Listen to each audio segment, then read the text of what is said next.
riders on the next. Gonzalez. Musica italiana.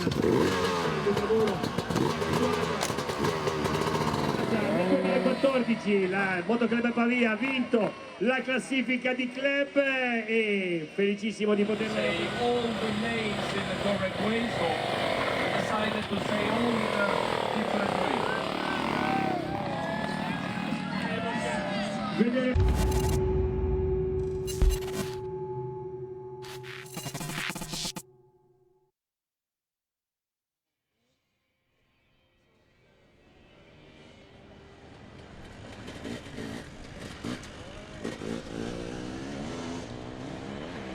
Allora cominciano ad entrare.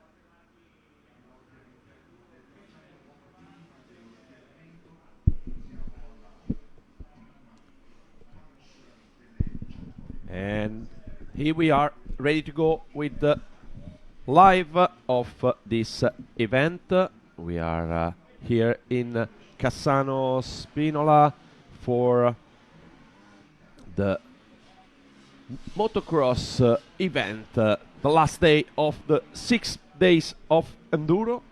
It's now the moment to face the last day of this 95th edition of the FIM International 6 days of enduro.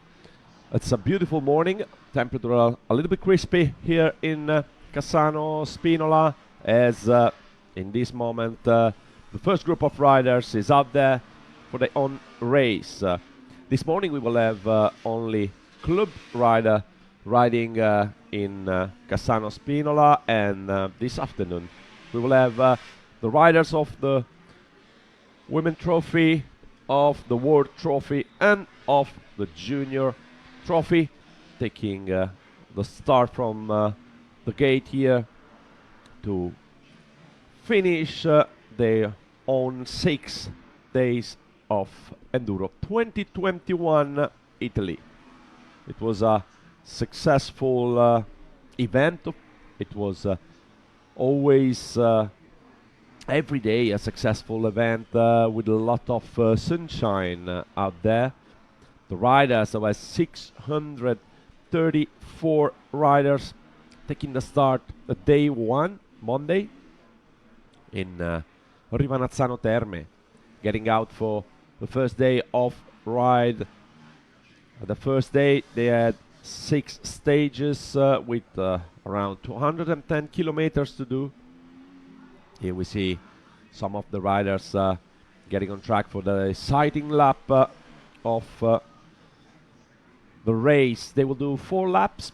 They will getting out from the gates that you see here on the screen, as we had 31 nations taking part at this 95th edition of the FIM International 6 days of enduro. This edition was organized, of course, by FIM alongside with the Motoclub Alfieri, Motoclub Pavia and FMI, Italian Motorcycle Federation, as an event supported by the region of Lombardia and patroned by region of Piemonte, as for the first time 6 days is hosted in between 2 regions. First days were hosted on the trials on the Lombard side, and then they moved on the Piedmont side, so it was something really, really special. And the 2 motor clubs and the FIM and FMI had also the support of local clubs. Without them it would be impossible to organize. So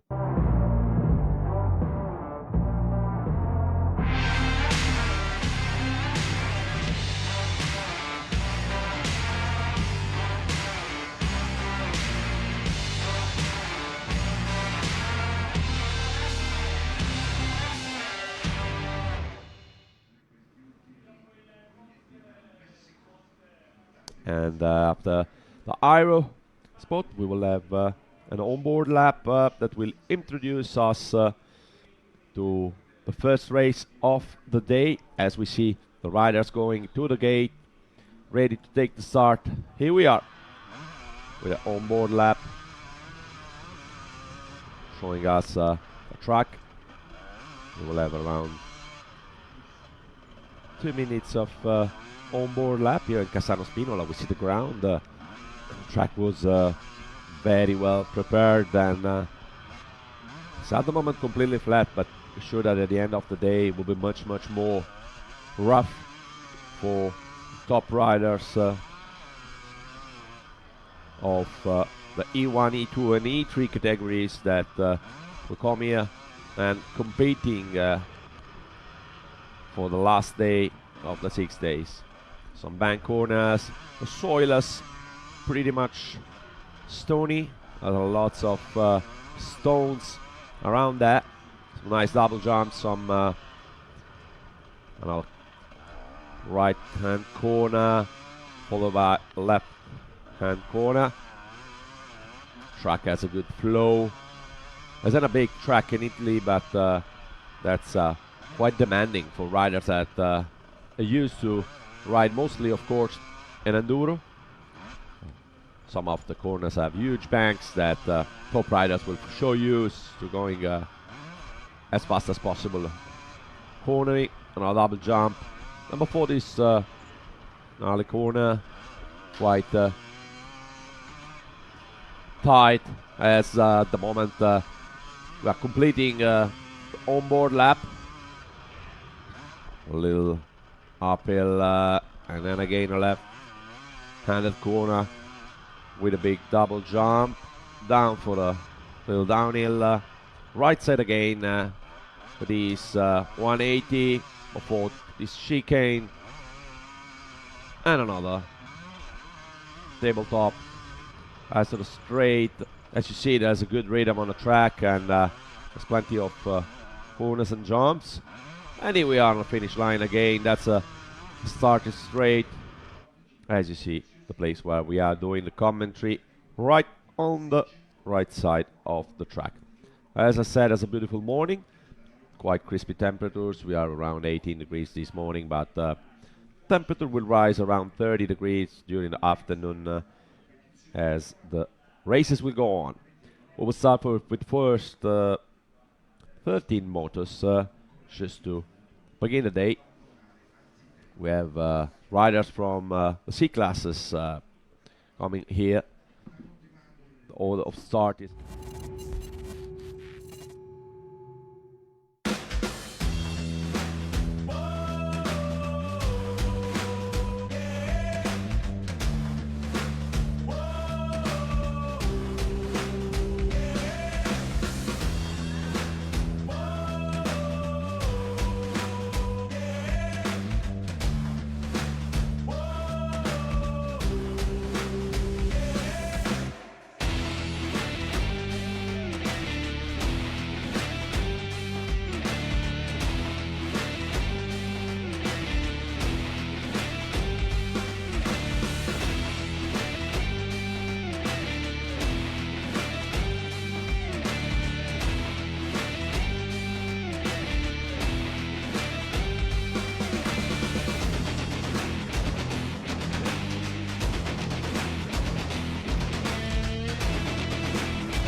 like to declare the 95th edition of the 6 Days Open. Enjoy, have a good race. Thank you.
As we saw the beautiful video showing all the opening ceremony of the first day, that was on Saturday in Castello Visconteo in Pavia.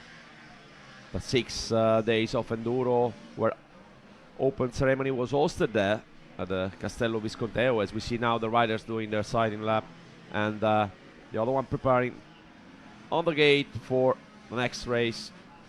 It's a really beautiful and crispy morning. We saw the images of the first days, the beginning, so Saturday opening ceremony. We had the president, Mr. Jorge Viegas, from the president of the FIM, declaring open the 95th edition of the International 6 Days of Enduro 2021 Italia, hosted in Rivanazzano Terme. And then there were plenty of really nice and cool images recorded in Rivanazzano Terme.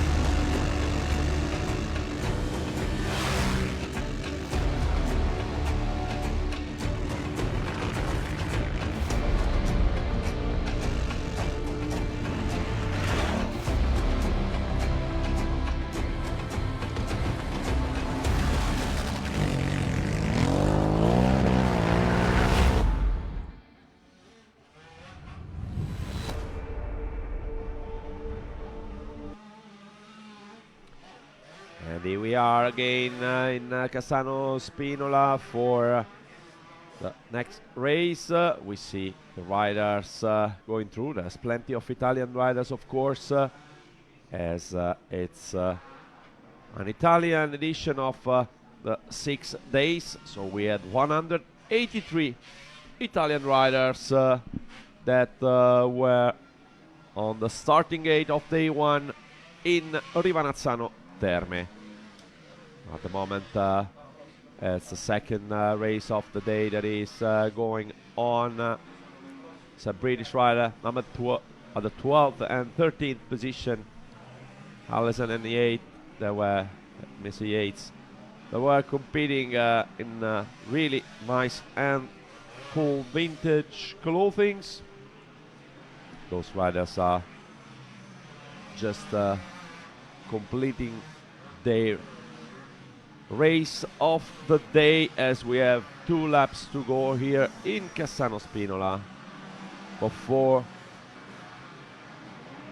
this group of riders complete. This morning we will have 13 races. There will be only club racer that will compete here in Cassano Spinola, as this afternoon we will have the top riders.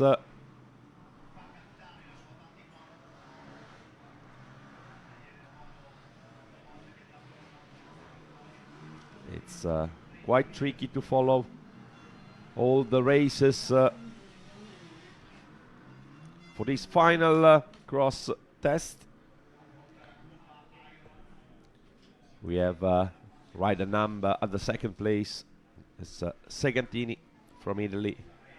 As those group of club riders of the first race of the day are completing the final lap here in Cassano Spinola, their own time will be added to the time that they recorded during the previous 5 days of proper enduro on the beautiful hills that are surrounding Rivanazzano Terme. Those riders are not really usually proper motocross riders, they are enduro riders, but many of them they like and they love to challenge themselves on a motocross track. When we go on during the day, the youngest riders of course are more used to motocross. As we see, their riding style hasn't bad at all. Consider that this edition we had 634 riders on the starting gate of day one, Monday, in Rivanazzano Terme, and we go from 74 years old for the oldest rider on track to 14 years old for the youngest, who was the youngest ever rider at the 6 days of enduro. Some changes in the standings as some of the riders are passing each other. Of course, this stage is really thrilling for everyone as the last chance to gain some of the position on the final standings, but those are riders that are a part of the clubs. As we said this morning, that they are starting at from the last to the first. So this morning 13 motors for the club riders, and we will end with the Women Trophy and World and Junior Trophy competing together, but in different categories. A1, A2, A3. That will be. We have here all riders from C1 category.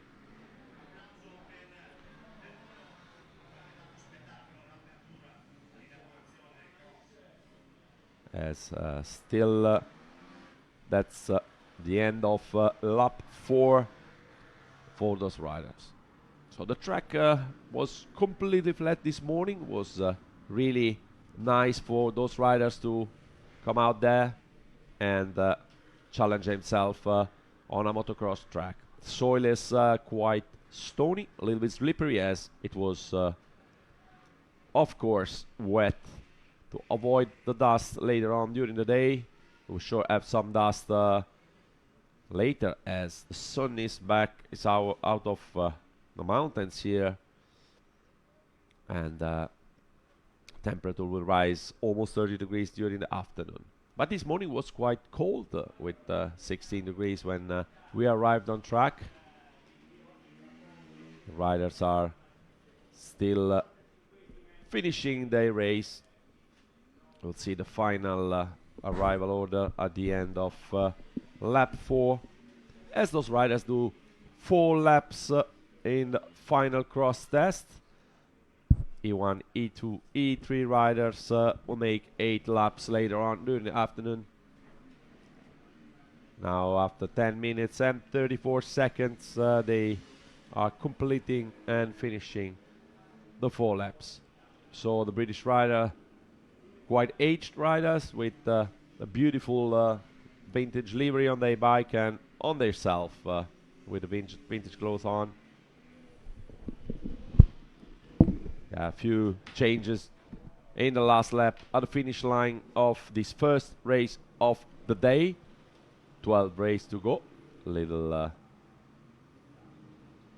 slip on track for the rider that was in our images at the moment, as they are ending their own race and getting out, leaving the room to the next riders that are showing themselves. So Daniele Del Bono with number 602, Italian rider winning this first moto. Race time of everyone will be added to their own time, so there's no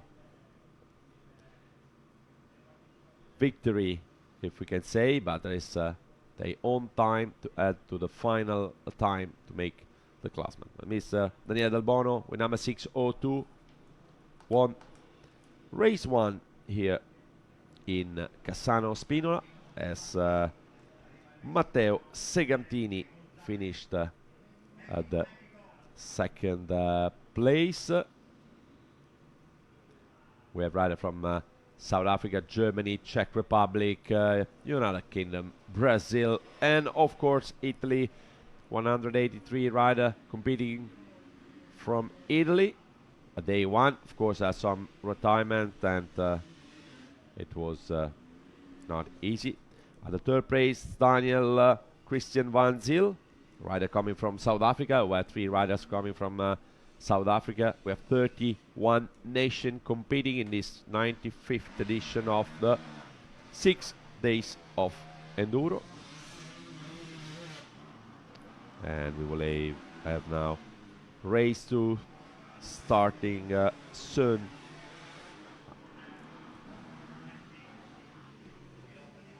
Still C1.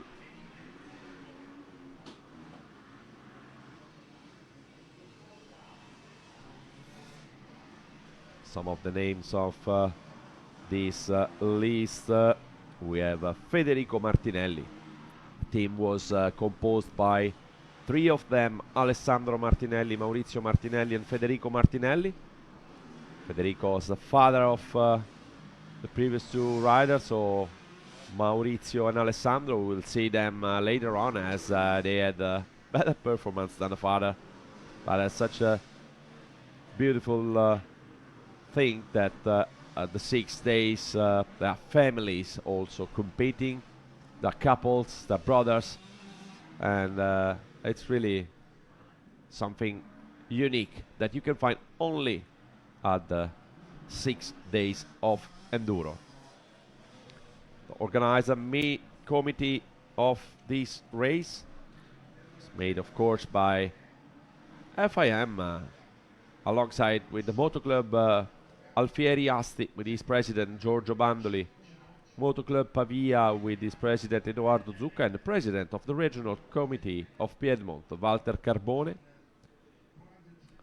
The event was, of course, demandful for all the clubs, but there were plenty of them also supporting the event. Centotorri, Acquiterme, Azeglio, Brembana, Ceva, Dogliani, Manzano, Sebino, Valle Staffora, Roero, Valli Oltrepo, Ponte Nossa, and Varzi. As we are here, hosted by Moto Club Cassanese in this beautiful track. Ideal condition today to have a race, as the second moto of the day will start soon.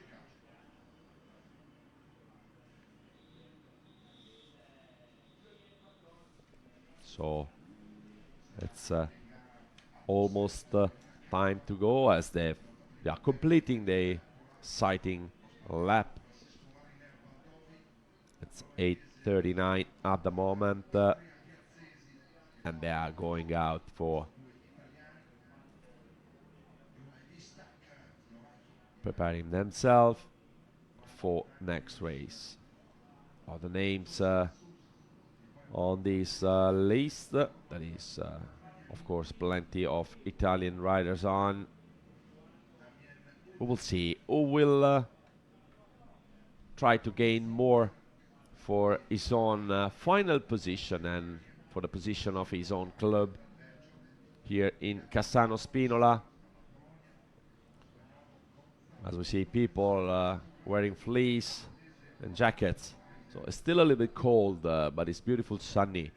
It was an edition with sunshine almost every day. We got few drop of rain only when day 2 and day 3 they were out on the hills of the Lombard side, as this edition was the unique opportunity to see them, the rider, compete on 2 different regions. First 3 days were hosted on the Lombard side, the second 3 days on the Piedmont side. As this race is here in Cassano Spinola, that is in Piedmont at the moment. So it's something that it's even more beautiful when you have 31 nations competing on 2 different regions, motor clubs from different sides were meeting each other to the same job and to join their force to create a unique event. We see the riders getting ready at the starting gate. We have approximately 36 riders.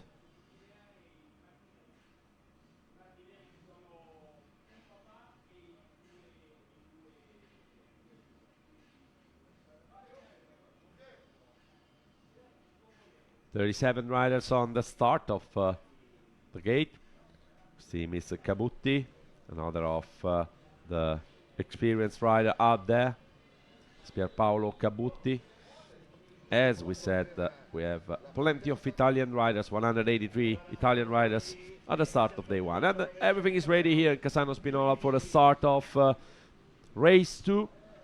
Still C1 class gate.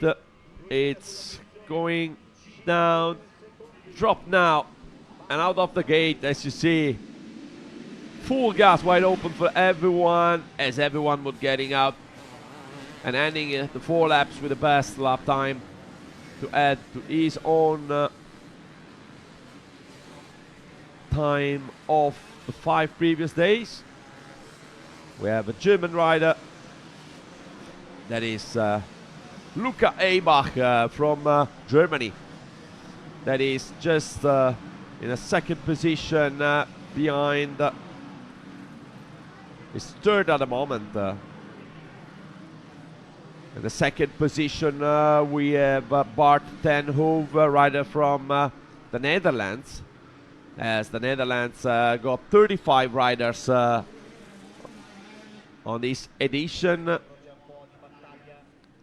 7 riders competing in the World and Junior Trophy, and 28 riders for the clubs. At the first place, Carlo Gonzalez, rider from Chile, with number 762, the Chilean rider, trying to push strong and getting the lead. In this moment is the Dutch Ten Hove that took the lead, rider with number 693, showing some good skills in motocross.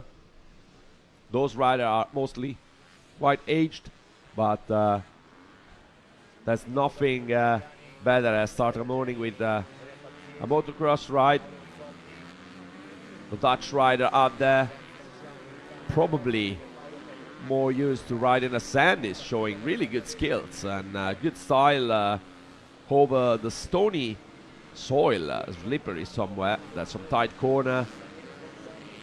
As this one, we have some of the Italian rider who show some shirt of the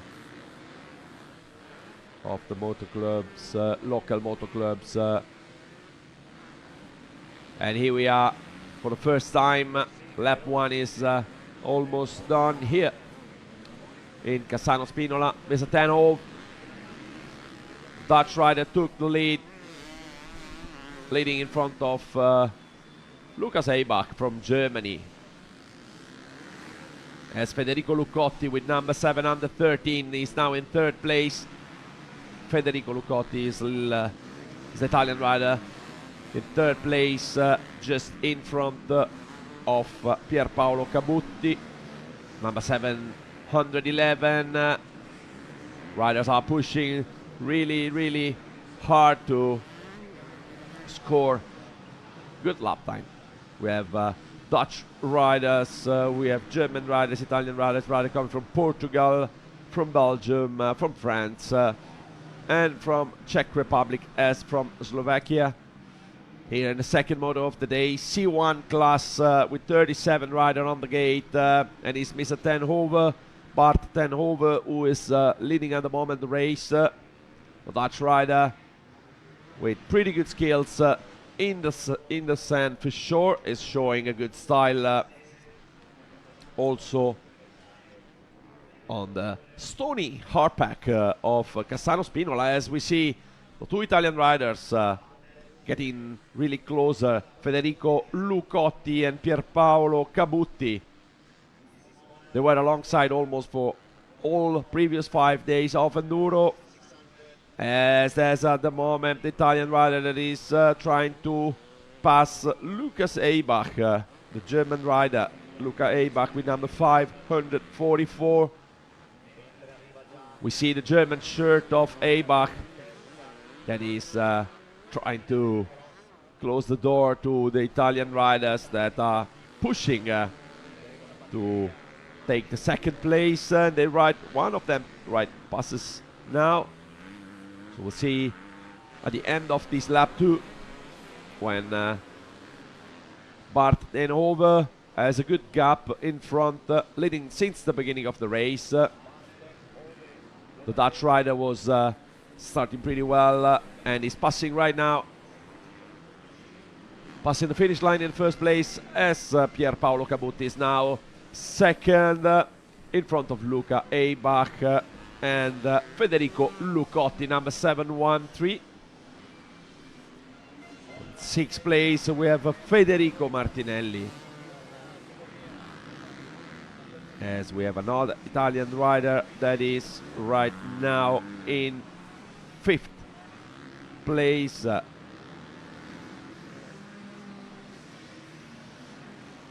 It's Andrea Piazzesi with number 513.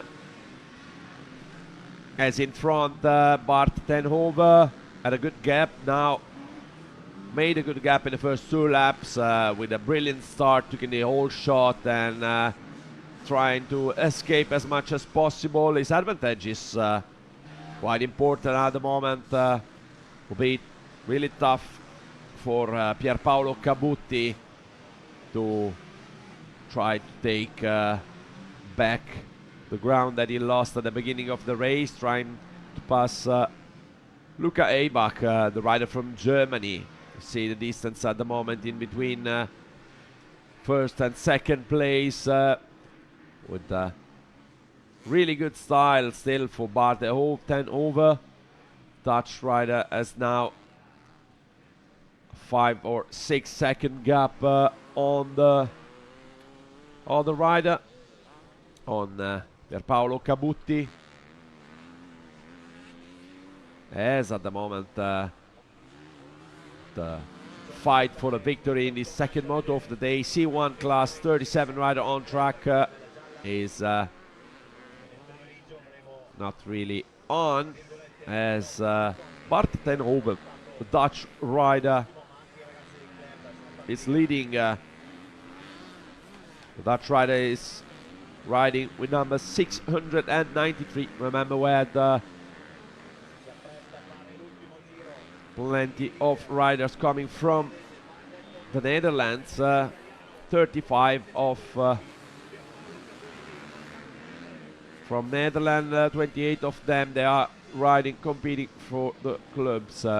And now there's Lucotti, Federico Lucotti, the Italian rider, took the third place, passing Luca Eibach, as Pierpaolo Cabutti is still in second place, as we are now affording the final lap, lap number 4 of the second moto of the day. Was quite a good moto for Bart Tenhove, the Dutch rider. Was the fastest out there on track, riding on the stony and hard-packed soil. See some spectators are getting alongside the track. Will be a really demanding and long day for everyone, as we will have 13 motos in the morning with the club riders. We're still at the second one with C1 class riders, and Mr. Bartenhover is completing the last lap, taking back a really nice victory, as we just saw in our images now. Pierpaolo Cabutti, number 711, getting a little closer to the Dutch rider, but the end of the lap, it's just behind the corner, as Bartenhover, that was leading since the first corner, is now completing his fourth lap and ending his 6 days of enduro, this 95th edition of the International 6 Days of Enduro. Here we are with Bart Tenhoven, number 693. The Dutch rider is coming close to the end of his effort, as Pierpaolo Cabutti is getting a little bit closer, but here we are with a Czech red flag. Welcome, Mr. Tenhoven. Oh, little tricky mistake from Paolo Cabutti. Oh, it could a little bit. We gotta see. Rocha, the Portuguese rider, went up quite strong at the end of the moto. Portuguese rider took the third place, as Mr. Lucotti, Federico Lucotti, lost 2 positions at the end of last. Oh, a crash on the finish line, as everyone want to cut the finish line as soon as possible, so some little risk for some of those riders. Ground is a bit slippery, as it's quite wet. There are plenty of crashes because riders arrive and they see all the riders on the ground, and the brake may be too heavy. Those riders are all enduro riders, and sometimes it's a bit tricky. Everyone like to gain some position in the final standings. So just a little recap. We had Bart Tenhoven, rider with number 609.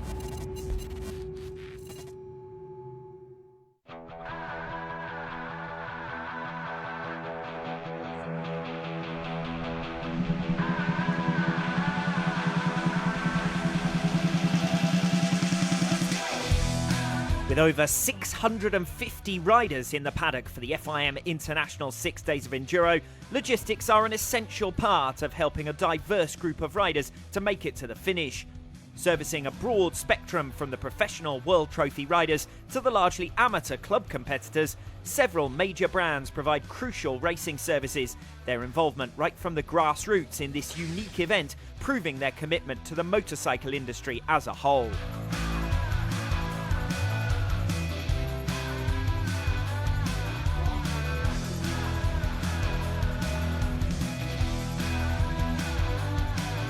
I've come here from Mexico. I have one of the Mexican Sherco distributors supporting me, as well as Motul. And truthfully, I'm really happy with how well their products work, because you know they won't let you down. You know you have reliable engine oil, just like the chain lubrication. They're great. You will of course see oil used in Mexico too, but not with the same level of detail as Motul bring. The specific data about the usage, the depth of analysis has really impressed me. La verdad me impresionó mucho a qué profundidad analizan el aceite.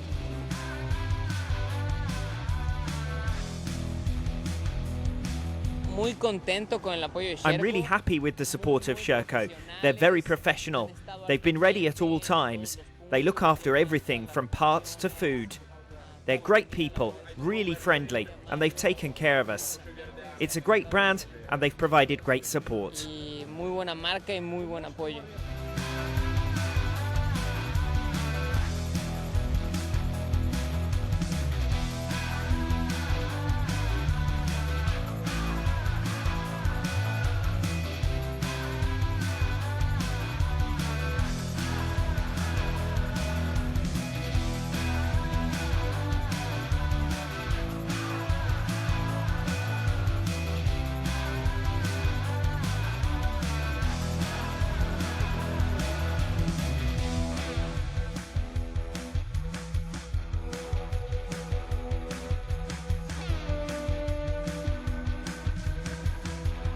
first reason why we are at ISDE as Dunlop is because we have a strong product, which is the N91, and we wanted to be present. 2 years ago, we won with Team USA, so we really wanted to be present again. And then we have this great initiative of the Dunlop Challenge that we were mentioning. The Dunlop Challenge is a new concept because we wanted to come from the professional world to the amateur, and since we have this strong product, we wanted something, you know, to motivate amateur riders to use our products. And the challenge is about that, is to give them the possibility to ride a different trophy in the trophy, so they will have the chance to win the Dunlop trophy at the end of it.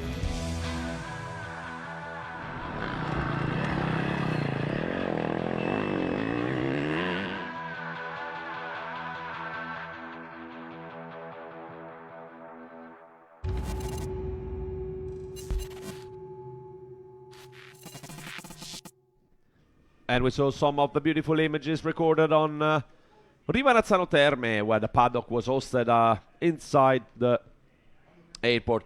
Here we are with the classment of the previous moto, the second of the day, with Mr. Bartlett 10 over from the Netherlands, ending in first position in front of Pierpaolo Cabutti from Italy and Federico Roca from Portugal. Luca Eibach, who was second at the beginning of the race, finished in. Pioneering innovations in photography, we made it our mission to help change the world. In healthcare, our imaging expertise and AI technology aims to help diagnose disease earlier. But why stop there? When we can apply our expertise in cell biology and specialized technologies to help make vital vaccines and treatments available to all, we'll never stop innovating for a healthier world. Fujifilm, value from innovation.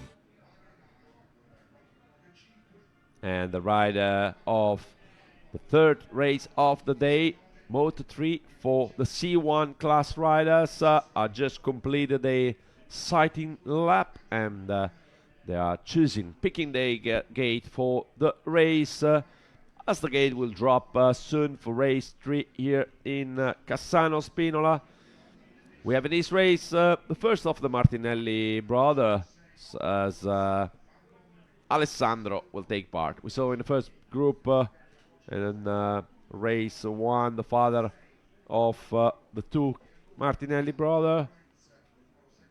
It's a warm and beautiful day. It will be here in Cassano Spinola, as we see some little clouds coming up, but it's nothing serious.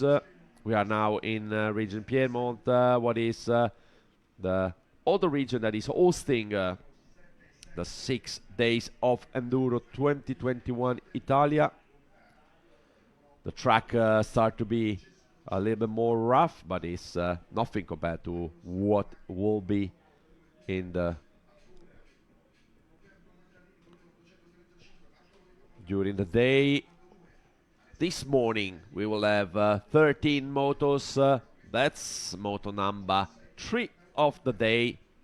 For the C1 class riders, 5 motos during the day for the C1 class. That is the first to take the start here in Cassano Spinola. Riders are ready for the signboard to take the start. We'll see soon. That's Club Team Award C1, and it's time to go out. We'll see who will take the all shot. 5 seconds to start. And it's now time. Sorry, it's now 5 seconds. The gate dropped right now here in Cassano Spinola. Some contacts at the start as we arrive at the first corner.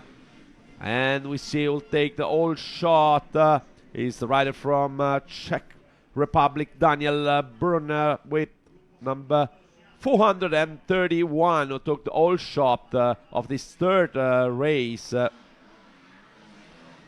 It's the Czech rider leading in front of Luca Rondini.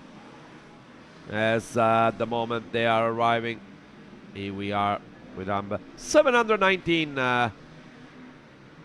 Luca Rondini taking the lead after the first corner. Was Daniel Brunner who made the all shot, but Luca Rondini took the lead of the race and is trying to pull away from the group of riders behind him in his first out of 4 laps here in Cassano Spinola for race number 3 of the day.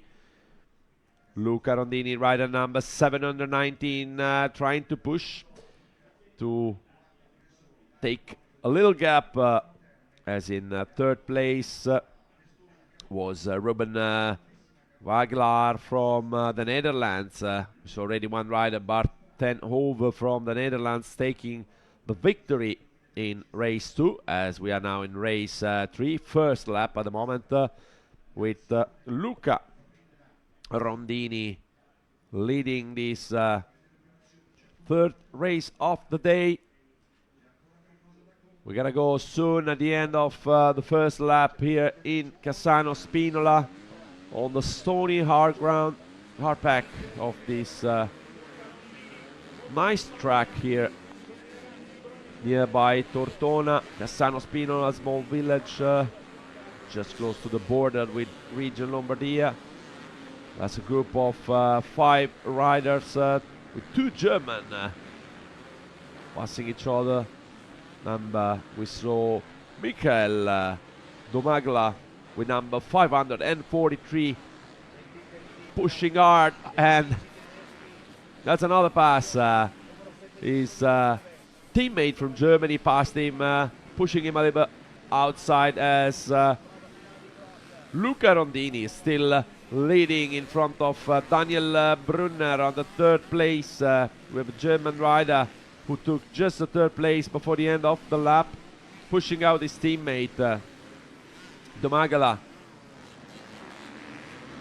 That's a nice race, as Ruben Wagelaar, number 495, is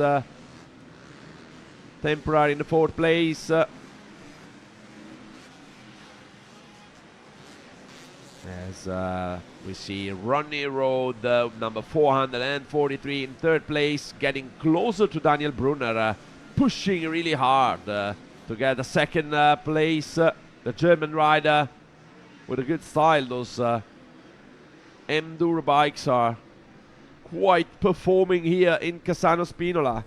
Those bikes are normally out on the trails. They were out for the first 5 days of the 95th edition of the FIM 6 Days of Enduro.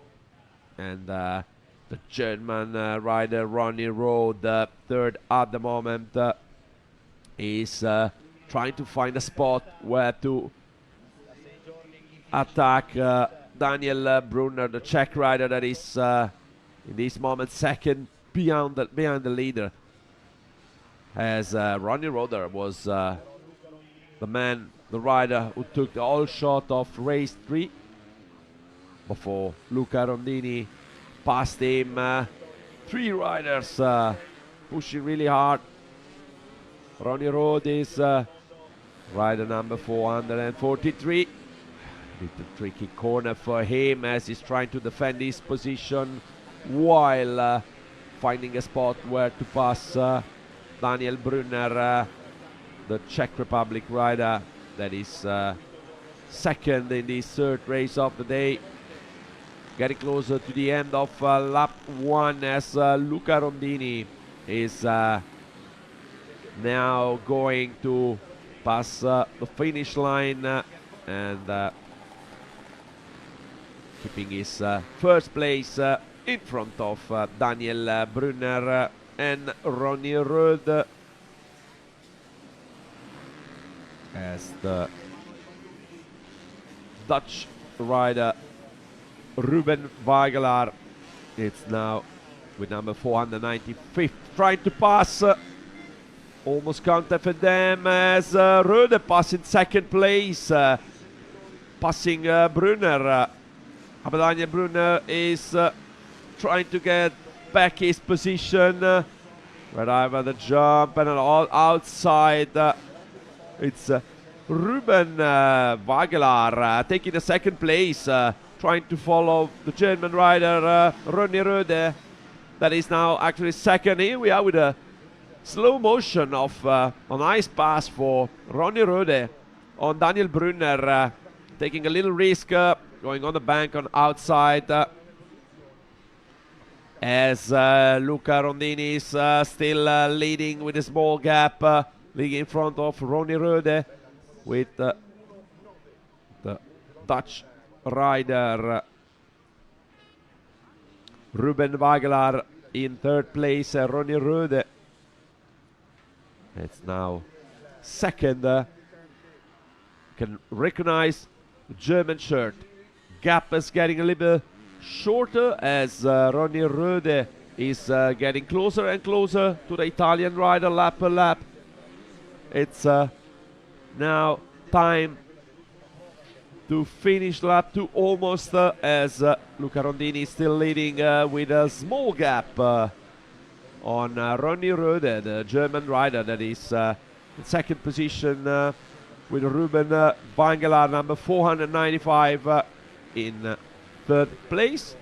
Luca took a little advantage in the last few corners as Ronnie Rode have to face the attack from Ruben Wagelaar, the Dutch rider that is wearing number 495. And here we are with Luca Rondini passing, beginning the final lap of this race number 3 of the day, leading for the whole race.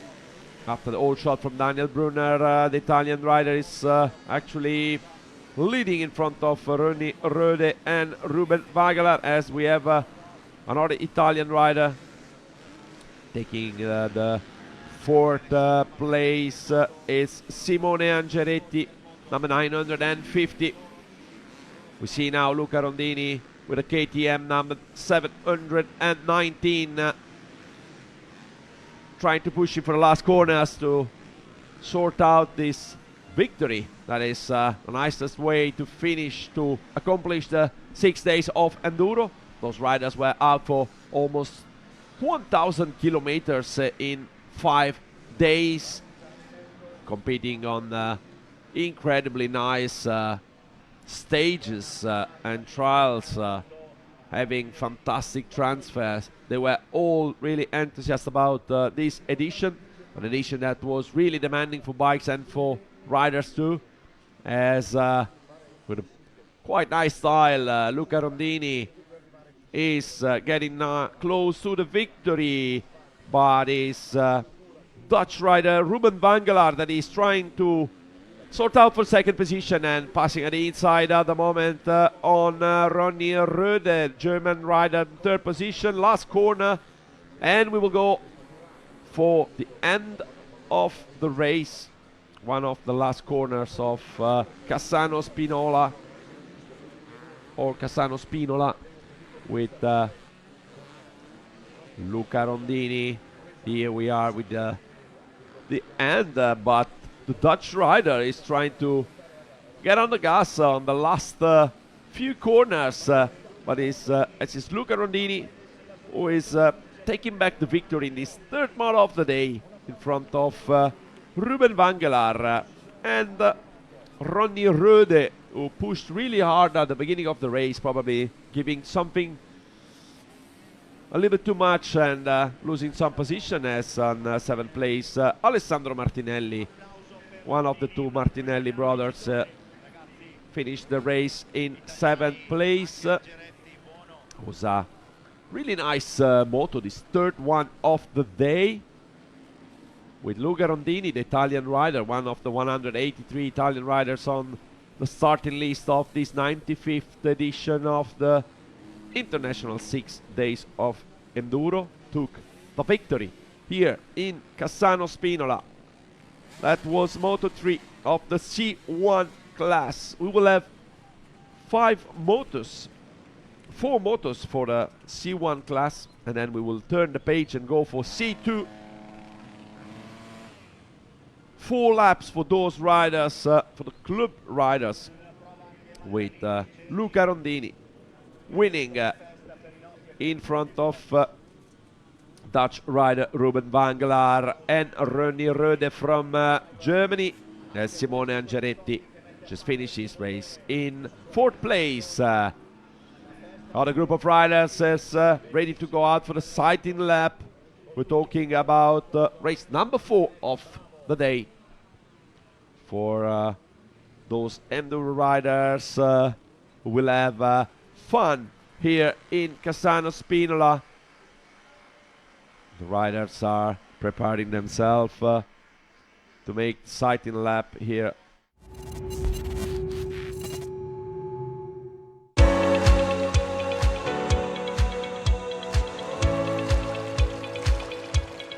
The FIM sustainability program is based on the 3 spheres of the sustainability: the environment protection, the social enhancement, and also the economic.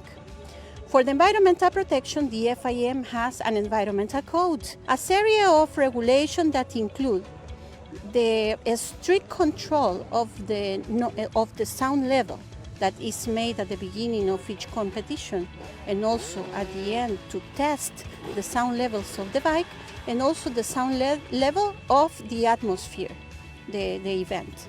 And also we have the prevention of the pollution into the ground. It's for that reason that every FIM event is compulsory and mandatory to have an environmental mat. The environmental mat must be part of the equipment of each rider.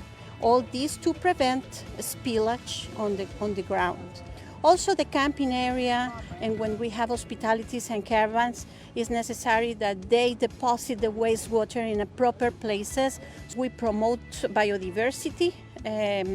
We ask the riders to ride in a proper way in order to don't run the engines in places that are not allowed. In the social sphere of the sustainability, we enhance the positive things that the event leave to the society. We recommend, for instance, to consume local products. We have now a very good agreement with the National Carabinieri. They are only dedicated to the protection of the forests.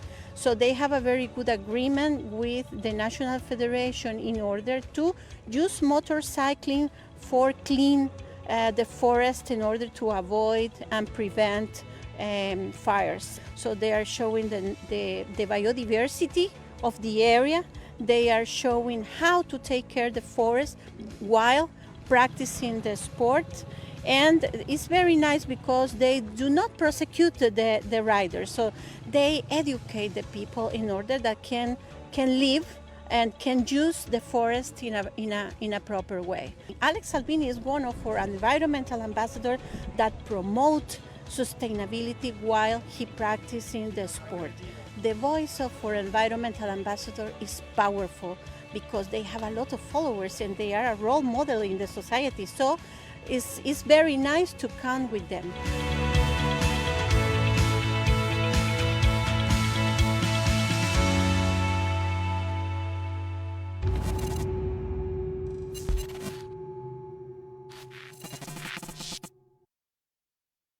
Beautiful images of the hills that surrounds Rivanazzano Terme.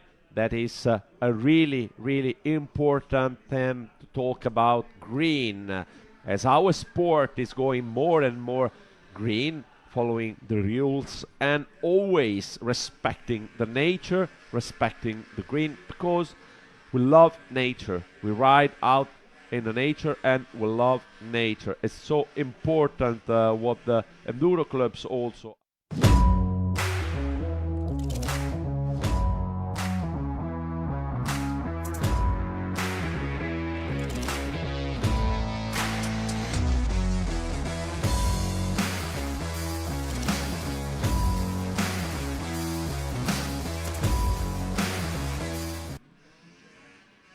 And we were saying that it's so important what the clubs are doing also for the environment and for nature.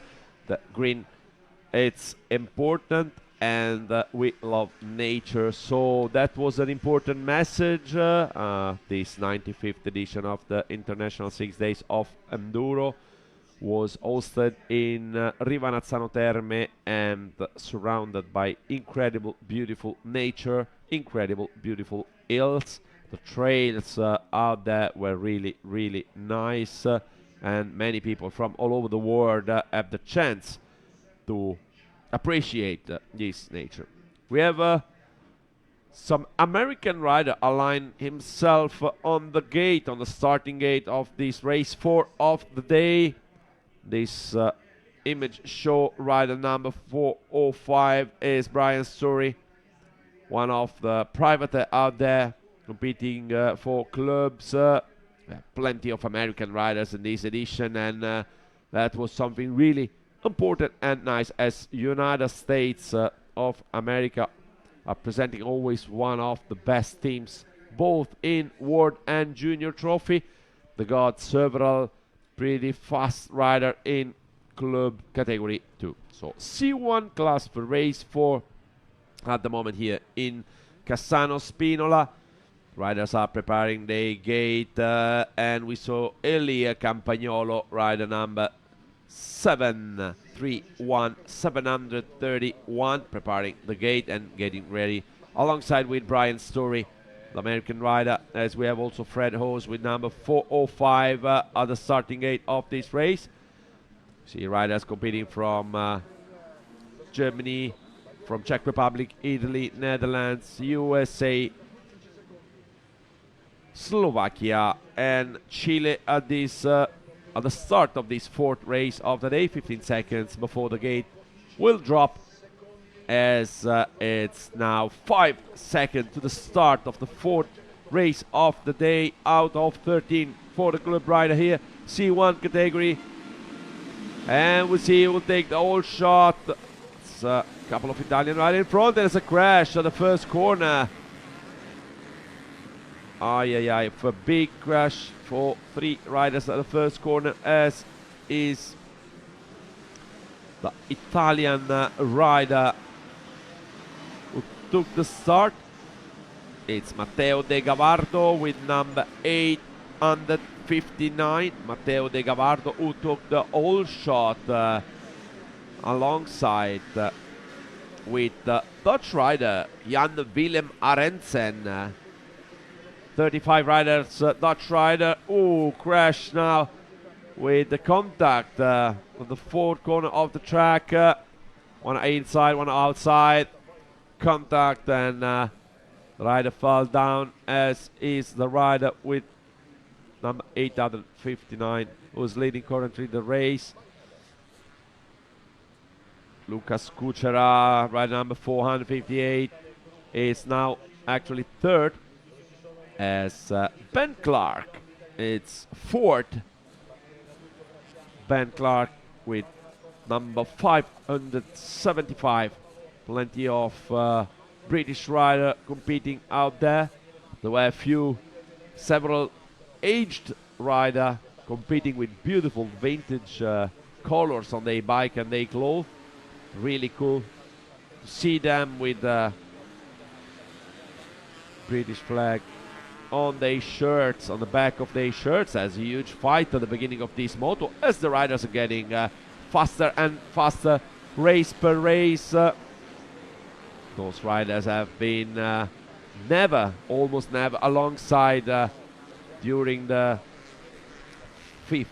5 previous days here in Rivanazzano Terme, as they were starting the day with a minute of difference.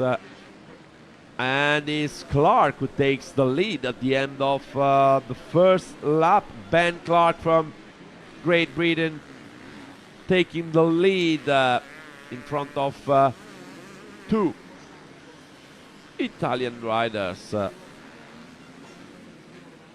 It's Edgardo Paganini, who is currently 2nd.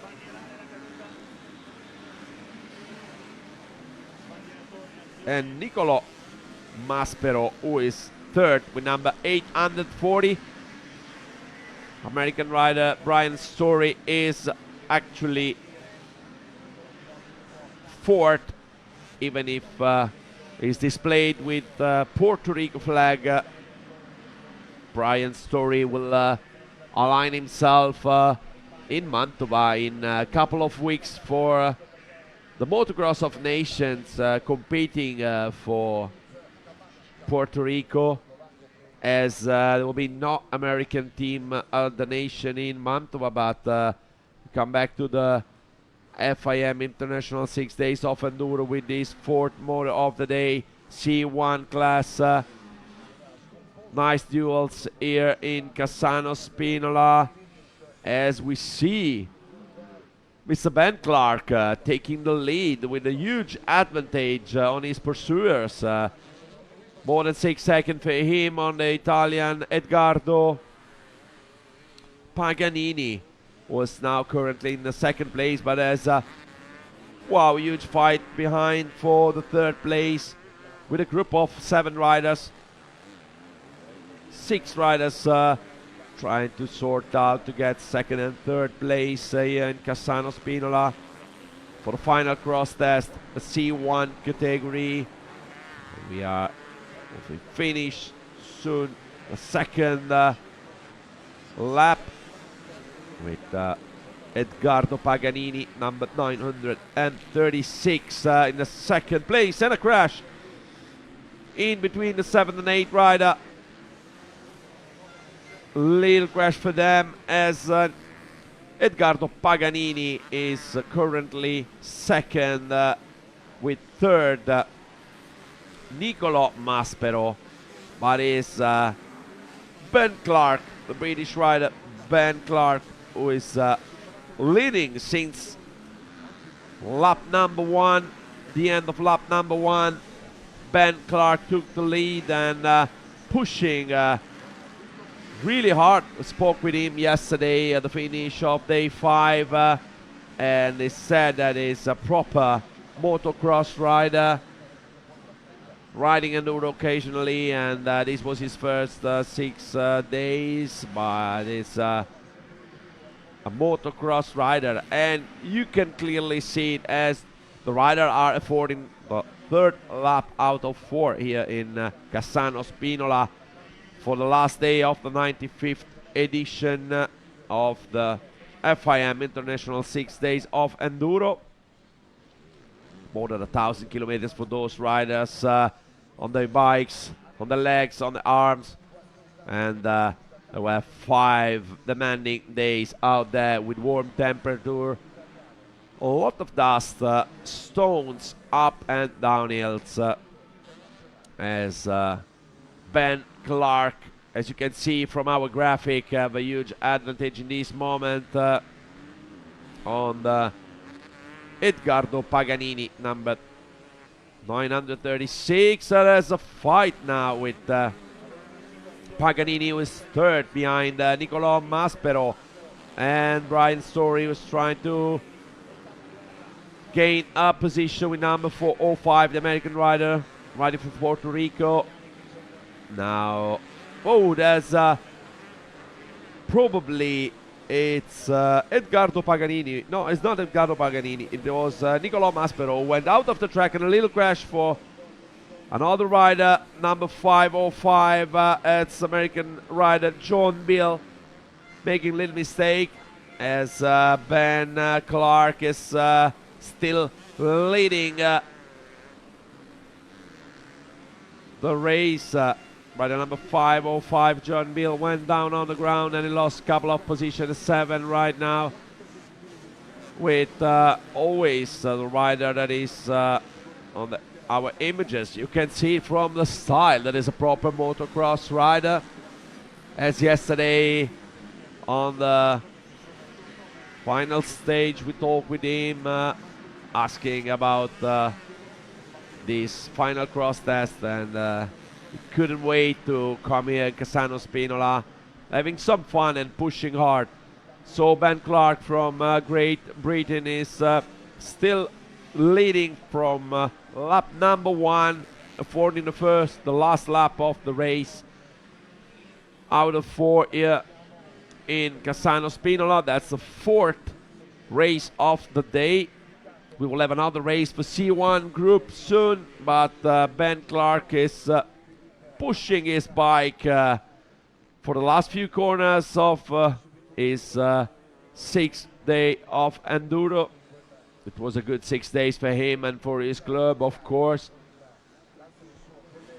Going now for the last few laps as Edgardo Paganini is still second in front of Brian Story, American rider, riding for Puerto Rico. As here we are with the finish line and checkered flag for Ben Clark, who respected his promise made yesterday in Rivanazzano Terme Airport. We'll see now the huge gap he had.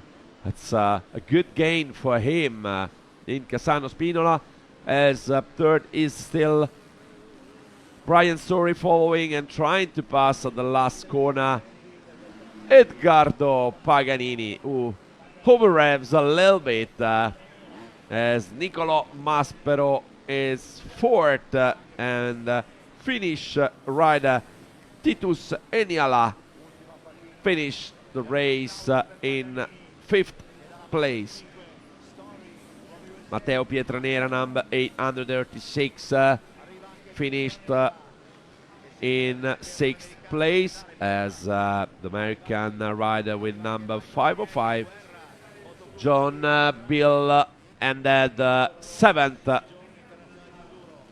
So it was a pretty nice race with a lot of thrill till the end, apart from the victory, as Ben Clark, rider from United Kingdom, from Great Britain, went out in first place at the end of lap 1 and pushed hard, gaining a lot of spots, a lot of time at the end of his 6 days of Enduro 2021 Italia. But still some of the riders who are finishing and passing the finish line right now.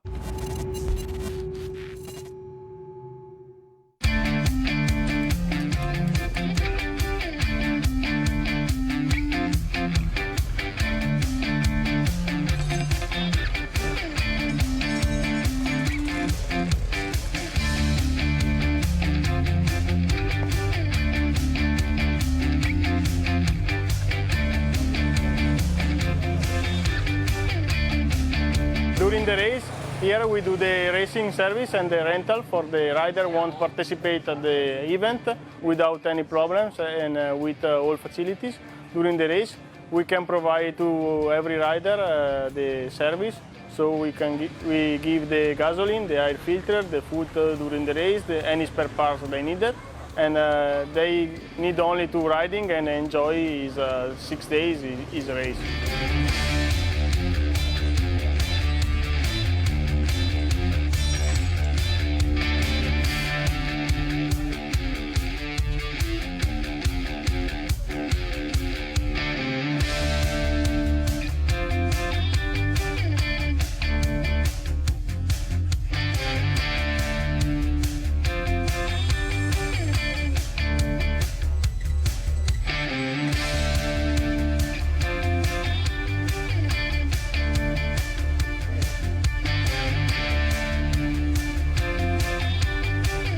È dovuto all'investimento che abbiamo fatto sui piloti e credere nei piloti. È una collaborazione che dura da 5 anni per il casco 6 giorni.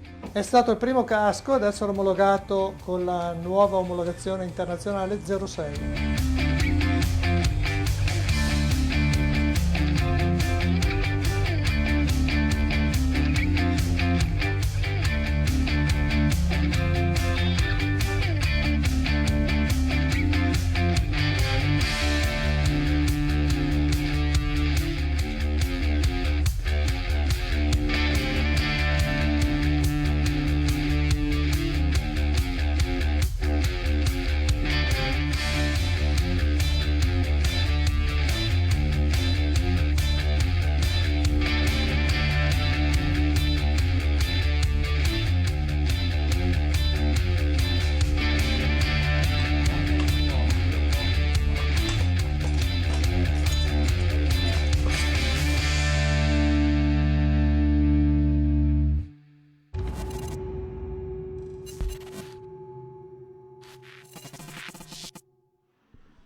And we saw the riders taking care about A-Bucks at the end of the Enduro Day, as we have now the fifth group of riders getting out for the sighting lap here in Cassano Spinola. Those are results of the previous race, race number 4 for C Group 1 class. Ben Clark from Great Britain winning in front of Edgardo Paganini, Brian Story from USA, Nicolò Maspero, Titius Eniala, Matteo Pietranera, John Bill, Michael Agnelli, Alessandro Guerra and Andrea Gava. Those were the top 10 of the fourth day race of the day, with the C1 class. Last race of C1 class will start soon as the riders are making the sighting lap here in Cassano Spinola. We see the track getting rougher and rougher race after race. 4 laps for those 36 riders that will compete now in the 5th race of the day. We will have 13 motos today in the morning for the C class categories, the clubs, the riders that are competing alongside with women, world and junior trophy riders. We will see them in the afternoon, as at the moment we see the landscape of Cassano Spinola here in Piedmont, nearby Rivanazzano Terme, but on the other side of the regional border, as this edition for the first time was hosted by 2 different regions, and the trails were on both sides of the border. Unique edition on some of the most beautiful trails of northern Italy. Carving through twisties, nailing the perfect landing, leaning into every corner. There's no feeling like it. Dunlop tyres deliver outstanding grip and protection. More freedom, more adventure, more exhilaration. Just ride. And here we are with the riders align themselves at the gate for race 5 of the day, the last one of the C1 group.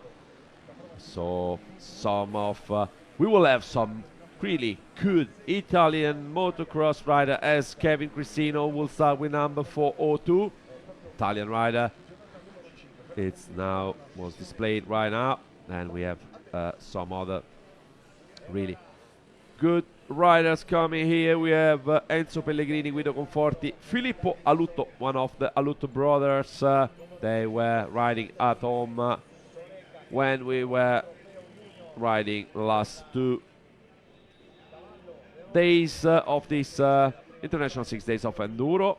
His brother Edoardo is also racing alongside with him, so 2 twins here at the 95th edition of this 6 Days of Enduro. So some of the really good motocross rider competing in Enduro.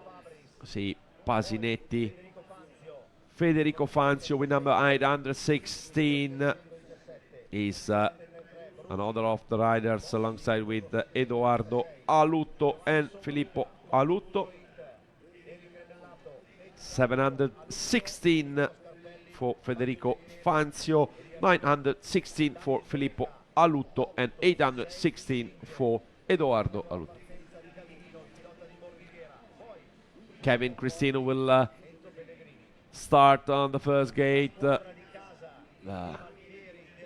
Top rider of the C1 class, as we have then 4 American rider riding with Puerto Rico flag. Kevin Cristino, as former Italian motocross champion back in 2019, as we have now the rider number 752, Giovanni Sommaruga, that also is pretty experienced motocross rider. He competes in the Moto.it team, as we have now the start of the race. A huge battle, as we see one American rider taking probably the whole shot. It's Anthony Ferrante. Wow, crash at the first corner, as Anthony Ferrante was leading as one Swedish rider at the moment. It's Martin Gottwald with number 419 who took the lead after the second corner, as Anthony Ferrante, number 407, was the American rider taking the whole shot of this fifth moto of the day. Trying to see where are the Italian riders, the top Italian riders, as Kevin Cristino is not in the first position, not in the top 10 at the moment. I hope he was not involved in the crash at the start, as it will be a shame because they have only 4 laps out here in Cassano Spinola. Swedish rider is Martin Gottwald with number 419, who is pushing pretty hard. As Mr. Wagberg, Lucas Wagberg, number 704, is also there fighting for the first places. And there's an overtake out there, proper overtake out there for the Swedish rider who passed Anthony Ferrante, the American rider who took the all shot at the beginning of this moto. Those riders will pass really soon on the finish line of lap 1. We will have a better idea about the positions of all the riders.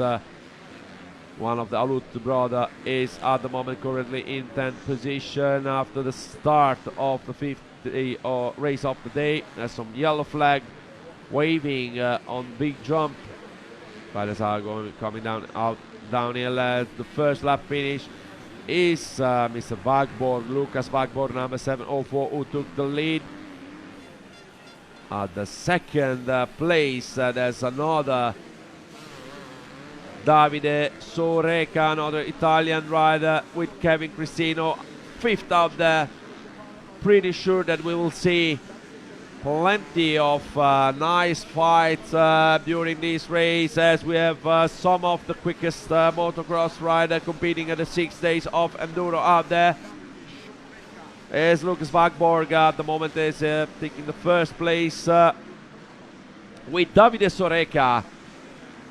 We didn't saw him at the beginning of the race, but Davide Soreca, one of the fastest rider, the fastest rider out there for the whole 6 days of Enduro 2021, is now trying to close the gap with the lead, and is trying to pass.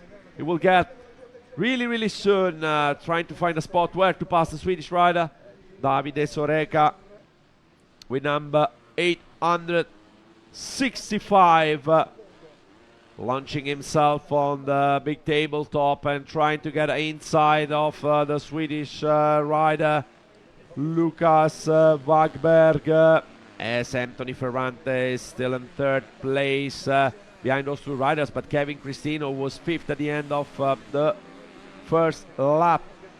Will push hard to get back nearby the head of the race. Tracks start to be quite tough in some of the spots, as we have some ruts showing up. Here we are with Lucas Wagberg, rider number 407, and the end of the second lap with Lucas Wagberg still leading, but it's Davide Soreca who is trying to pass at the moment, getting for outside, keeping a good speed. And Czech Republic rider in 3rd place, as Davide Soreca is trying to find out where to pass the Swedish rider number 407, Lucas Wagberg.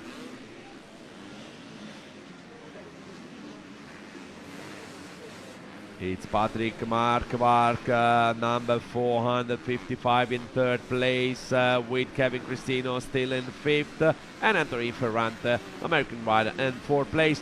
Davide Soreca launching himself down the ramp, trying to find a spot, but Lucas Wagberg from Sweden is doing his best to keep the place and don't allow the Italian rider to take the inside or the outside, closing the door.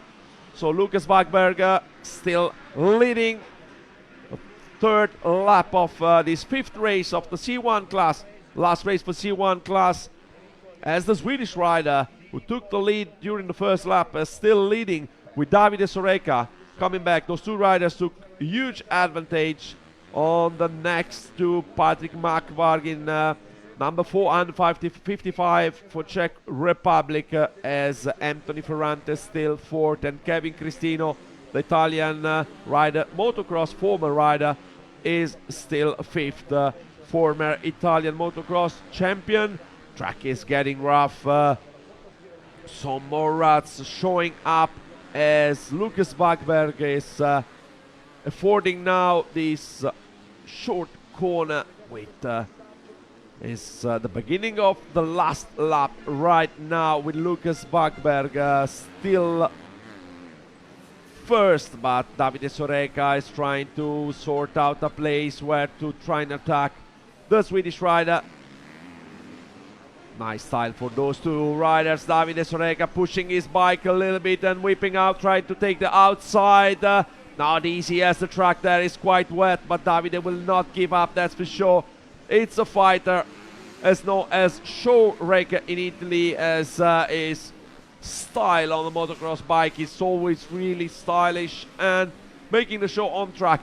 Trying again to get attack, making some outside lines to keep the best speed possible. A little tricky mistake for him before this little jump, and then going again for a right hand corner as Lucas Wagberg is crash for Davide Soreca. Davide Soreca who will regroup right now. Don't lose position, but he lose, of course. He has lost the opportunity to go for the victory, as rider number 704, Lucas Wagberg in our images right now, is now getting a little more easy to get the victory of this fifth race of the day, last race for C1 class. Swedish rider with proper motocross skills and very good enduro skills, as he is one of the best C1 class rider, getting out there, making last corners and going for the victory of the moto. But it's Patrick Markvar probably who is getting closer to Davide Soreca, fighting for the second place in this last stage for the enduro riders for this 95th edition of the FIM 6 Days of Enduro, and as Luca Wagberg would take the victory of race number 5 of the day, passing the finish line in front of Davide Soreca and Patrick Markvar, as we have Kevin Cristino who gained 1 place at the end of the moto, and he finished in 4th place in front of the American rider Anthony Ferrante, riding with number 407. Some wheelie for comfort. He was coming on one wheel at the end of the race. We have the Guido Conforti finishing in 8th place, with Elia Rigo number 853 finishing in 6th.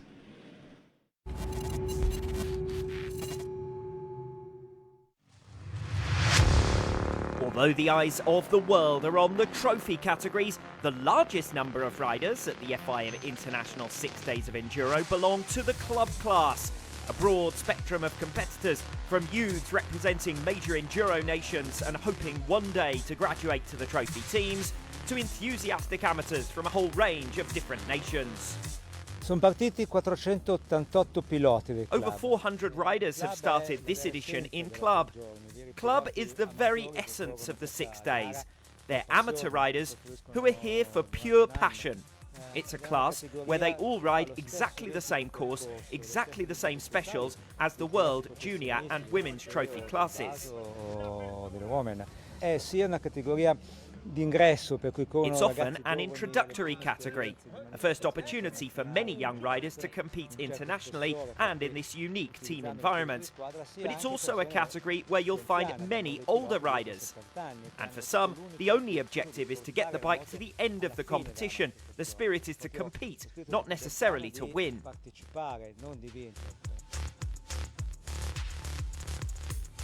I mean, it's the opportunity to represent your country racing motorcycles. That's what inspires them to come. Like, everybody wants to travel and not just race their local series or national series. It gives them an opportunity to represent their country. I mean, this is very important for rider development. The riders, even though if we bring fast riders, still the ISDE event is different than racing in the United States in our series. So they have to, we almost want someone to have a trial year before they're on a junior trophy team or world trophy team to learn how in-pound works and the time schedules work, to prepare for riders coming up to go to the junior trophy team or world trophy team.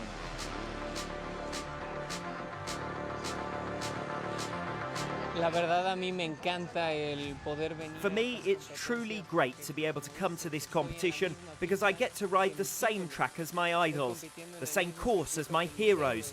So really, for me, it's a very unique opportunity. For me, the 6 days is the biggest race of the year. When I first started, I was in the junior and world trophies, so the target then was to be the best. Now, this is my 26th edition, and I race with my son in club. It's more about fun, not worrying about winning, but just doing our best.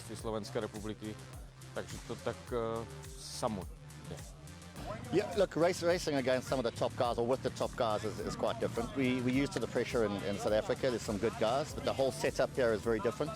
The race format is very different, so we have to get used to that. My rewards: make it to the end, make it 6 days, sit down, get the medal, and yeah, got the t-shirt. So just looking for a finish, very excited. We won't suffer. For me, it's a real gift just to be here with everything that's going on at the moment. That is my reward.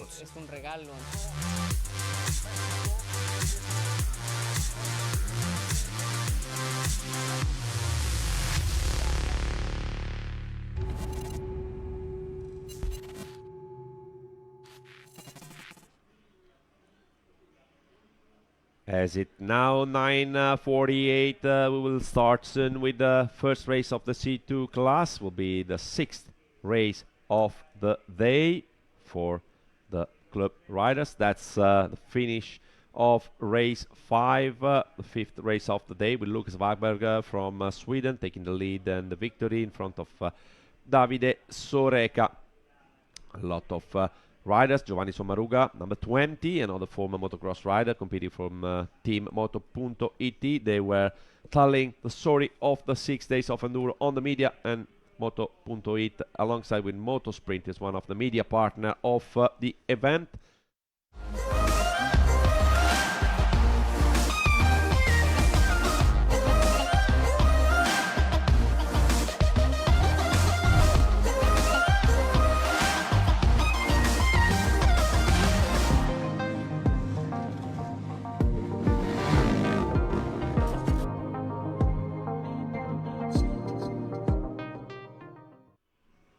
And I'm very pleased to introduce a special host here nearby me. The first host of the day is Mr. Giovanni Copioli, President of the FMI, the Italian Motorcycle Federation. Good morning, Mr. Copioli. Good morning, Lorenzo. Good morning, all the people when today stay here in that circuit. So many people arrived, and I am very happy to this spectacle, because it's very incredible race for the Italian team, and cross the finger, but I think is the 6 days is the end of 6 days, the Saturday on the last manche, and it's okay. It's absolutely true, as it's a big pleasure to have you here. I want to take this opportunity to thank you, the Italian Motorcycle Federation, of course, the two clubs that were working alongside with Italian Federation, Moto Club Vittorio Alfieri Asti and Moto Club Pavia, of course, FIM, and all the clubs and the regional committee from Piedmont with Walter Carbone, because the organization was great and this was one fantastic event. Yes, the event is very fantastic. The organization is not simple. It's very difficult because arrive many people, arrive many riders, many team, and many nation. And I think it's not simple. This is a good for me organization, and now is in the end of this day on the Saturday. Take the very good job to Motoclub Alfieri, Motoclub Pavia, and Walter Carbone to organize these events. And we will not say nothing about Italy, but the Italian team were performing fantastically in both trophy and junior class, dominating from day 1 till day 5. Today is the last day, so finger crossed till the end, but congratulations for the fantastic job also from the technical side of the federation.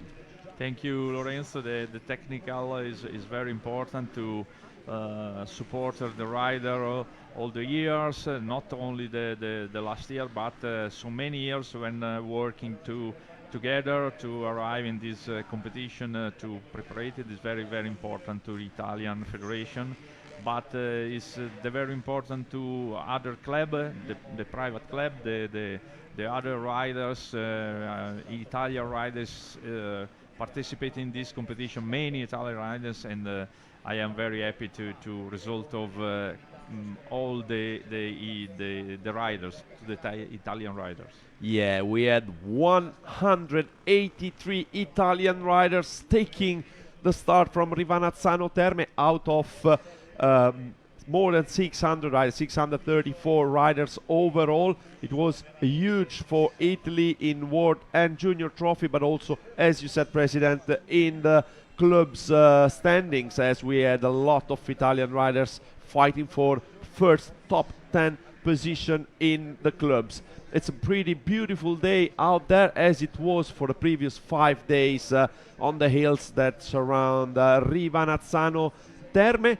Now it's question of finish the 6th day in the best way possible and to try to take back home such an important trophy, the oldest in a motorcycle competition. Yes, I think it was. I cross the finger because it's not simple. This manifestation is in other years. It's an example to the team is win, but is not win to last month. It's very incredible to this, and I think it's the result we have only in the end of the month of the end of Saturday.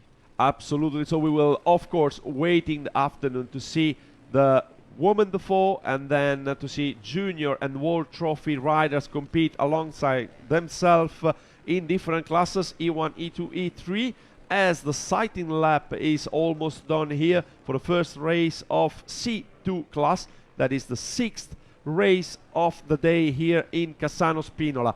Thanks, Okay. Mr. President. We see you later because we know that there will be an interview with you later in the paddock and in the pit lane, I mean. And so have a good day. Enjoy your 6th day out here and all the best. Thank you, Lorenzo, and see you later. Okay, bye. Of course. Ciao. Thank you, President.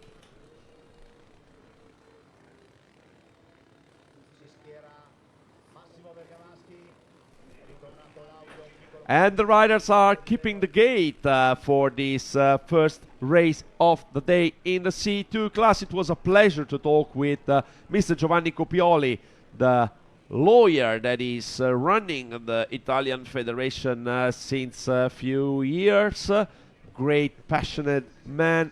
He's a rider himself, loves enduro and other off-road sports, of course, but he loves the two wheels. So we will get out now with the Trophy Award Club category C2 for the first race of the day for those riders. Is the 6th out of 13. So it means that at the end of this race we will be over the middle of the races of the morning, as we have 13 races this morning for the clubs.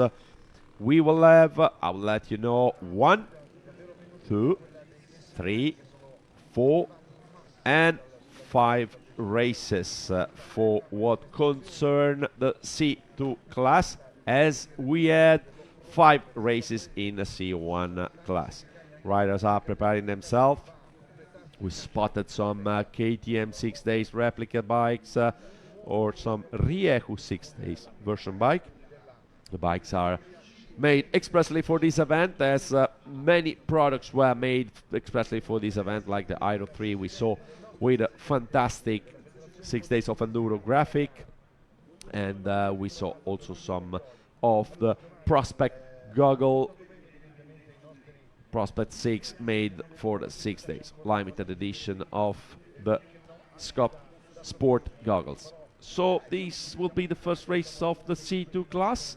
See some of the aged rider competing in this class. It will be, we've seen before, Willy Giacchetti, Italian rider with number 462, as we see Matteo Bottino, number with a pink shirt in the Formula 1 style that we see right now with number 913, Matteo Bottino. Here we are with Giacchetti 462 and the rider number 665, Andrea Orlandi, another Italian rider. That's plenty of riders going out there. I didn't count how many, but probably in between 36 and 35 riders coming out for the first race of the C2 class. Some few moments before the race will start. We see riders from the same clubs, some Spanish rider too, getting ready for the first race of the day of the C2 class, 6th race of the day here in Cassano Spinola, as everything is ready. It was a pleasure to have Mr. Copioli with us, giving his advice on these 6 days. We all keep finger crossed for Team Italy, of course. The gate is dropped down right now. Gate is down, and we see who will took the lead. 2 Italian riders. It's a little crash at the first corner, as now we are going out for with Enrico Zilli that is taking the second position after start, the rider with the number 601, as Jacopo Traini took the lead. Jacopo is the rider who went out all days with plenty of camera on his bikes to film up the event from the inside. We have a German rider in third place, as in front. There's a little contact with the front and rear wheel for the riders who are leading now, taking places 1 and 2. That's the race is going through his first lap for the final cross test of the C2 class here in Cassano Spinola.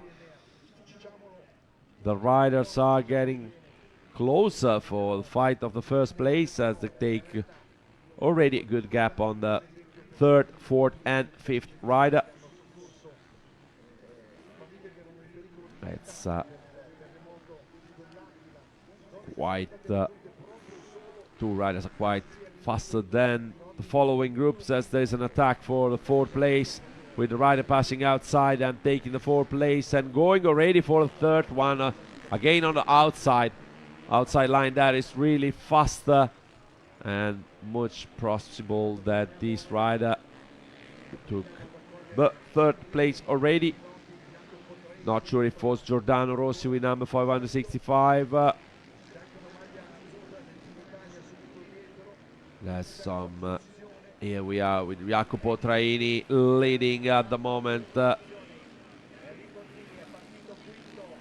and we see right now passing the finish line for the first time for Traini in front of Kylian Bremont.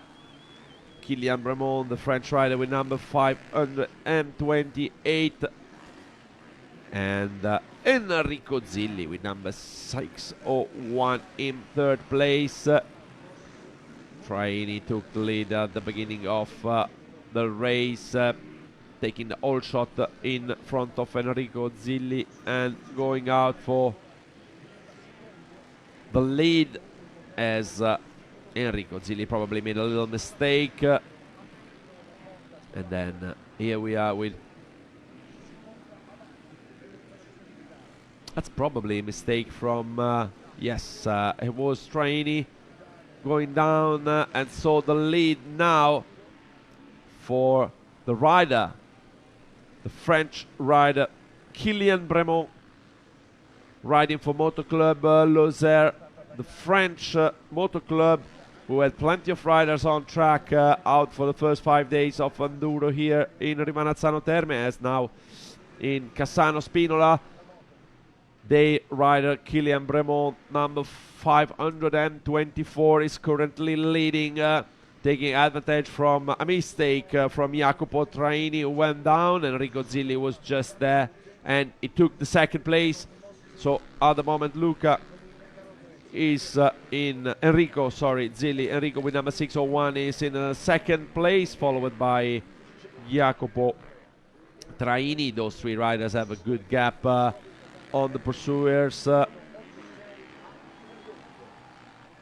It's now time to see soon on the finish line, but we know that is Kylian Bremont who took the lead. The French rider from Moto Club Lozère will pass soon on the finish line of lap 2, starting his third lap of the day. Kylian Bremont just passed now and is in front of Enrico Zilli and Jacopo Traini. As for the fourth place, we have a rider riding from Czech Republic,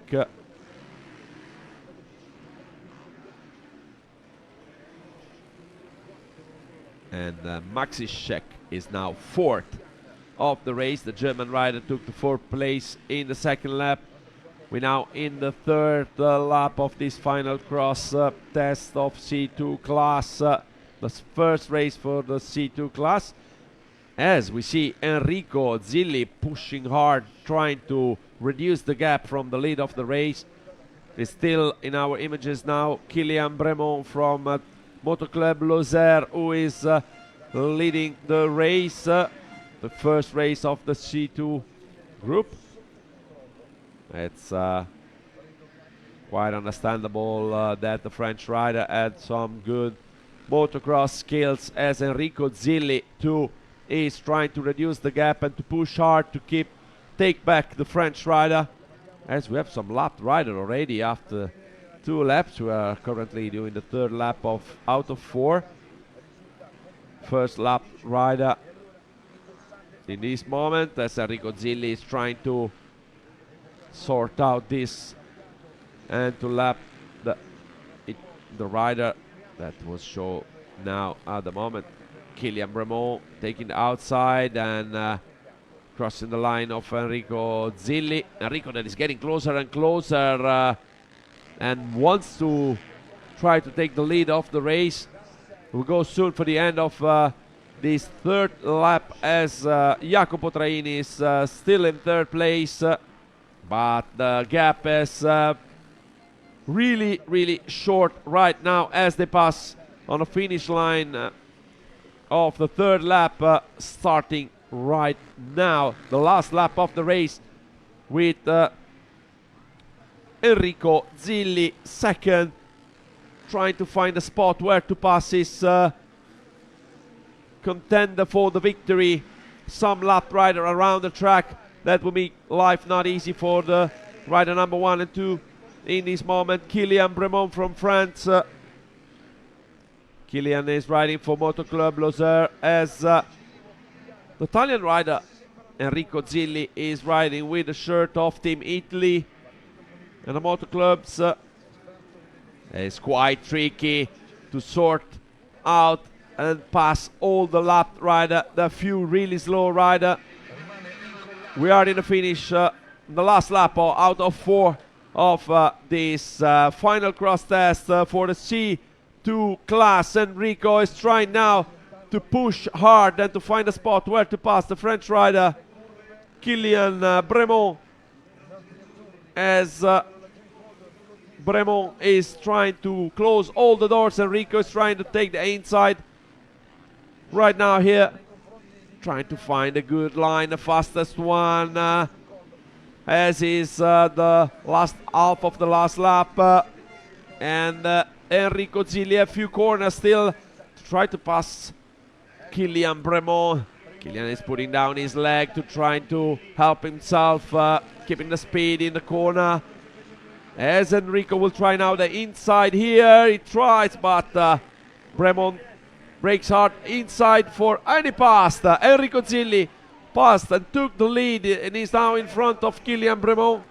Kylian Bremont will try to keep closer to the Italian rider, the French one from Lozère, trying to follow the Enrico, but some lap right in the middle as we are going for the last corner, and Enrico is doing the corner and he will finish first. This first race of the C2 class, taking back the victory.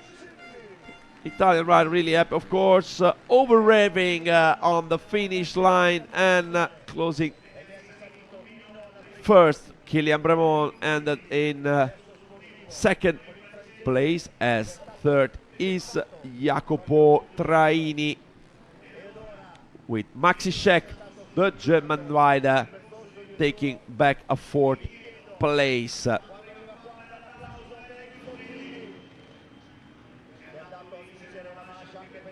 Was a quite nice and tough fight in between the first and Alongside its strong sporting values of endurance, stamina, determination and performance, the FIM International 6 Days of Enduro generates an undoubted passion for the brands and products that are developed and thrive in this unique environment. FIM International 6 Days of Enduro is the most historical discipline and world championship that we have, that FIM have. It started in 1913 in England, so along all these years we've built a strong competition and racing series, but also a very strong and valuable brand.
This brand has been recognized through the years by our long-lasting partners that are continuing investing in the 6 days, because the 6 days is really a brand that is recognized in the off-road market. FIM has a long list of partners, commercial partners investing which are present in the ISDE, so the International 6 Days of Enduros, such as Hyro, RK, XL, Scott, KTM, Riehu, or Harley for the environmental mats. All these brands are producing limited edition products with the 6 days logos. This is a clear example that this is not just a competition, but a real valuable brand recognized by the end consumer and the motorcycle fan, mainly in the off-road market, and we suppose that this is a race which will last for many years and has a really bright future in front of us, in front of it. And we really want to thank all these partners helping us organizing such a great event.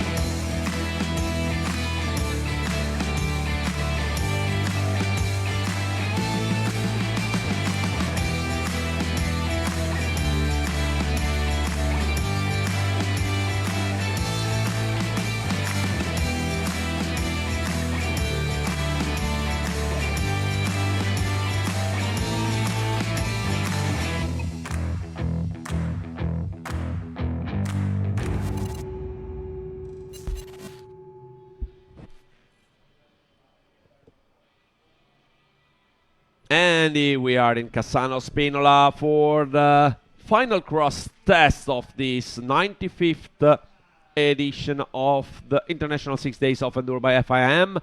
That's the classment of the previous race, number 6 of the day, with Enrico Zilli at the first place in front of Kylian Bremont for the French rider, and Jacopo Traini was third. It was quite a nice race with a huge fight for the first place, and at a few corners to the end when Enrico Zilli took the victory.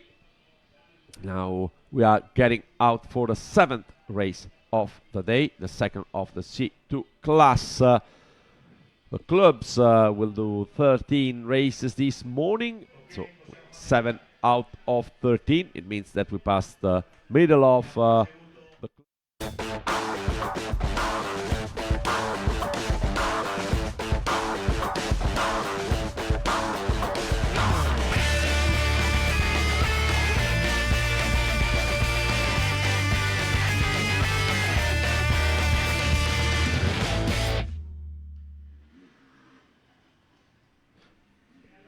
We will have 35 riders in the second race of the day for the C2 class. Riders are out there at the moment for the sighting lap.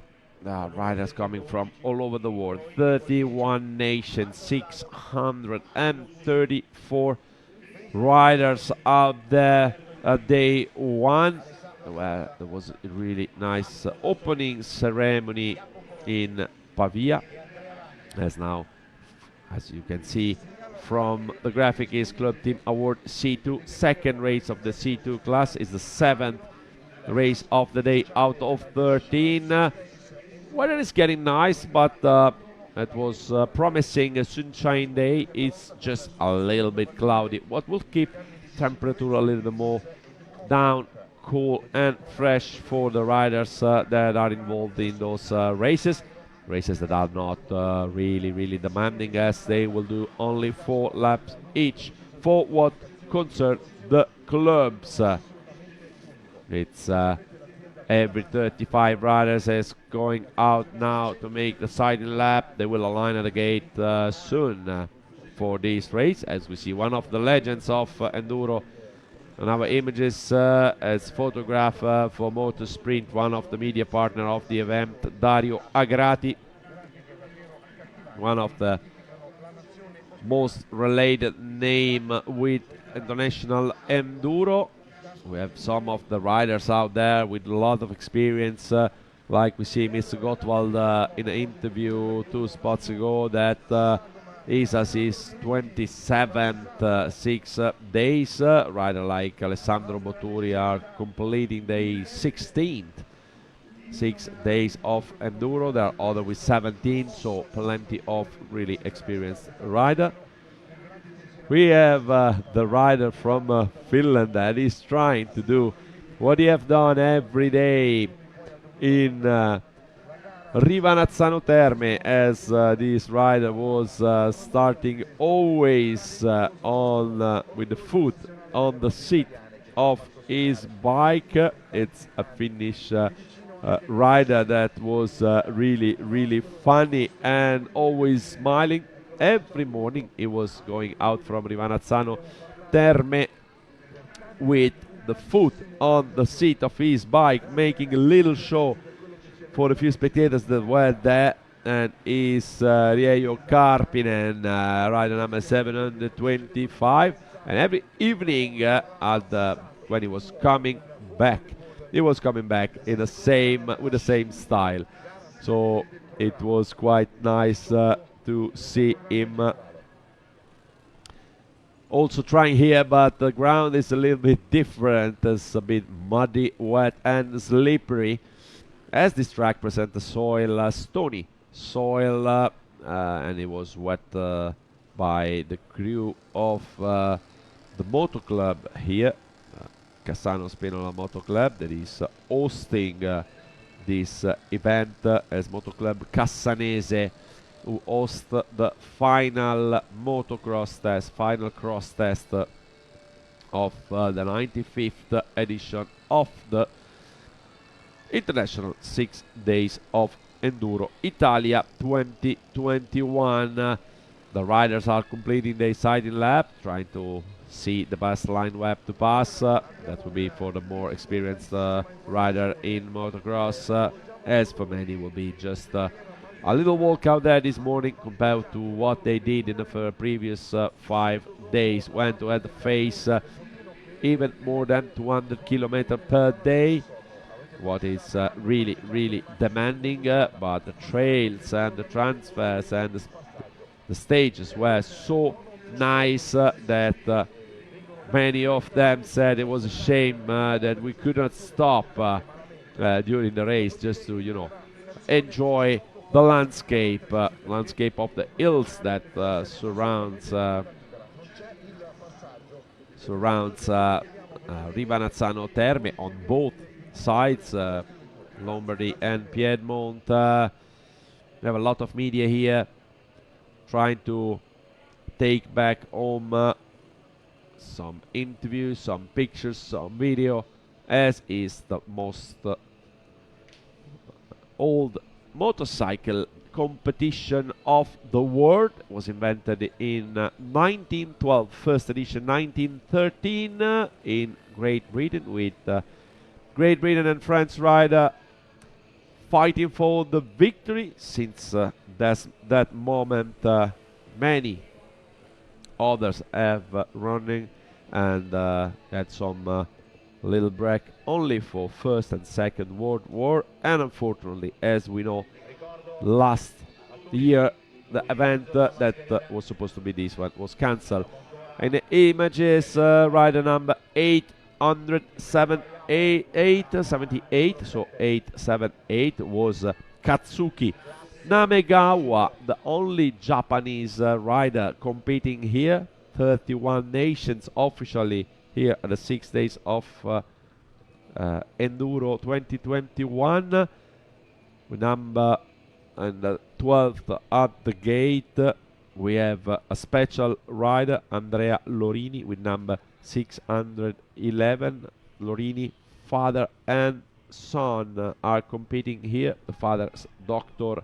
Lorini, is one of the heroes of this pandemic here in Italy, working in Bergamo at the hospital there and saving life and really doing something incredible. One of the heroes of the pandemic.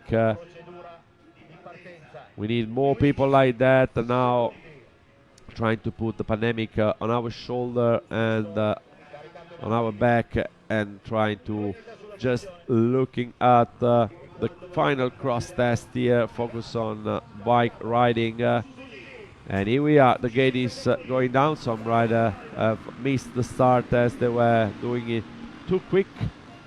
That's an Estonian rider. Oh, huge crash for the rider here. There's a crash over there as it's the Estonian rider who took the lead. It's Priit Raid with number 793, who took the lead at the beginning of the moto, but he lost it already as There's another rider in front in this moment. That is Dökle Abma, number 598. Rider from the Netherlands. We saw a lot of Dutch riders riding pretty fast out there. So maybe now another rider in front. We have to see Willem Astig, number 617, or number 660 is Tomas Proaška. Tomas Proaška from Czech Republic, who took the lead. Tomas Proaška, who started 4 and passed 4 at the first corner of the race, is currently leading over Prit Rider from this is not Prit Ride, this is Tomas Proaška, but the all shot is made by Prit Ride. As the graphics show at the moment, there's a fight for the second place behind Ride for the third place before, and then for the second place then, of course, as the riders are pushing really high. Introini, the Italian rider, started in 8th place. As the standings we see on the left of the screen is the standing of the start. So after the first corner, we will get soon close to the end of the first lap, and then we will see who is leading. Juha Sarela, the other Finnish rider, was in our images right before, as at the moment we are going closer to the end. Here we are with Proaška, Tomas Proaška, the Czech rider on the lead, but is Willem Astig from Slovakia, who is currently second, as the other Czech Republic rider is now third. It's quite a nice moto with a lot of changes in front. And the track is quite rough at the moment, as the ruts are coming out lap after lap. We are the second lap of the 7th race of the day, with Tomas Proaška, the rider from Czech Republic, leading in front of Willem Astig. As in 3rd place we have another rider from Czech Republic, and he's the rider I'm not able to find at the moment. Ersche is Yves Ersche, that is currently in 3rd place. As now some nice duels are going on. We see also some Italian shirt is Alessandro Forza with number Alessandro Forza, the Italian rider with number 839, that is trying to sort out to take the 3rd place. It's Alessandro pushing really hard to trying to pass some of the riders, as Jacopo Rossi with number 850 is also there. Prit Ride was 4th after leading, as he took all shot of this race. Little tricky mistake for Alessandro Forza with the number 839. Alessandro trying to push and to recover places, as he has some other 2 riders in front, and he will try to get in there closer and closer, as Tomas Proaška is still leading the race. Czech Republic rider is unleaded trick mistake, as the front was washing out, but it's now Proaška leading in front of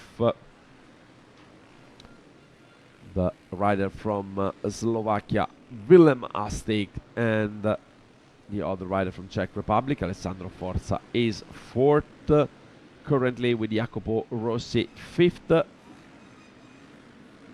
soil is getting rougher and rougher as the motor's going on in this nice Italian morning here in Cassano Spinola. Fight for the first places. It's quite hot at the moment as the rider tried to pass on the outside crossing line, but those riders are second, third and fourth. Willem Astig is there in second place with Thomas Prohaska first. It's this is the fight for the victory of the second race of the C2 group, with Prohaska flying over the tabletop and trying to make a good gap and pull the gap to the end, as this is the third lap of the race out of 4. Thomas Prohaska with number 660 still leading in front of Willem Astig, rider from Slovakia. It's almost a home fight for the two riders, and in this moment is Thomas Prohaska who took a little advantage in this tight place of the track, but the race is open till the end as we are getting close to the end of the third lap of the race. Wanna see Alessandro Forza what he's doing. Tricky that place, really muddy and wet there, so they are really careful, the riders, when they pass there. Nobody wants to crash, nobody wants to make a mistake right now as they are affording the last lap of the race, the final lap of race 2 of C2 group, the 7th race of the day of this final cross test, the 6th day of the International 6 Days of Enduro 2021 Italia in Rivanazzano Terme. Here we are in Cassano Spinola as Mr. Introini lost a couple of positions and is now in 10th place. Thomas Prohaska is still leading this race since the first corners, and Willem Astig is second, trying to find a place where to pass. Last lap is almost at his middle as we are now seeing Prohaska taking easy the victory with this contender that is now a little more further. So Willem Astig gave up a little bit in the end of lap 4. The second part of lap 4 is losing a little bit of the ground as Thomas Prohaska is going for the victory. But maybe it was just breathing a little bit. Willem Astig from Slovakia trying to recover a little bit, but a few more corners and the race will be finished. Try to pass here and outside. See on the braking, track getting a little bit bumpy. It's not easy to pass here as the line is really tight, but there are a couple of corners still. Prohaska pushing himself to the last corner. That's the last place where to try to attack, but no mistakes from Prohaska, who goes for the victory of race 2 of the C2 group, the 7th race of the day, ending first in front of Slovakian rider Willem Astig, as on the 3rd place of the day we have Alessandro Forza, who took back the 3rd place. Alessandro with number 839 reached the 3rd place and was pushing till the end as Jacopo Rossi finished in 5th place, and at the 4th place was Yves Ersche from Swiss. So it's race 2 of the C2 group, who just finished here in Cassano Spinola, the motocross track that is hosting the final cross test of this international 6 days of enduro. Introini finished at the 10th place, both 10th and 12th Introini riders, Riccardo and Alberto. There are plenty of brothers, of father and son, of families, of friends riding alongside in this incredible, demanding race as it.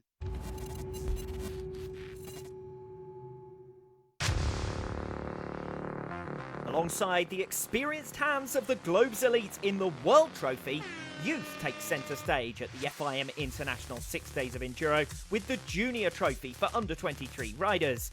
For Italy in particular, this is a breakthrough year in a long-term project from their national federation. The 6 days is a big opportunity for young riders to be able to start together with the best riders in the world on the specials. We have several riders from the Talenti Azzurri programme, a project from the federation that helps under-23 riders in competitions including the World and European Championships. Several riders have already passed through this scene: Oldrati, Verona, Cavaglio, Pavoni. So it's something that's been going on for several years and with great success. Just 3 years ago, Italy claimed their first junior trophy in a decade in Vigna del Mar, Chile. Now, 2 of those gold medalists are at the top of the World Trophy with the senior team in 2021, proof of the country's pipeline of talent. And as the latest generation of juniors also lead the way in 2021, there's every reason to think they'll join the recent graduates to create a formidable team in the future.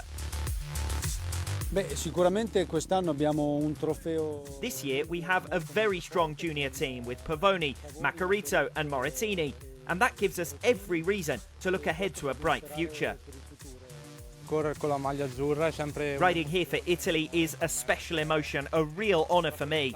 Representing your country is always very enjoyable, but particularly in such an important race as the 6 days. It makes you grow a lot. Experience in this sport is absolutely vital. Certainly, myself, Matteo Pavoni and Cavaglio, as well as Lorenzo, have always ridden together growing up here in Italy. With Lorenzo Macarito, I remember going out as children on mini motos. So it would certainly be very special to get to represent Italy in the World Trophy with them all and to target the title. And if we could make it a golden generation, that would be wonderful.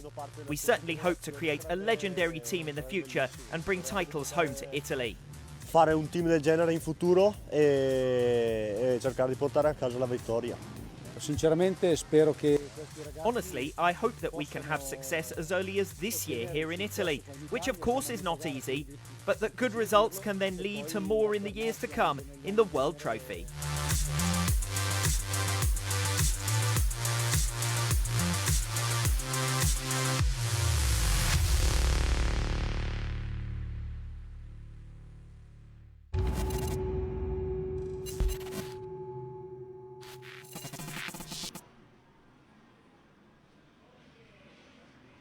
And this was a wonderful highlight on the Italian team. Focus on Italy. Italy, that is... we see now the classmen of the previous model with Thomas Proaska, Willem Astings, Alessandro Forza, Yves Ersche and Jacopo Rossi finishing in the top 5 spots of the second race of the C2 class. Here was the 7th race of the day, as now soon we will have the 8th race. Andrea Lorini was finishing in 14th place as one of the best riders out there.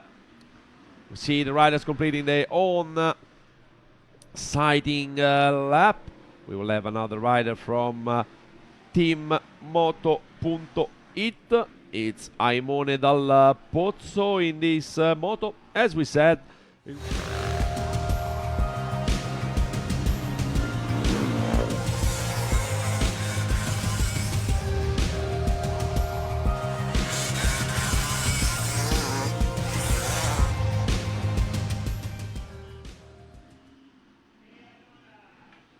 As we said, it was really nice to see this focus on the Italian team. Italy that is dominating these 6 days of Enduro 2021 in Rivanazzano Terme, as they lead currently both trophy and junior world and junior trophy. So this edition of is the 95th International 6 days of Enduro 2021 Italy, and it's hosted in Rivanazzano Terme.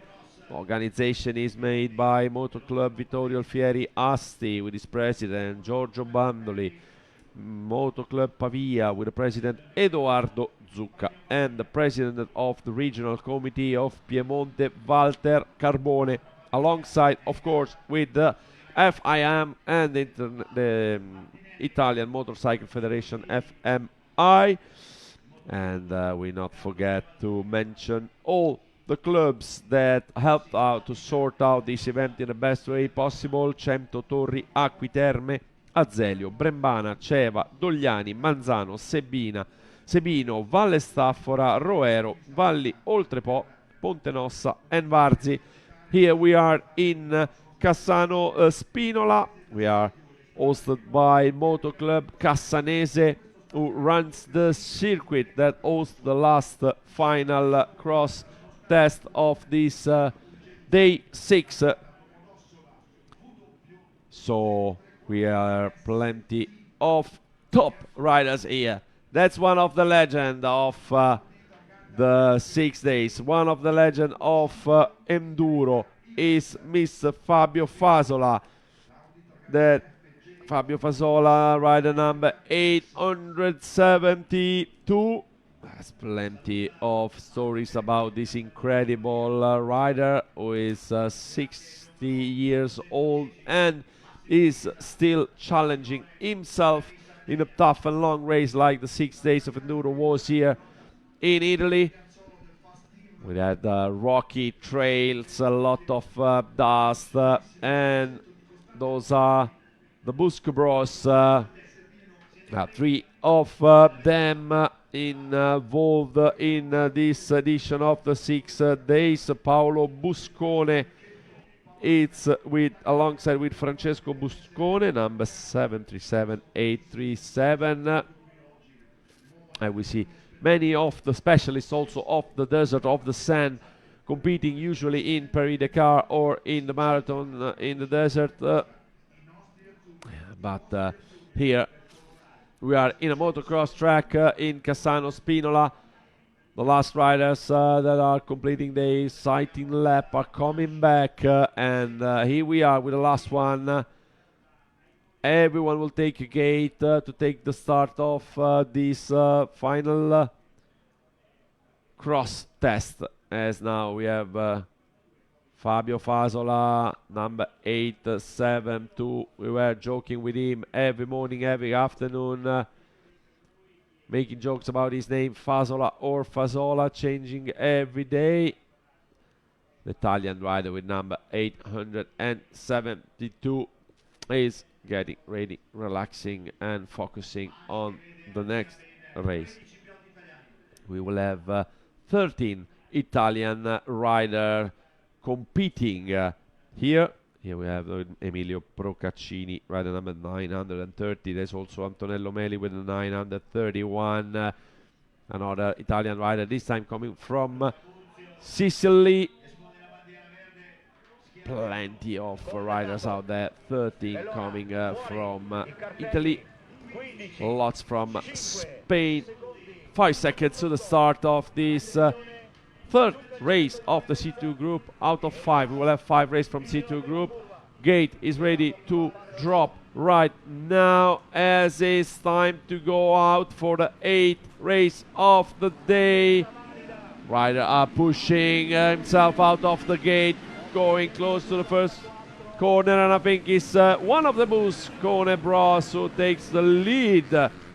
Some of the contact, some crash, but everything good for the one of the Busco Bros who take the lead of the race in front of other two Italian rider. Is Nicola Lanza with number 864 and Emilio Procaccini with number 930 as one rider from Venezuela. Miguel Unda with number 430 was one of the riders who take a good start, but the fight already in the front, in between Paolo Buscone, who take the lead and all shot the first corner, and Francesco Buscone. So it's a family fight, as one rider is trying, I don't know if it's Emilio Procaccini who is trying to... Oh, three crashes in the same corner, a tricky moment, 4 crash. One of the Buscone Bros went down, and then it was quite a disaster for many of them. We had 4 crashes. Oh, another contact, as here we are with a mistake of Paolo Buscone. His brother Francesco passed him there, but then several crashes, as when you see one bike in front you try to find another line, but it's not easy to take,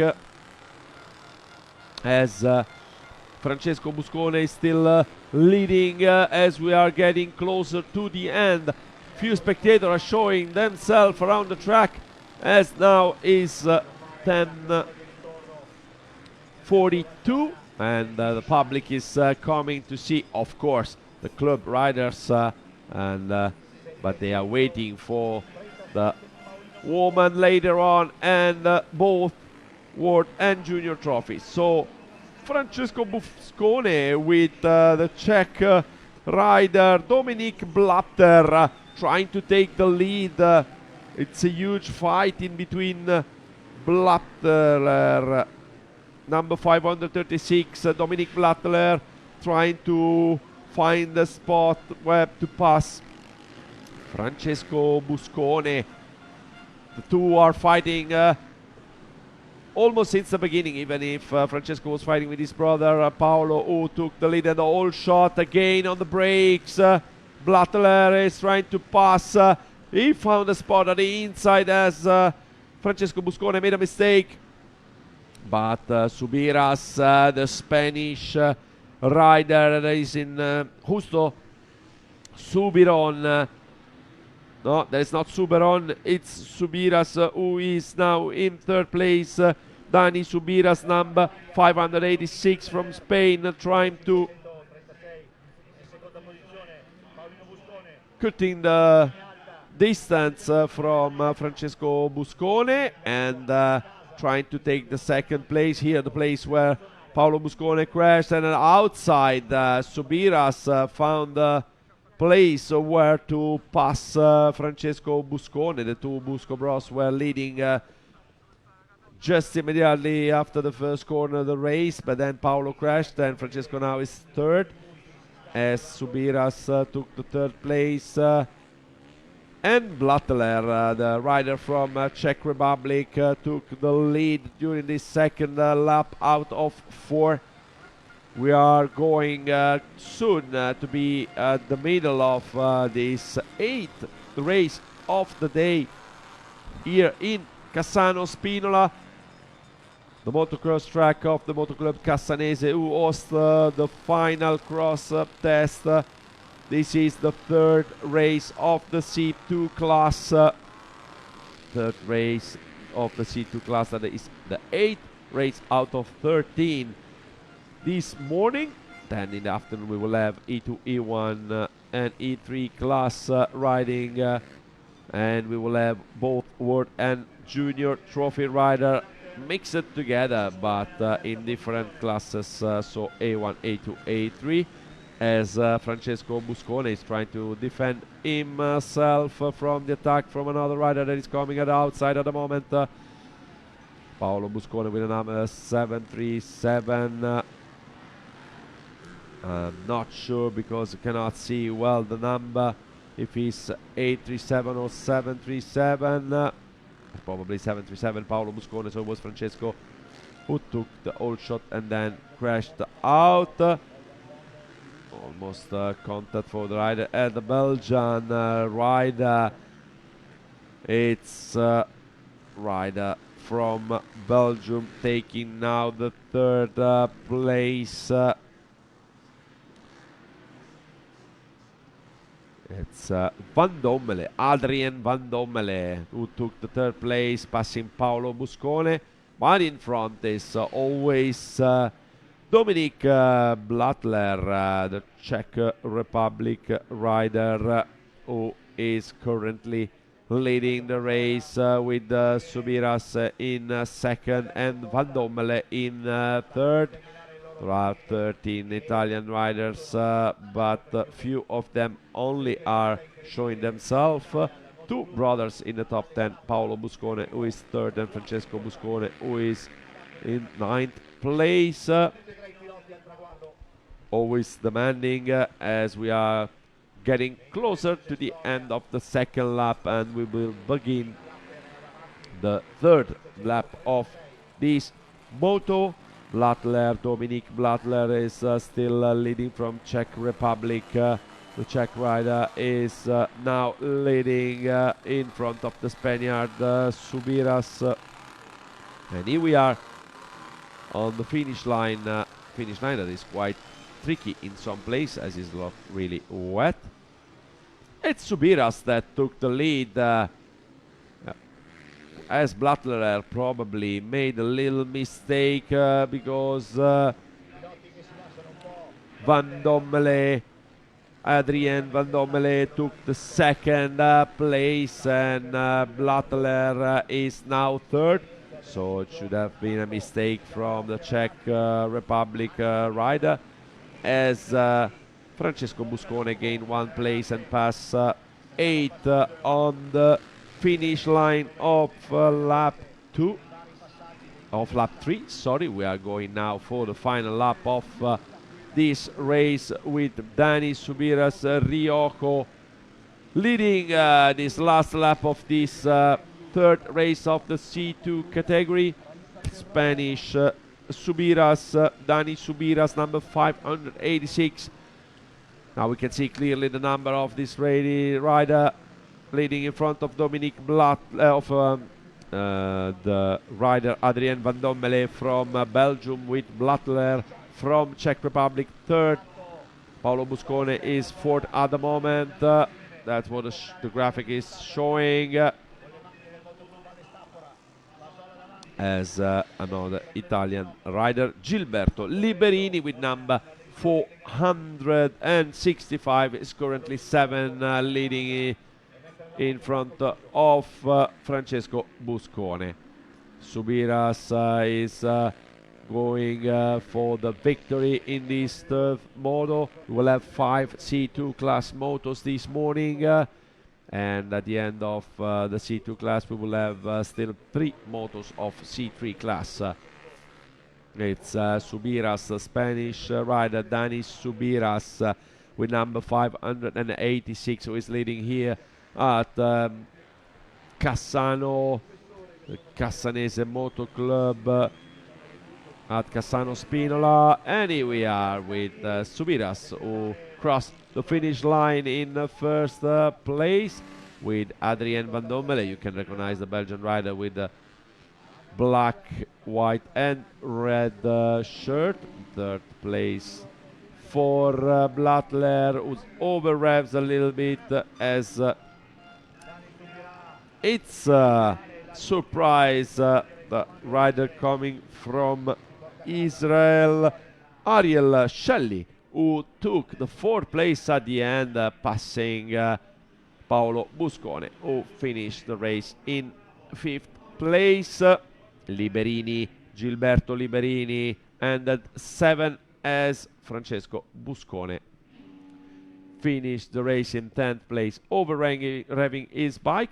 Good results, also good result for Aimone Dal Pozzo, rider number 952. Aimone, who finished his race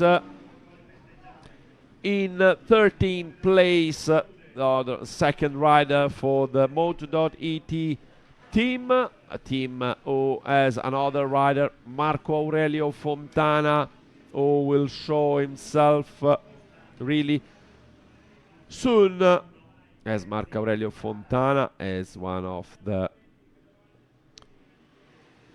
Olympic athletes of mountain bike, was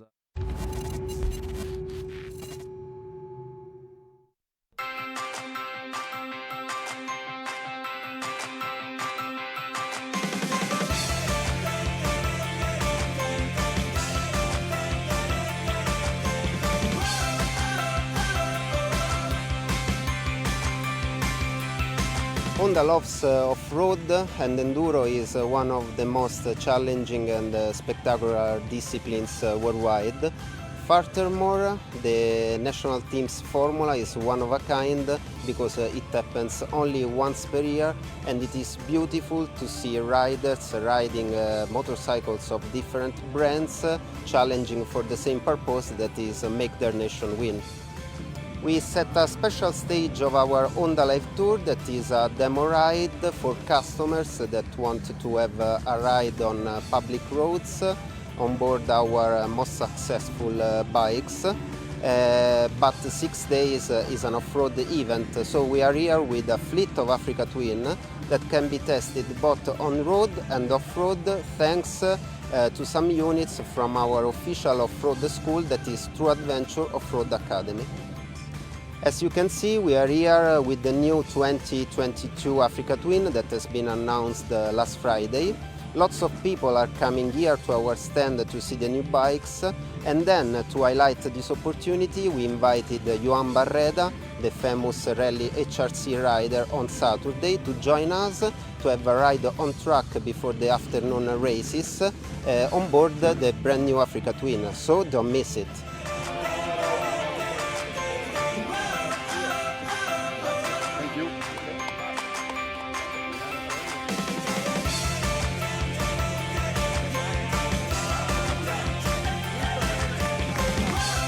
Yeah, so we're very proud this year to be the official partner for the International 6 Days of Enduro for the second year in a row. And the goggle that we brought to the event this year is the Scott Prospect goggle. It's the top of the range goggle in the Scott lineup, so it's got everything you need in terms of features. And graphics wise this year it's developed to coincide and represent the host nation of Italy, and it also features an official ISDE logo badge on the side of the strap.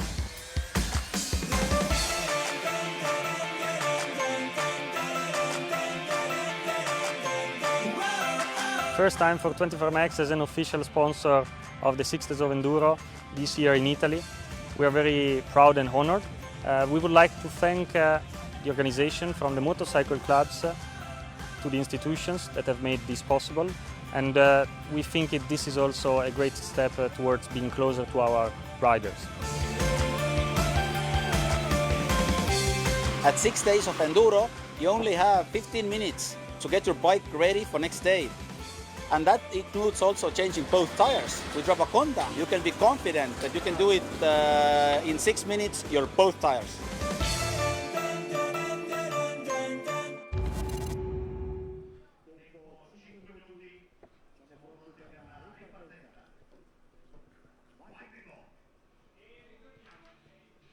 And we are back here where we will see now the standings of the previous race. That was the 8th race of the day, the 3rd of the C2 class here in Cassano Spinola. They're watering the track as is getting a little bit dry.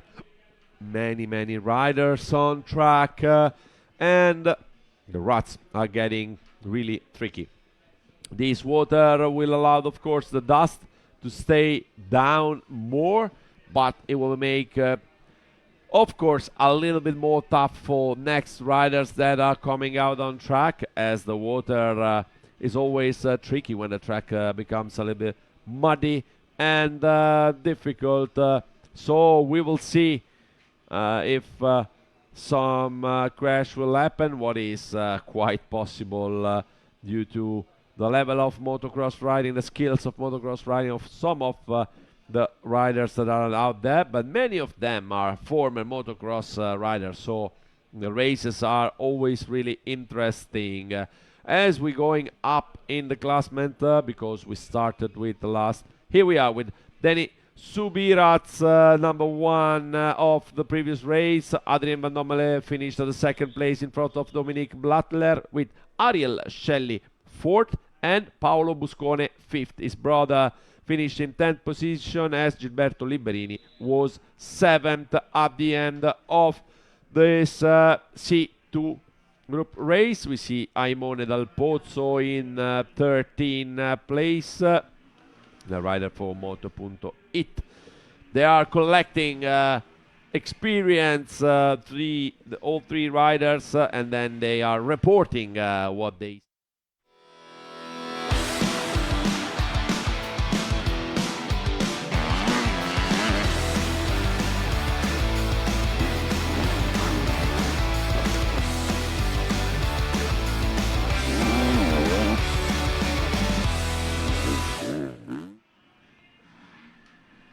So here we are for the siding lap of this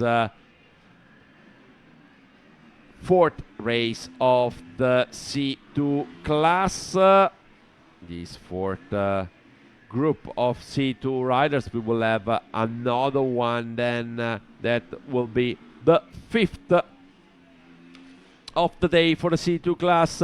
This is race number 9 of the day. The races are going out easy, one after one. All the riders are taking best possible feeling from this final cross test. See the riders that carry on cameras and they are filming to report that was Ryman 764. It's rider Tiziano Interno filming the event from inside and showing to the spectators the beauty of the 6 days of enduro. This is the 95th edition of the FIM International 6 days of enduro. This event was hosted. Here we have number 414, who is Mirko Milani. He's competing alongside his brother Luca Milani, running the number 514, both competing in the Scuderia Milani team. As we see the other riders passing through now for the sighting lap. We have a beautiful sunny morning out there, with temperature getting a little bit higher as the time is rolling on. And here we are with the riders coming back at the pre-start.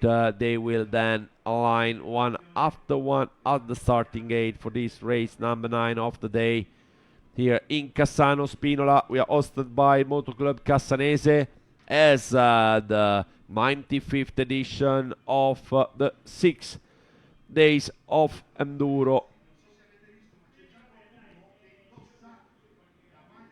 Here we are with Omar Visinoni, rider number 564, the first to reach the gate, as the number 604, Raid Brown, has also aligned at the gate for this race. His bike, the American rider, AMA, those riders are here as they live a great passion for bikes and off-road and enduro, and they are traveling from all over the world, 31 countries, 634 riders here. We see the bike of the Scuderia Presolana, and alongside with American rider, some German rider. You can recognize them from the shirt, as all the riders are coming back, preparing themselves to the start.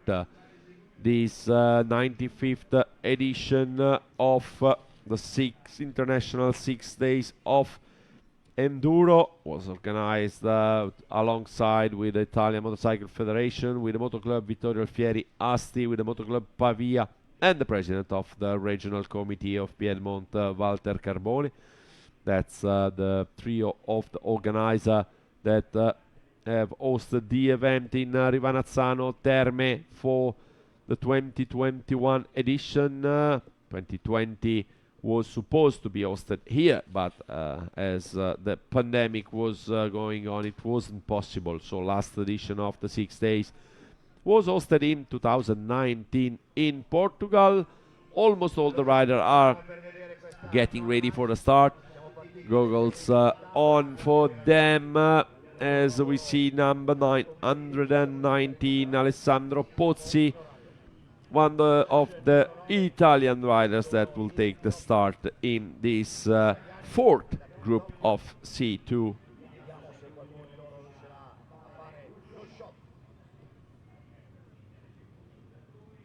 We have 10 Italian riders aligning themselves here for race number 9 of the day. Still few spots free. They can choose where to go as they enter the gate. There's a green flag, what means that all the riders are there. 15 seconds to the start of this 9th race of the day. On the left side of the screen you see the order of the riders at the starting gate. And 5 seconds to go, the gate will drop soon, and it is now. Some dust after the start, some wet spots. Here we are. Oh, crash just at the beginning. Unfortunately, the rider was crashing just in the first positions. It's always tricky, the start. So we have a German rider who took the old shot. German rider who took the shot is Max Fellig with number 546. See again slow motion with the rider who went down in this place, and unfortunately that many riders were crashing there. Now it's will be hard for them. 10th and 11th, the Milani brothers. As we have two riders from Israel in 7th and 8th place. We have Dan Maya with the number 757, who is currently in 7th place. The Enduro boys of Israel are doing pretty well in these 6 days of Enduro, as a German rider who is currently leading the race. Oh, crash for the rider with number 757, probably Dan Maya. That's tricky at the beginning to understand who is leading. Then when the first lap will be done, it's difficult to see the numbers. Here we are with the crash of the rider. Probably Dan Maya, rider from Israel, probably, as the first lap will finish soon. We see some of the ruts now are wet as they water at the track to keep the dust down. The track is in a perfect condition. It's getting trickier and trickier. As we said, number 414, Mirko Milani from behind, making best line possible to come out. There's American rider at the moment with 5:04, 5:1. That's We see who's crossing the line is Egger, Martin Egger, who took the lead of the race. The rider from Czech Republic is Martin Egger taking the lead of the race. Is now in front of Abreu da Silva, Pedro Abreu da Silva, with number 533. Rider Abreu da Silva was coming from South America. And we have Ray Brown in third place with number 604. We saw him in our images, 604. Ray Brown is now third, as Max Felig, who took the all shot, is actually fourth, in front of the two Milani brothers in fifth and sixth place. So well done for the, not yet done, but very good result at the moment for the Milani brothers. Scuderia Milani, they were doing pretty well. They are motocross enduro riders, so they know how to ride on a motocross track. Here at Cassano Spinola, the ground is quite nice, with some stones and a good ground. We see the ruts now in the corners. This is one of the trickiest and more difficult corner to take, as in front Martin Egger, number 436, is still leading the race in front of Pedro Abreu da Silva and American rider Ray Brown, going out for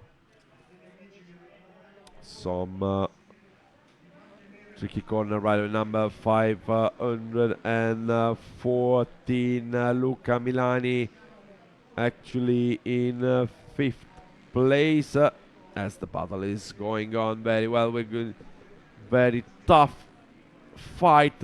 Here we are. That's the last corner, and we see Mirko Milani getting closer to the lead of the race, as Mirko Milani is third at the moment, getting closer to the second place, as Martin Egger is still leading in front of the American rider Ray Brown. Ray Brown is now second, but probably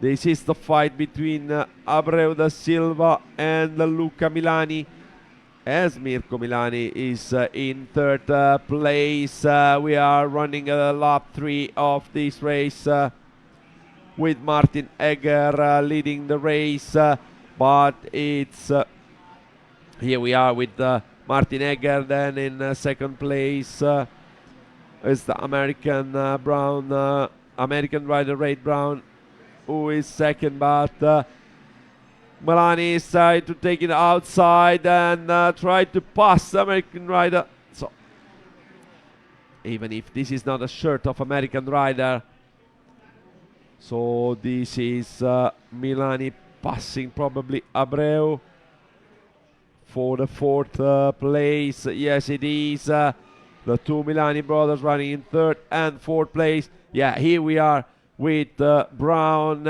and Milani as in front. Normally it's Martin Egger who is leading the race. We'll see at the end. Here we are with number 514, what is Luca Milani, taking the position of Abreu da Silva. And now it's time for the riders to end the lap, almost to end the lap, as we see Brown fighting with Milani. It's Mirko Milani who is trying to sort out, trying to take the outside here and find good speed. Not easy to pass as they are finishing the lap and beginning the last lap with Martin Egger leading in front of two Milani brothers, with Ray Brown in fourth place Martin Egger is still leading with the two Milani brothers, second and third for Scuderia Milani. What will be a fantastic result? Aimone Dal Pozzo is Alessandro Pozzi, sorry, in 19th place. Alessandro Pozzi in 19th place. As the race is going on for the last lap, and Michael Grande is in 11th place behind the Israel rider Maya. We have Andrea Zanotto with number 941 in 7th place in the top 10 of this fourth race of the C2 category. Martin Egger is running away, pulled the gap for the Czech Republic rider, who is pushing through the fields as the two Milani brothers. They are now side by side fighting for the final second and third place of the race as we're in the middle of the last lap, the final lap of this final cross test of the C2 group, race number 4 for the group. It's Martin Egger from Swiss, as the graphic is changing. Abreu da Silva in 5th place is not Swiss for sure, but Martin Egger it's still leading. Think is a Czech Republic rider with a huge gap as is coming for the last part of the lap. The two brothers Milani are also coming, and Martin Egger win the fourth race of the C2 group with the two Milani brothers that are finishing in second and third place. There was a change in the positions with Ray Brown ending in fourth and Abreu da Silva finishing in fifth. We'll see if Zanotto will finish behind Max Felig, who did the all shot at the beginning of the moto. And it's amazing to see the two brothers Milani fighting for second and third place. It was a great race, this fourth race. Alessandro Pozzi finished in 18th place, as I see now. Alessandro, that is with live on at the moment. Alessandro Castellani. Unfortunately, we cannot hear him, but we wait for him, as it will be our man in the pit lane, Alessandro Castellani.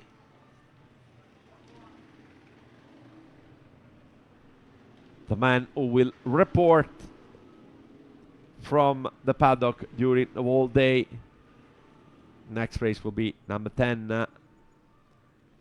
We wait to have some news from Alessandro from the pit lane.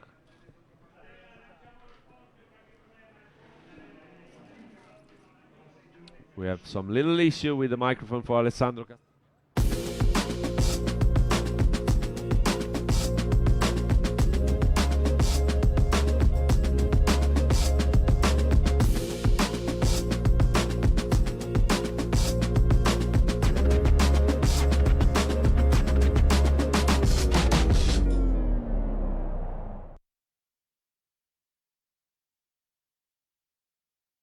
And here we are again back on track. We will have soon the 10th race of the day already. Incredible 10 races. The 10th is not yet done, but it will be the 5th for the C2 class here in Cassano Spinola. As we wait to see if Alessandro Castellani, our pit reporter, have some guests for us Rider number 401, Enrico Rinaldi, is getting ready for getting out on track, as we will see probably now the standings of the previous moto. We can't wait to see which one of the Milani brother finish in front, as Enrico Rinaldi, son of Mario Rinaldi, is going out, followed by Nicola Recchia. Those riders were some of the fastest out there. And here we are, number 401 for Enrico Rinaldi, taking the start of this moto. We have some of the best names out there for the C2 class. That's Club Team Award C2, race number 10 of the day. We see the 804. It's David Kadestam. We see the 507, Josh Knight.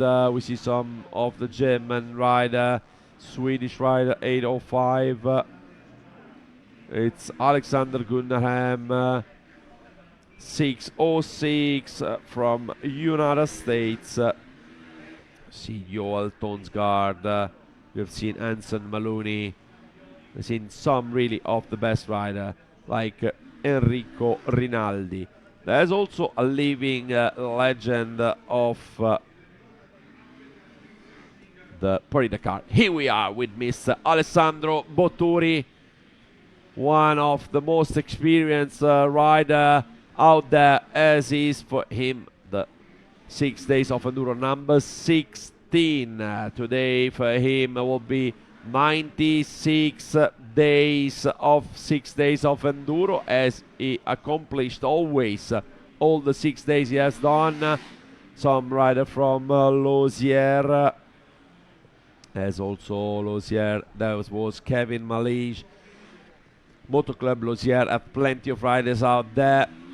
Riders from Team Germany. All the German rider wears the German shirt. Still waiting for the standings of the previous race, the race number 9. It will be interesting to see again the standings X, as Enrico Rinaldi just finished his sighting lap out there, quite fast, as the last rider was entering a few moments before for his sighting lap.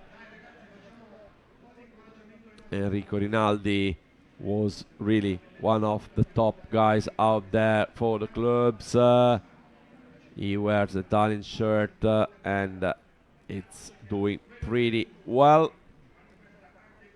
as it's now almost time for the 10th race of the day here, Crossodromo Valle Scrivia in Cassano Spinola. The Moto Club Cassanese is welcoming us here in their own motocross track, as we see already the first rider taking place. Is there what you see, Motul Enrico Rinaldi taking the gate, picking the gate a little bit on the left side, middle left for him, as Nicola Recchia took the gate nearby him on his left. Those riders have good motocross skills, even if is Nicola Recchia, who was a former motocross rider as Enrico Rinaldi. It's a total enduro rider. Of course, they all train a little bit in motocross. They know how to ride the bike very, very well. Let me tell you that they did a brilliant 6 days of enduro. But Nicola Recchia is a former rider, one of the best Italian riders in motocross in the last few years. So it will be really interesting if Nicola can take a good start and to see what he can do out there in the 4 laps of the race. is not that long, but we have 13 races for the club right at the beginning of this last day of the FIM International 6 Days of Enduro 2021 Italia. The last riders are back from the sighting lap, and they will come to the gate. Here we are with the FMI, Federazione Motociclistica Italiana President, Mr. Giovanni Copioli, today in your country. A great work for ISDE 2021 before 2020, so another year of stress, maybe hard work, and maybe also a little fear because of the pandemic COVID. Sicuramente, good morning together, but sicuramente il lavoro grandissimo dei motoclub organizzatori, ma soprattutto direi in questo caso anche della federazione, perché sappiamo benissimo che l'anno scorso a 6 giorni non si è potuta tenere per il Covid e la federazione internazionale aveva altre richieste per il 2021, però grazie ai buoni rapporti che abbiamo e anche sedendo nel board della federazione internazionale siamo riusciti a mantenere questa manifestazione per il 2021 e quindi un grandissimi complimenti anche ai motoclub organizzatori e a tutti coloro che hanno lavorato e incrociamo le dita per le nostre formazioni. Maybe we'll continue later with President Copioli. Now it's time to racing. And the words of the President Copioli were really interesting. As he said, they keep the event in Italy after the last year cancellation, as we see now an American rider taking the all shot with Rinaldi in third place. Some confused moment at the start. Cerutti is in the 6th place, as we don't see Recchia, 19th place for Recchia, just behind Alessandro Botturi, the rider who took the all shot is Cole Martinez from United States. Wide open. We can see that Cole Martinez is a former motocross rider, loving to train in motocross, as we have the Swedish rider that took the 2nd place at the start, Axel Zemb, number 705 for the Swedish rider that has now a teammate behind him. And Rinaldi is also there. So little tricky moments in this first lap. Best race, of course, for the C2 group. Race number 5 for C2.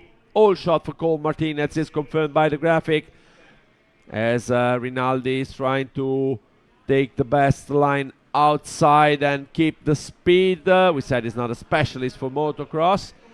It'll be interesting to see what Nicola Recchia do. The start was not that brilliant, but the Italian rider has the skills to come back quick, as he's one of the best riders out there in motocross. And Montanari also is there. Montanari took a very, very good start. Tommaso Montanari, a rider that is training himself in off-road, mostly with Danilo Petrucci, the MotoGP rider. This rider Montanari coming from middle central region of Italy. And as we see now the end of the first lap, we have a rider who take the all shot, Cole Martinez first, Montanari second. Montanari is second. Tommaso Montanari, fantastic first lap for Tommaso, who is now in second place with 2 Swedish riders. Then Axel Zemb, who is 4th, and David Kadestam, number 804, that is in 3rd place. Rinaldi is 7 at the moment, with Nicola Recchia recovering pretty fast in 11th, followed by number 12, but in 12th position Alessandro Botturi. We don't see Alessandro where he is, but Nicola Cerutti is 12th. Not easy for Botturi to be in the front, as the fight is quite tough with Enrico Rinaldi trying to fight for his position, to save his position, with Cole Martinez still first, and Tommaso Montanari pushing really hard on the American rider. We'll see now if Montanari has the strength and the speed to stay with Cole Martinez. Cole Martinez told us that he trains often with motocross, loves to ride motocross, as we said, some of the rider, and is trying, it's Enrico Rinaldi trying to push as much as possible on Anston Maloney to fight for a good position. There's plenty of American riders in this group, as Tommaso Montanari is keeping really strong, pushing over there. We'll see now. Cole Martinez first, then we have Kadestan second, and yeah, we have to finish with President Copioli, that has obviously to go away with other in this busy day. So, President, the hardest part to organize 6 days.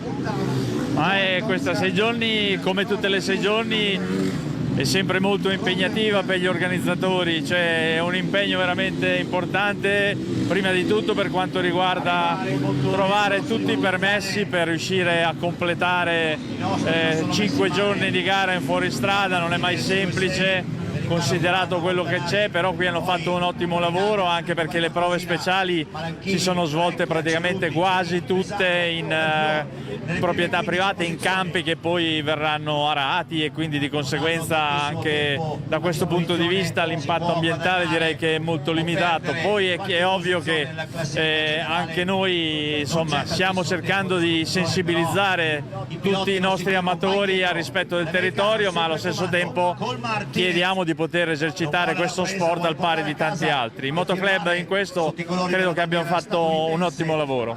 For you as an enduro and motorrally rider, is a great emotion to have the first 6 days of your presidency here.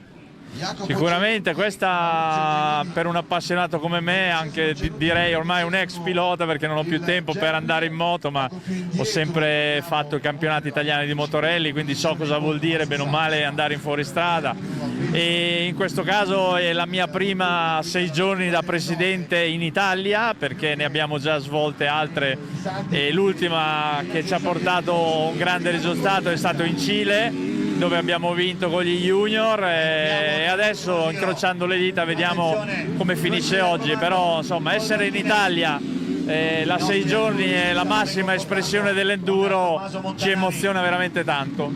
Ok, thank you Mr. Copioli, see you on the podium. See you later. And it was the President Copioli, as Nicola Recchia reached the 6th place and Montanari kept the 3rd one, with Cole Martinez first and Kadestan from Sweden second. President Copioli was talking about the ambient impact of the 6 days, who is really deeply, carefully in consideration of the federation, as we ride green, but it was really full of nice words for the clubs that organized the race here. For him is the first 6 days of enduro in Italy as president of the Italian Federation. The president rides himself in motorrally and in enduro, so you know what he's talking about. So now we'll see what is going on at the race with Cole Martinez, that is still leading the race right with number 503, with Kadestan, the rider from Sweden, with number 804, that is in second position currently, and Tommaso Montanari at the 3rd place in this moment, the Italian rider from Terni with number 818. The fight was pretty huge, as Nicola Recchia, who started 19th, was recovering few places, passing Rinaldi and Maloney, now in 6th place, just behind British rider that is currently in 5th place, that is Luke Parker. And we are going the final lap for still few corners with Kadastam here in our images. Still second, but at the finish line with Cole Martinez winning the race in front of David Kadastam, and Tommaso Montanari lost one position with Axel Zemba, who passed probably, yes, he lost two positions with Zemba third and Parker fourth, Tommaso Montanari fifth with Nicola Recchia sixth, and Enrico Rinaldi seventh in front of Maloney, with Jacopo Cerruti, who is ninth at the end of the race, and the other Italian rider ending in 10th place.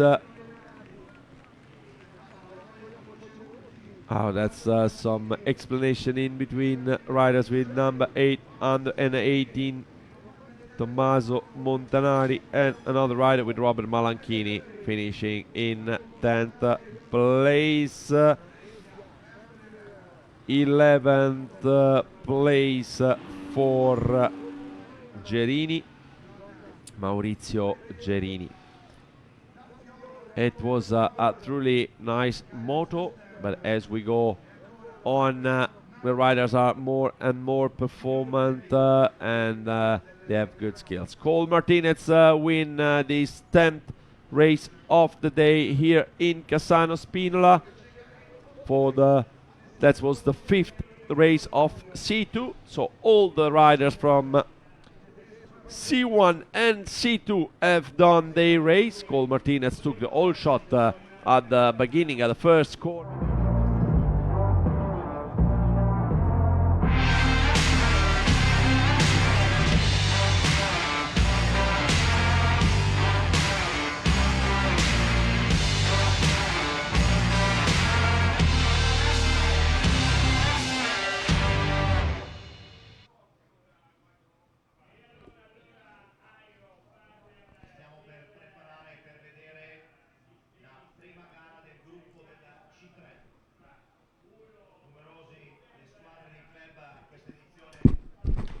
So Cole Martinez finished in front of David Kadastam with Axel Semb third, Luke Parker fourth, Tommaso Montanari fifth, Nicola Recchia sixth, Enrico Rinaldi seventh, and Maloney eighth. That was a brilliant moto, the 10th of the day, the last of the C2 group, as we have 5 motors in C1 and 5 motors in C2 for this final cross test. It's the 6th day of the FIM International Championship. Yeah, in the finish zone with Goran Salvin, of Sales and Marketing Director of 24MX and Pierce AB Group. So Goran, a great work for you for 24MX with so much finishers, a lot of prizes to give. Yes, it's really, really great to see all the efforts done by all the finishers. I think that's why we're here, trying to recognize all the work done. It's not only at the race, it's the preparations, it's their families and everything. So we really want to recognize everybody for their great efforts today. I think that's fantastic. Yeah, because 24MX, it's obviously the website of motocross and off-road in general, and you work with amateur rider most of all. I think we're trying to be relevant for everyone, right? But the amateurs are really, really important for us, because they are the base of the sport, and that is what builds up. And maybe the amateurs will be elite someday as well. So they're really important for us. Goran, what do you think about Italy? Have you enjoyed these 6 days? I think Italy is fantastic. I always love it when I'm in Italy, to be honest. It was a long time since I was here, but Italy is fantastic. I think the arrangement is great, and I think everybody working with the event has done a great job as well. Okay, thank you, Goran Salvin of 24MX Pierce AB Group. See you maybe on the podium or in the finisher line. Yes, we'll do. Thank you so much.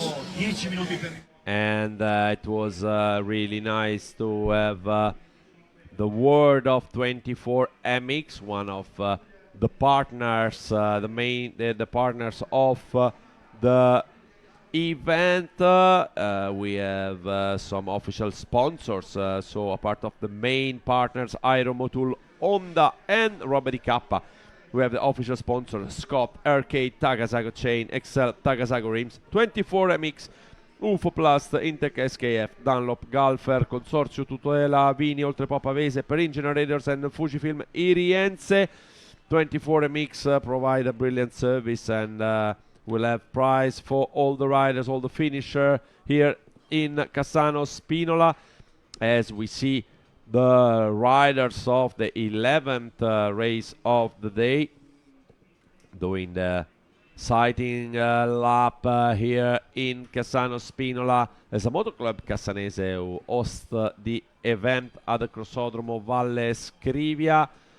Riders have challenged themselves on the tricky, tough and demanding trials up and down on the hills of both Lombardy and Piedmont during those first 5 days of the race. Now they are quite much enjoying their team, their I would say day off almost here in Cassano Spinola, as they have to complete 4 laps of race and they will then be able to check their position, the final position of the 6 days, and enjoy the prizes and the medal they will take back home with them.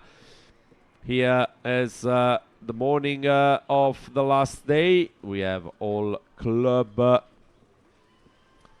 racing, all club riders racing here in Cassano Spinola. You see the track is getting rougher and rougher. Will be not easy for them to avoid mistakes.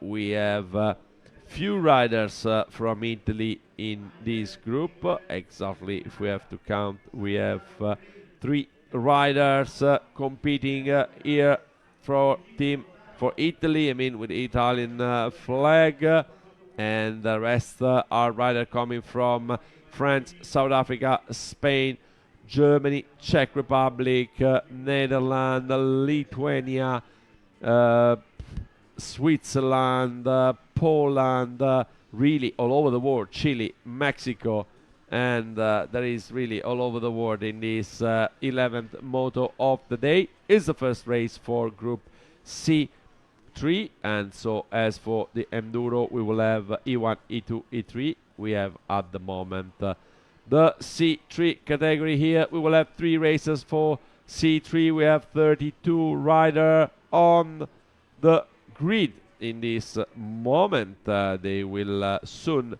take the start as the last riders are coming back from the sighting lap. South African riders was Kevin Hilton, Billion, cheering for some of his support alongside with Timothy Bray Lyle, the other rider from South Africa. Number 597 is Eric Eckelmans from the Netherlands. There's plenty of riders from the Netherlands, 35, 24 of them are competing in the clubs. It was a really demanding competition for the Dutch rider that are normally used to ride mostly on the sand, and here was anything but the sand with stones, dust, uphill, downhill. It was quite demanding. So everything is ready for this moto with Thierry Bozek on the first to enter, then Kevin Hilton Billion and Arturo Casanova Alabat, Frank Viertel, Vaclav Studica, Gerard Debilio, John Brass and Eric Eckelmans, with Adrius Micevicius and Rolf Enz, the top 10 entered this gate today. We see we'll take the all shot with Eric Eckelmans taking an all shot. There's a crash after almost on the all shot line. Here we are with Eric Eckelmans taking the lead of the event. We see him coming and passing, taking the all shot of the race. Then someone was going out, coming back and taking out, washing out the front wheel of the rider who crashed. Virgilio Lozano is the Mexican rider that is now in 9th place. As we're gonna check who is leading the race at the moment during this first lap of the race. We have several races with one rider from Lithuania, that is Andrius Mickevičius, who was second at the start, and a rider from Spain that was third at the first corner. It's Albert Basterece, but Eric Eckelmans was the Dutch rider who took the all shot at the first corner of this 11th race of the day. We see the drone going around and taking beautiful images and pictures that will allow the FIM report that will come out in the next few days. We see the race with some of the most experienced enduro riders out there. We are going to finish the first lap soon. We see the German riders, easy to recognize from the white shirt as the Swiss guys that had the white cross on the red shirt. We see him now going for the attack as probably the rider that he was 8th at the start. It's the rider from Swiss.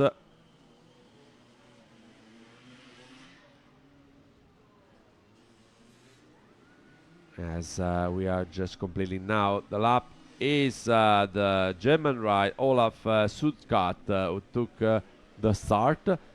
The German rider Olaf Sudkat is leading currently in front of the Mexican rider Luis Mata with number 844. Luis Mata is the Mexican rider who is currently second, as the rider with the white cross on the red shirt. It's Karl Axel Robert Schulze with number 663. And in fourth place, Antoine Carpio Calcerrada is currently fourth at the end of the first lap. The riders are doing the second lap as the Mexican rider Luis Mata is trying to push hard and to take a position of Karl Axel Robert Schulze. It's the German Olaf Zucat who is currently leading with Mata trying to pass. Was passed by the Swiss rider. The Swiss rider Karl Axel Robert Schulze, who took the second place and is trying to get closer and closer to Sudska, as Olaf Sudskat was taking the lead few corners after the start. It's Sudskat who is trying to get away and pull the gap, but the two riders behind are really determined to getting closer and closer, as at the moment the Swiss rider Karl Axel Robert Schulze is getting closer. That's the end of the second lap, and we begin the third lap as Sudska is still leading. Little mistake from the Swiss rider Schulze, as Mata is still third. See for the fourth place what is going on with the Spanish rider Anton Carpio Calcerrada, who lost a position as the German rider passed him. It's Frank Viertel who passed him. Frank Viertel took the 4th place. There are a couple of Italian riders just at the end of the classement, as Sutzka is still leading. Olaf Stuttgart, the German rider, currently leading in front of Karl Axel Robert Schulze from Swiss. And Mata keep the 3rd place, Luis Mata from Mexico. There is not such a huge drill in this moto. Riders are going out to complete their 3rd lap on track as the time is rolling on. We are currently 6 minutes 30 seconds of race as the German rider is keep the lead of this final cross test, the first one for the C3 class, the 11th race of the day. At the end of this race, those riders will have accomplished their mission, finishing the all 6 days of enduro, and they will check the time of their own and the time of their club to calculate the final standings for the club and for the individual classment. So Sutzka is still leading, Olaf Sutzka. It's going close to the end of this lap and is followed by the Swiss rider, Karl Axel Robert Schulze, the no Swedish rider in this moto. So it's now time to pass on the finish line for Sutzka, who's begin with a little thrill the last lap as Karl Axel Robert Schulze is getting a little bit closer as Luis Mata lost a lot of ground. We'll check if he will still pass 3rd on the finish line at the beginning of the last lap of the race. Race that can be maybe a little bit interesting at the last lap if Schulze will getting closer to Sutzka, as we have some changes as Calpio Casarada is losing ground and position is actually 10th. He was 4th and is getting down in the standings, but in front is always German rider Sutzka, who is keeping the lead. If the German rider Olaf Sutzka avoid mistakes, he will be able to take the first victory for the C3 group and take back a nice feeling from the Crossodromo Valle Scrivia here in Cassano Spinola, where the Moto Club Cassanese is hosting this event. The 95th edition of the 6 days of Enduro 2021. Italia is running at the last day 6 here in Cassano Spinola, as one lap rider is just over there ready to leave room to his teammate, as was another German rider. But Sutzka no problem to afford the last part of the track and to going easy for the tighter part of the track, and from here he will reach the last few corners. Schulze don't seem to have the strength to come back, so for Sutzka this is the last corner as the German rider is passing the finish line right now, winning this moto. Really happy, the German rider. As in second place we have Karl Axel Robert Schulze from Swiss. Was a very good moto for him too, as in this is a lap rider.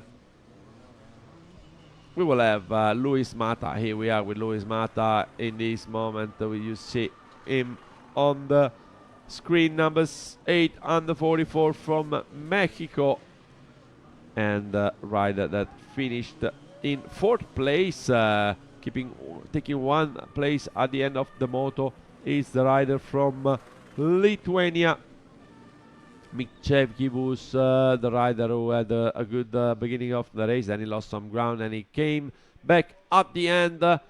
So that's all for this third C3 group, the first race, 11th race of the day.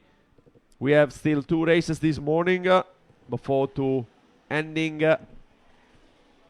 our first part of transmission with club riders races of the morning.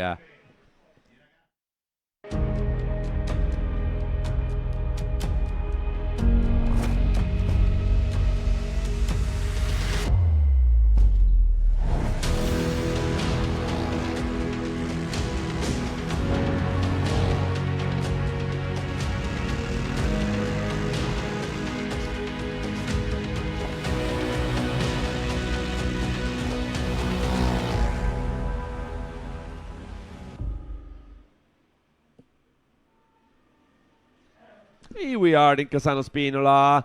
The 11th race of the day has just gone, as we will face pretty soon the 12th race of the day.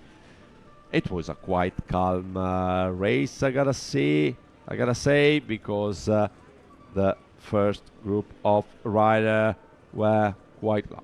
Olaf Schulzgat won this race in front of Karl Axel Robert Schulze, with Luis Mata up 3rd. Andrius Mikchevski was on 4th place from Lithuania, and Frank Viertel from Germany 5th, with Eugenio de Alba 6th, and Thierry Bozek at 7th place.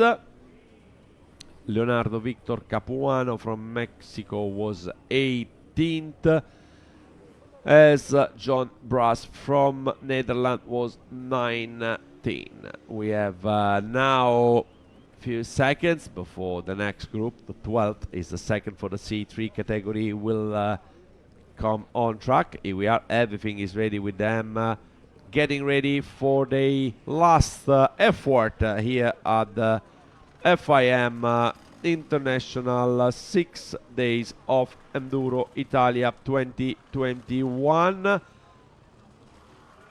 The sighting lap will allow the riders to just put their eyes and their tires on the ground to check which are the worst places where to pass or the better places where to pass, because there are some parts to avoid always on a motocross track. Track is in a perfect conditions, just a bit rough right now, as we are already going for race number 12 of the day. And here the Crossodromo Valle Scrivia, it's in a really good shape. Good condition for the riders, as the temperature is going a little bit up, only for laps for them, so it's not question of being tired or to be a demanding race. Of course, motocross is quite tricky for some of the riders that don't have experience on track, but have only experience out of the track in enduro on the trails. But all of those riders know how to ride a bike, as you can see from this nice wheelie on the start for the rider who took the start a few seconds ago. So we will have Kobe Knight, Miroslav Januc, Xavier Claro, Milan Cooper, Michele Lotrello. Fabio Muner, the FIM Marketing Director. Obviously a great work for you in this ISD, as all the FIM staff and FME staff. And with you I would like to talk about creating a brand of ISD.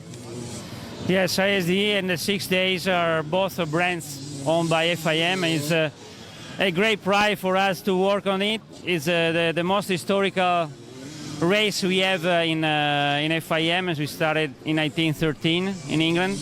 And we are working more and more in order to deliver the messages of the importance of the heritage of the ISDE and there are a lot of partners and brands that they really consider also the commercial power of these brands, and that's the reason why they produce also a lot of limited edition product with the ISDE and the 6 days logos, and we are really working on in order to make it even more powerful, thanks to the help and the support of our commercial partners. The secret is create a sort of continuum between the past and the future, I think.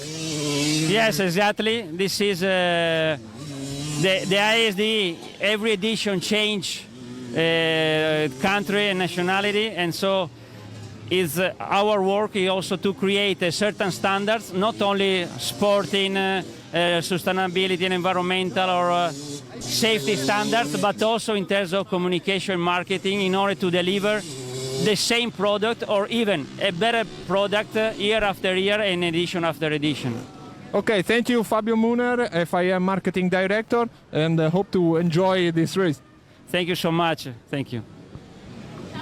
And it was a pleasure to have on the microphone of our Alessandro Castellani, Mr. Muner, responsible for the marketing of the FIM. The brands of the 6 day ISDE are two great brands, and as Mr. Muner said, is the oldest competition for motorcycle, hosted for the first time in 1913 in UK. This is the 95th edition, and we are proud to be here as the riders of the second race of the C3 group are coming back from their sighting lap. Everything will be ready soon for their own race. We will have other two races, only this one and the next one, and all the club riders that accomplished the first 5 days of Enduro will have finished their own 6 days of Enduro 2021 in Italia. The weather is perfect, the track. Yeah, here once again here in the finishing starting line with the legend himself, Giovanni Sala, 5 times Enduro individual world champion, 4 times ISD team world champion, 3 times overall winner of ISD. So a palmarès who speaks by himself. Joe, your opinion about this race, this ISD, this journey?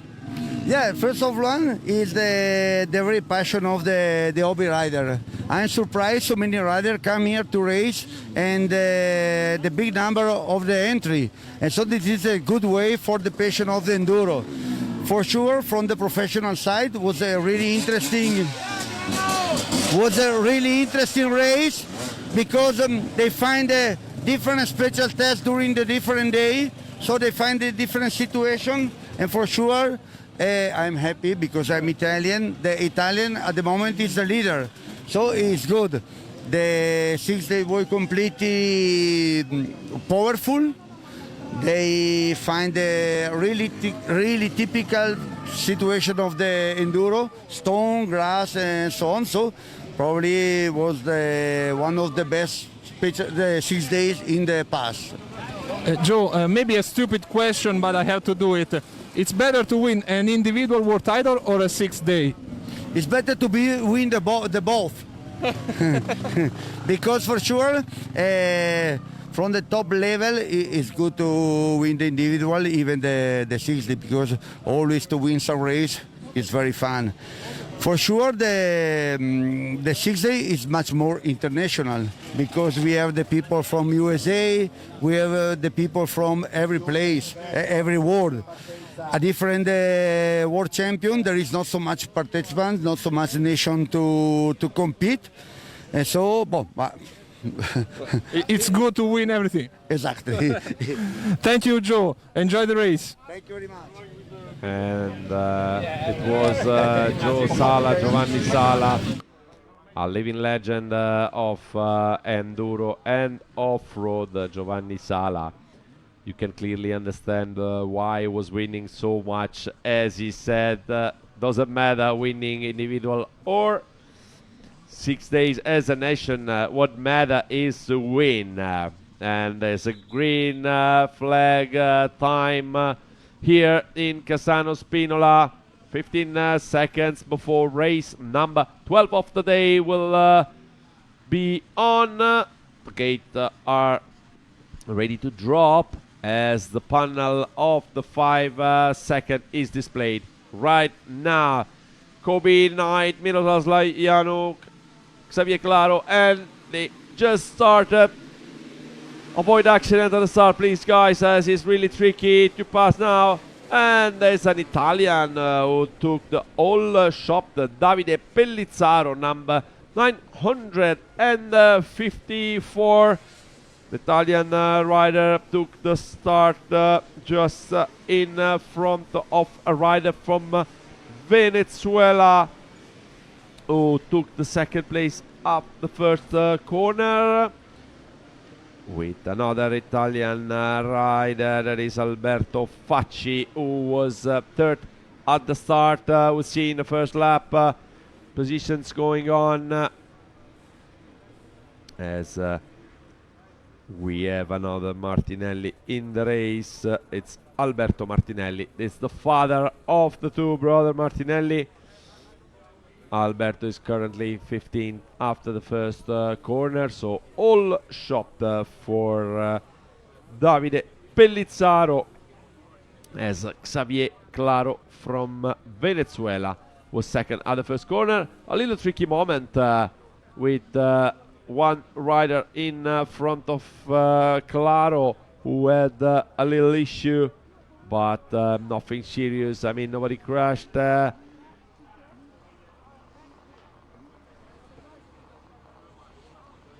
Davide Pellizzaro took the whole shot of the second race of the C3 group. That's someone that is scooting a little bit, probably due to the fact that an enduro rider riding always off-road.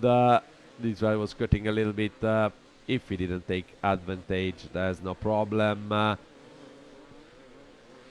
You see the beginning of this C3 group race here in Cassano Spinola for the final cross test. 2 minutes of race are already passed as the first lap is close to the end. The riders will afford now the last tight corner before going to the finish line. We'll see if it's still Pellizzaro who is leading the race. Is still Pellizzaro who is leading the race in front of Xavier Claro, with also Alberto Facci in third place.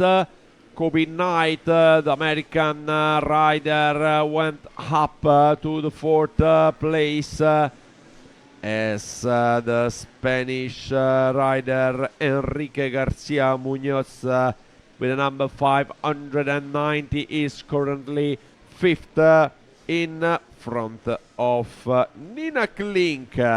Nina Klink, the woman who is competing in C3 class.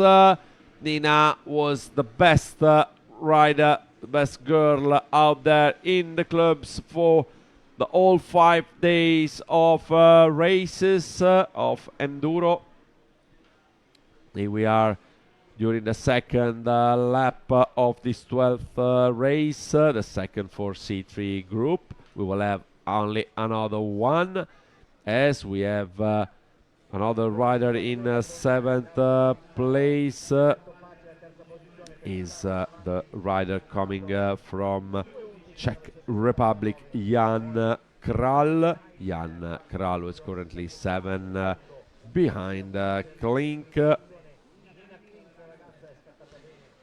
Nina Klink, the Dutch girl who is riding the C3 class, as we have Walter Rota in 8th place and Federico Assante 9th in front of Sven Marker, rider from Germany. Davide Pellizzaro is leading since the first corner as he took the all shot of this race number 12 here in Cassano Spinola. We see quite a few people coming and show themselves for the race. The public is all alongside the track in this beautiful September day as Davide Pellizzaro is still leading.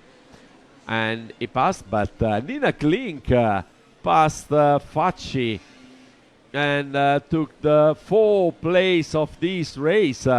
Some pretty good skills in motocross too for Nina Klink, who is affording this 3rd lap of the race, taking the second for the second time 1 place, and now she's 4th behind Kobe Knight, the American rider, with in front always Davide Pellizzaro leading since the beginning, leading on Xavier Claro from Venezuela and Kobe Knight from United States. But Nina Klink, she's doing a pretty amazing race here in C3 category. She will gain probably some more positions as she was starting in the middle of the group. And she's currently in 4th place, the Dutch girl, pushing really high. And it's now time to getting closer to the end of the 3rd lap. We're middle of the 3rd lap. Just 4 laps of race for those club riders. Some of the race were quite funny and amazing as they all were pushing really hard, some to finish the race and to don't crash, and some other to fight for the victory or at least fight for some position in the standings. So Davide Pellizzaro still leading the race as we are getting closer to the end of... we are already in the final lap, and Davide Pellizzaro is still leading as he passed right now in front of Claro and Knight, with Nina Klink still 4th in this last lap of the 2nd race of the C3 category. We will have only 1 race before the break of the day, and so we will have at the end of the 13th race, don't go away, as we will have a special demo show with Mr. Johan Barreda, who will ride the Honda bike here on this track.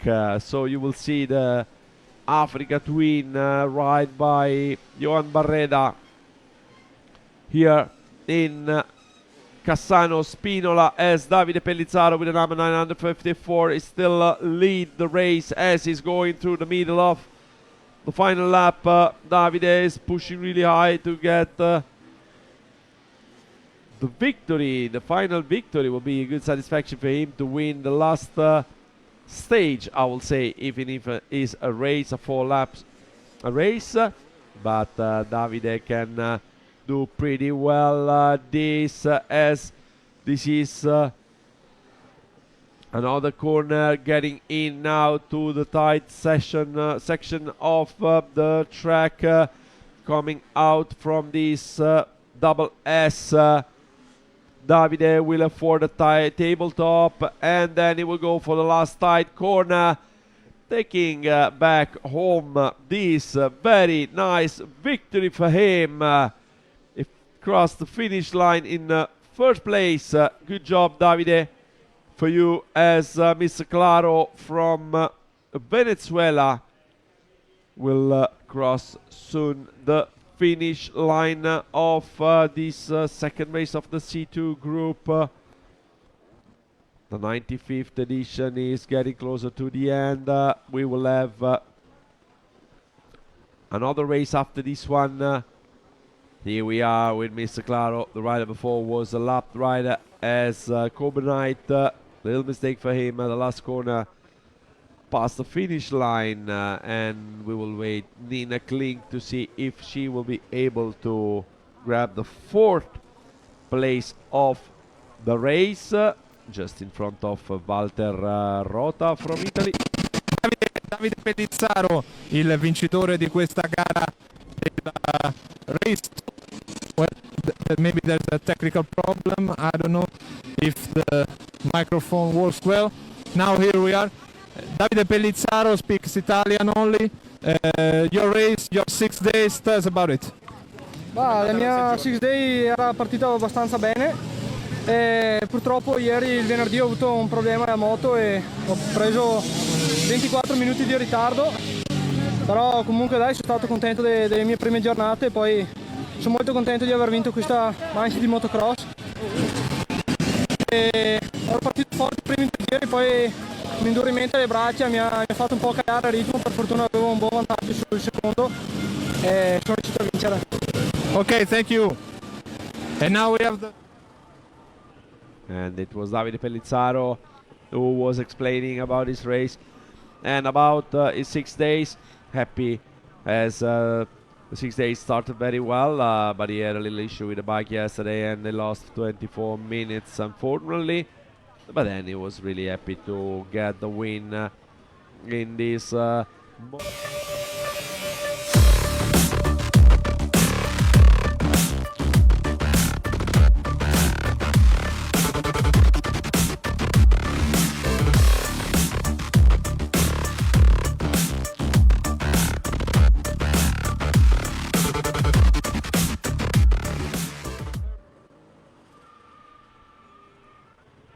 And so Davide Pellizzaro was just happy about these 6 days. Xavier Claro from Venezuela, coming here in Cassano Spinola, taking a 2nd place here in your race for motocross. Maybe a good 6 days for you. Sí, fueron bastante increíbles los días y gracias a mis patrocinantes, a Cherco y a Furia. Increíble el 6 day. È contentissimo, very happy, and so congratulations and see you maybe next year. Thank you. And that was Xavier Claro, the 2nd rider at the end of the race. We will have probably the 3rd one showing up with Alessandro. That is our pit report.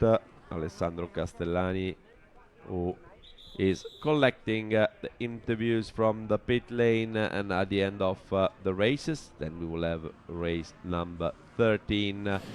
Here it is, Kobe Knight, Lorenzo, you said well. Here it is, great rider, and maybe it's better to be big when you do enduro, but with motocross it was good enough for you because you finished 3rd your race. Yeah, being bigger does help, especially out in the transfer sections and the deep ruts. Having some long legs is definitely a benefit. On the moto track, I'm a little big for the soft suspension that we have for the off-road, but we made it work, and I just want to say thank you to Sherco and Team USA, everybody that made this race happen for me. It was a crazy past 2 weeks, and I had a lot of fun, and I'm happy to finish the final moto with the bike and body all in one piece.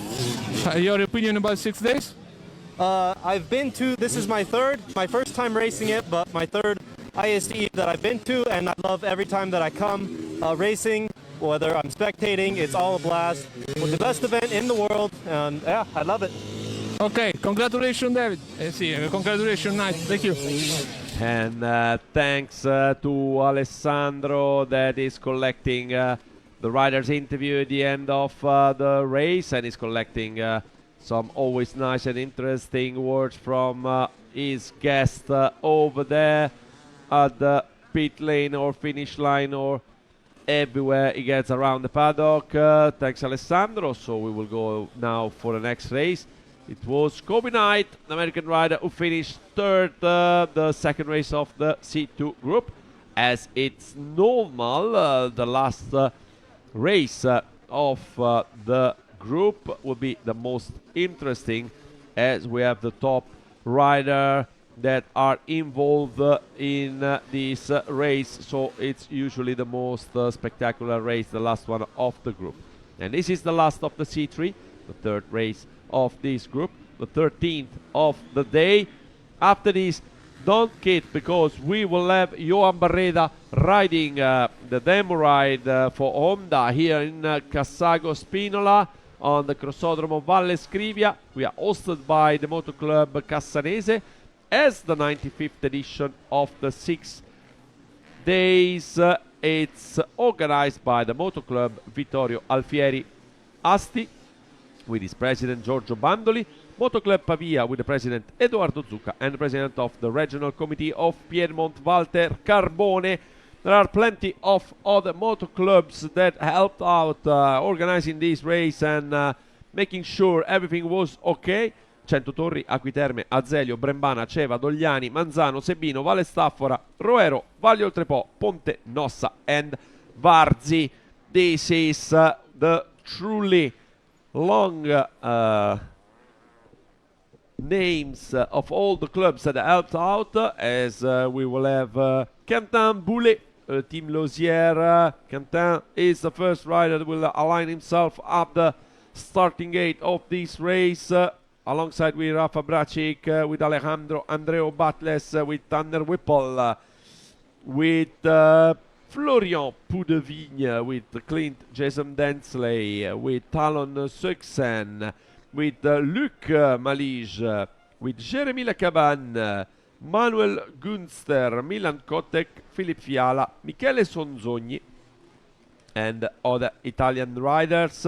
There are 1, 2, 3, 4, 5, 6, 7, 8, 9, 10 Italian riders in this moto, included Matteo Rivoltella, and we have one rider to take the eyes on is from Israel, Staff Stella, who was doing pretty well in the first days. The C3 category is the last one out here. We will have also Filippo Grimani, Francesco Sibelli, Andrea Mancini, Andrea Rocchi, Alessandro Esposto, and many others, as Maurizio Martinelli, the last of the brothers. It's everything almost ready for this race, as the last riders are ending their sighting lap out there on track. They have just checked and put their eyes on the track. After this race, we will have Johan Barreda making a couple of laps out there in Valle Scrivia Crossodromo, in the Valle Scrivia circuit, and then we will have a little break before we will restart with some nice races too. We will restart in the afternoon with the girls of the women's trophy. So now focused on the last race of the C3 group is the 13th race of the day.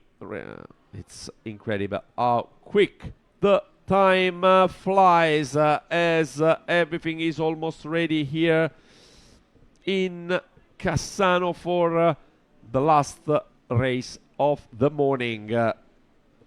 We will use this time just to grab some food, to enjoy a little bit of relax before coming back with a lot of races. Green flag for the last group of C3. Pretty sure it will be an amazing race. Also, this one has it always been before for the last race of the group. So that's the last race of C3. All the riders are ready. 15 seconds to the start, and now 5 seconds before the gate will drop on this last race of the morning. Gate are down. Some contacts at the start. Take care, boys. Your 6 days is almost finished, but it's not yet done. And he's one Italian, but there's a huge crash at the start with 2-3 riders taking on the ground. It's the Italian Andrea Rocchi. Andrea Rocket Rocchi, who took the whole shot in front of the Austrian rider Rudi Pöschl. Andrea took the whole shot, then Pöschl second. And there is Alejandro no, that's not him. There's a Brazilian rider who was third at the start. is Alberto Ferrera, Fernando Alberto Ferrera, who was third, with Jeremy Lacaban fourth, and Luc Malige, who is in sixth position, with another Italian rider that doesn't have a really Italian name, but is Ivan Peyo. Difficult to recognize sometime when we are getting on for here we are with a slow motion of the start of this third race of Group C. We see some of the Brazilian riders already here from the World Trophy. We recognize rider number 151, 152 and 153. Another crash after the start. There were several crashes, and now we will see at the end of this lap who is leading here in Cassano Spinola, the last race of the club's rider. It's quite tricky, the track at the moment. Outside line are a little bit more dry, inside is a little bit more wet. Some rough parts of the track as we see right now. Passing on the finish line, as this is the last corner of the day, is the Spanish rider Guerrero Victor Guerrero Ruiz, taking the lead and leading in front of Staff Sella second. I told you, keep your eyes on Staff Sella, as Staff was doing pretty well at the beginning. Andrea Rocky is third with Luc Malige fourth, and the Brazilian rider Fernando Alberto Pereira in fifth place. Ivan Peyo is fifth, as Maurizio Martinelli seventh. And then we have a Polish rider coming from Poland, Rafa Bracik, that is in eighth, and Carlo Ziber ninth, and Jeremy Lacaban in 10th place. That was the top 10 after lap 1. We are currently on lap 2 of this last race of the morning. So it will be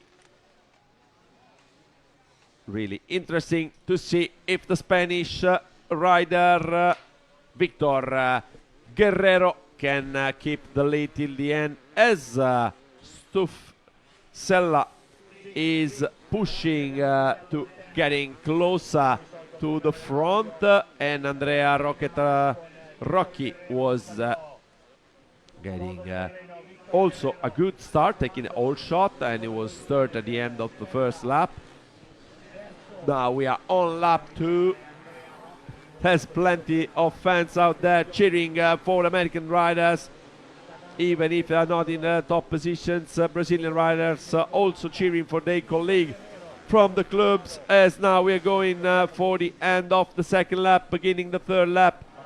In this moment, the race is quite tough, as in front we have still Victor Guerrero from Spain leading on Stuff Sella from Israel, that is second, with Andrea Rocky third, Luc Malige fourth, the Brazilian Fernando Alberto who is fifth, then we have another Italian, Ivan Peyo, who is at the moment sixth, but there is a Swedish rider that is Tommy Sjöström, showing himself in the top 10. Is now 7th, as Maurizio Martinelli is 8th, and Carlo Ziber is 9th, with another Spanish rider that it's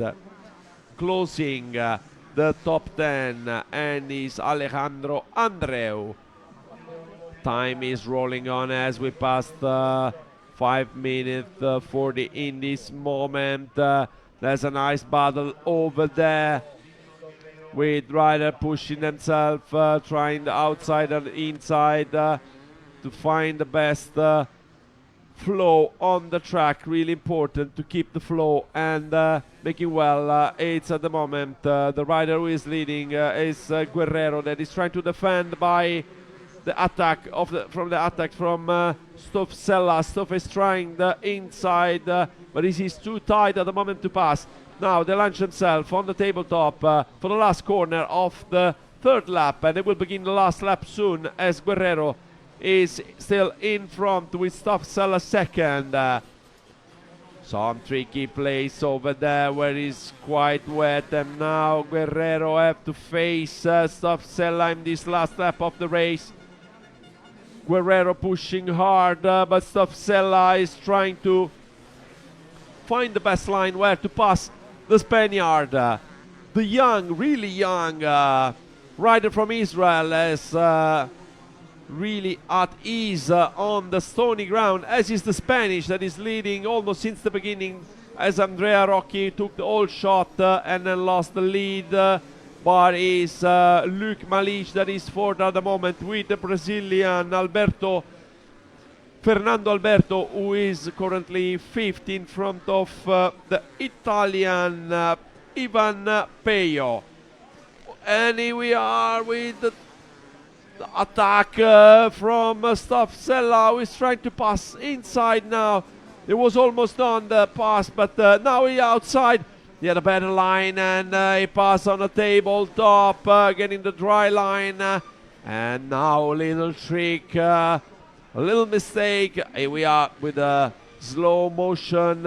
Is to say where he tried the outside. Outside was much, much better, as the inside was more rough with the deep rut. And Stoff Sella is leading this last lap here in Cassano Spinola, taking and pulling away a little bit, pulling the gap for the last few corners as we get into the tight place of the track. Stoff Sella from Israel is getting out the tight part of the track, tabletop, and then it will be the last corner.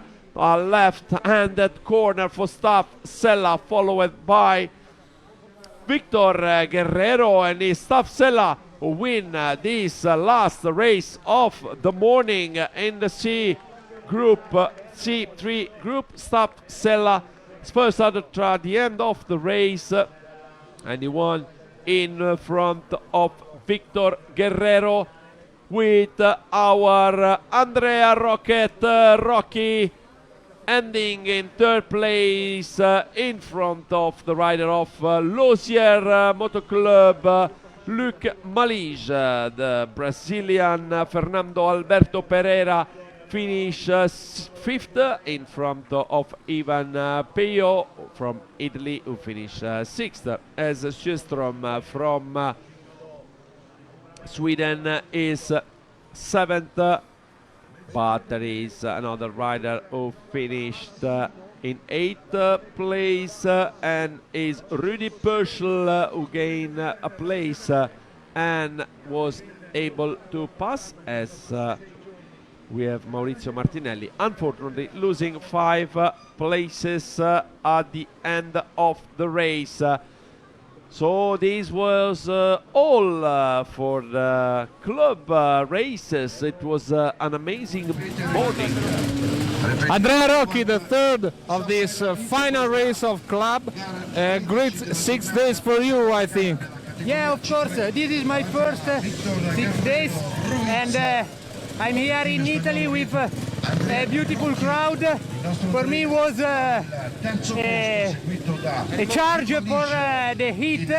So I push, and then I love motocross. So for me, it's a beautiful result.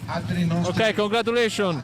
And with Alessandro, we had Andrea Rocchi with a great smile and a pretty good English. We're gonna see now the next rider with Alessandro, as Ale is doing the interview of the three riders who finish in the top three of this last race of the day for what concerns the clubs here in Cassano Spinola. It's always quite nice moment when you have the big smile of the riders satisfied about their performance. Wait for Victor Guerrero and for Staff Sella, who was doing a pretty good 6 days. Was performing well during all days. Supported with the... Yeah, here we are with Victor Guerrero, one of the great racers today with a final club race. And Victor, un bel modo di finire la 6 giorni, speaks Italian. Yeah, I am so happy to finish the race and the 6th day. This is my 12th CJ, so I'm really happy to finish again, and I'm happy. Victor, you were joking when you say you don't speak English. Okay, thank you so much. And it's the end of the 12th 6 days of enduro for Guerrero. Another one of the really experienced rider. I think that they are trying to joking a little bit with you, Alessandro, just to make you a little bit more confused. But you are doing pretty well out there, so it's just a question of having now Staff Sella, the rider who won out there. Staff Sella, here it is from Israel, and country with no great tradition for enduro, but you're changing the history. Sorry? This is Israel is a country with no great tradition of enduro, but you're changing history. Yeah, absolutely. I'm so happy to be the first Israeli to. I think I won the C3, so it's the first one to win a category from Israel. I'm really happy. I feel glad to be Israeli and to do it, and I really enjoyed the race. Anyway, it was one of the best races I've ever done, and really happy. Congratulations! Thank you. And with Alessandro we had Staff Sella, the rider who won this last race of the C3 category. Amazing to see such a young talent going out so well. He did perform very well in enduro as well during the last days. That's the reason why he was in this third group. Staff Sella won in front of Victor Guerrero, with Andrea Rocchi third, Luc Malige fourth, Fernando Alberto Pereira fifth, Ivan Peyo, Italian sixth, Tommy Sjöström and Rudy Purcell. Then all the others, with Maurizio Martinelli, who was losing 5 places in the last lap due probably to a little mistake, a little crash. Andrea Mancini 16, Carlo Ziber 17. Carlo also lost some places, as in 19 place. Andrea Esposto was finished his race, and now we will have something really special. We see here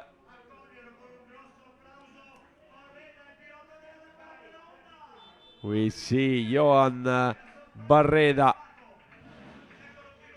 going out with the beast, with the Africa Twin, the new adventure model.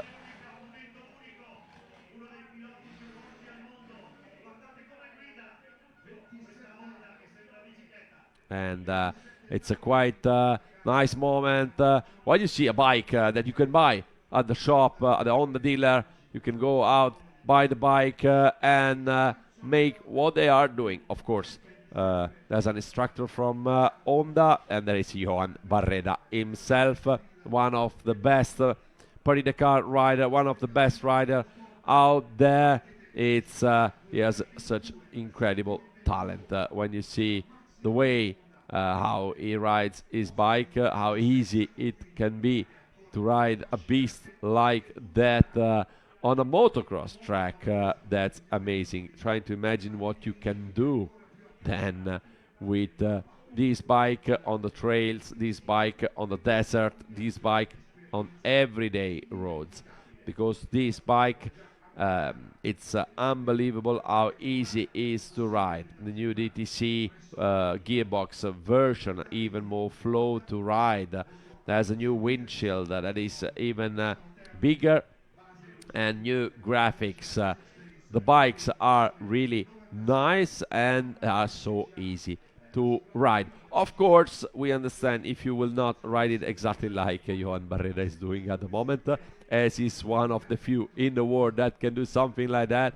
But Johan is really a star in his world, and we wish him the best luck for the next Paris-Dakar.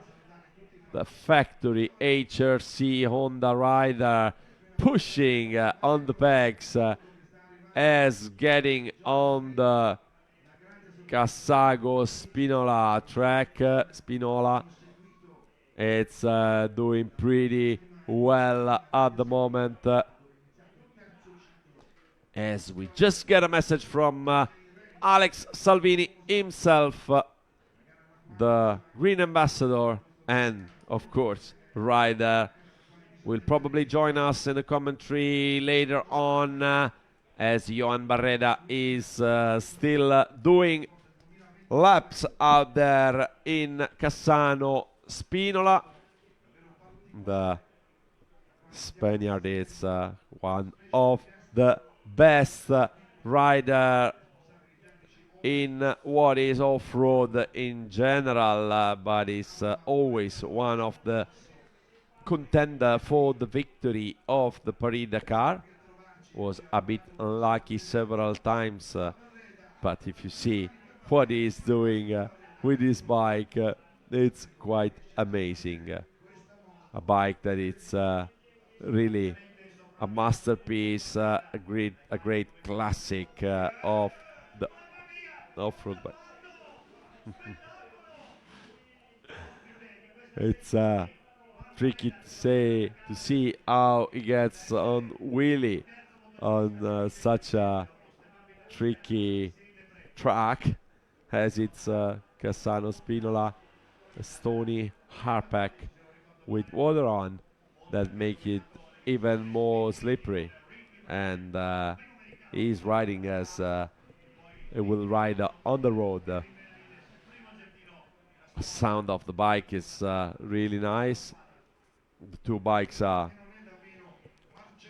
quite powerful to allow anyone to get whatever he wants. It's a Sunday morning that is getting close to the end, as Johan is really playing and having fun with his Africa Twin from Honda. It's not every day that you see this, not every day that you will see a rider riding such a big monster. Here is 1 liter 0.1 for this new Africa Twin, and it's a double clutch system, and the DTC allowed the riders really to ride with a fantastic flow around the track. But if you think that you can buy this bike and going out for a ride, it's amazing. And so we are going to the end of this first part of the day. We have seen 13 races with plenty of riders getting out, more than 400 riders challenging each other on the Cassago Spinola track. For them, the 95th edition of the FIM International 6 Days of Enduro is just finished. Now it's time to calculate all the standings and to give a final classification for the clubs. It's still on track Johan Barrera, that is having fun as he comes to the finish line here is on the starting line in this moment, crossing the starting line, and we probably will have it on the mic with Alessandro later on. Really nice to see this little big monster. Here we are, Alessandro. Joan Barreda, one of the fastest racers in the history of Paris-Dakar. And now today you are here to for this demo show with your Honda in this Casano Spinola track. How it is ride a bike like this in a motocross track? Yeah, it's the first time that I ride with this Africa Twin. It's really fun. For sure, it's a better bike for riding on the tracks, but also I think it's a good bike for each one that you want to make fun with the bike, to make us spend some time in every kind of terrain. Why don't you go racing next year ISD with this bike? Yeah, maybe we can. I hope we can work to continue with Honda, and for sure we can make a good things with Honda. Okay, Joan, congratulations for all your career. Hoping the best for the next, and enjoy your ride with Honda. Thank you very much, everybody. And thanks, Alessandro, and thanks, of course, to Joan Barreda. Now we are getting to the end of this first part of the day, as we will regroup, of course, around 2:15 or 2:15 p.m. as you prefer. For the second part, don't miss it, because we will have plenty of truly nice races. We will start with the girls doing the first race. Then we will have the E1 race. We will have E1 race. Then we will have another E1 race, E2 and E3. And then we will end with a podium ceremony. And we will see who is the winner of this 95th edition of the 6 Days of Enduro 2021 Italia. Rivanazzano Terme was the place hosting this edition, and it's almost time to say see you later, guys, as it was an exciting morning for everyone, with more than 400 riders challenging in the races alongside, and we have seen some pretty nice race today, but we will see something even better later on.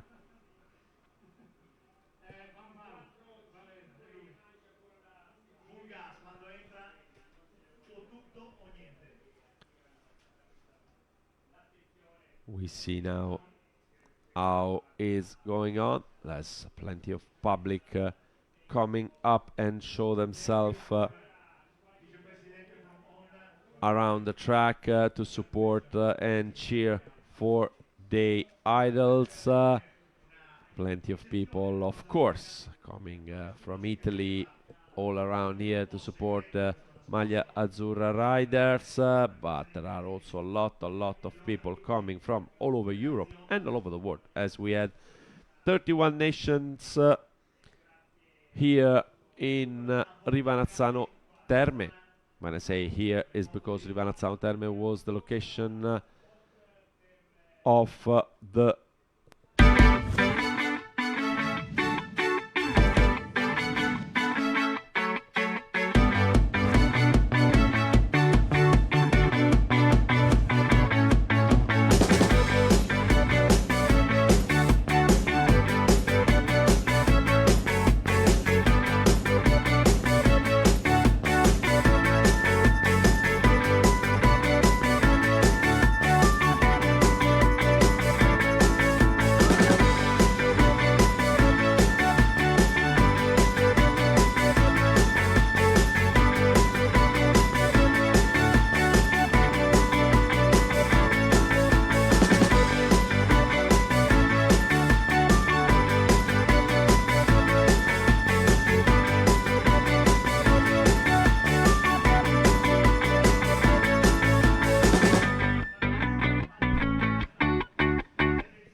and it was pretty nice to see the images from Lombardy, one of the regions that hosted these 6 days of Enduro 2021, and to see also the advertising from FIM that is running this event alongside with Motoclub Vittorio Alfieri Asti and Motoclub Pavia, and with Walter Carbone, who is the president of the regional committee of Piedmont.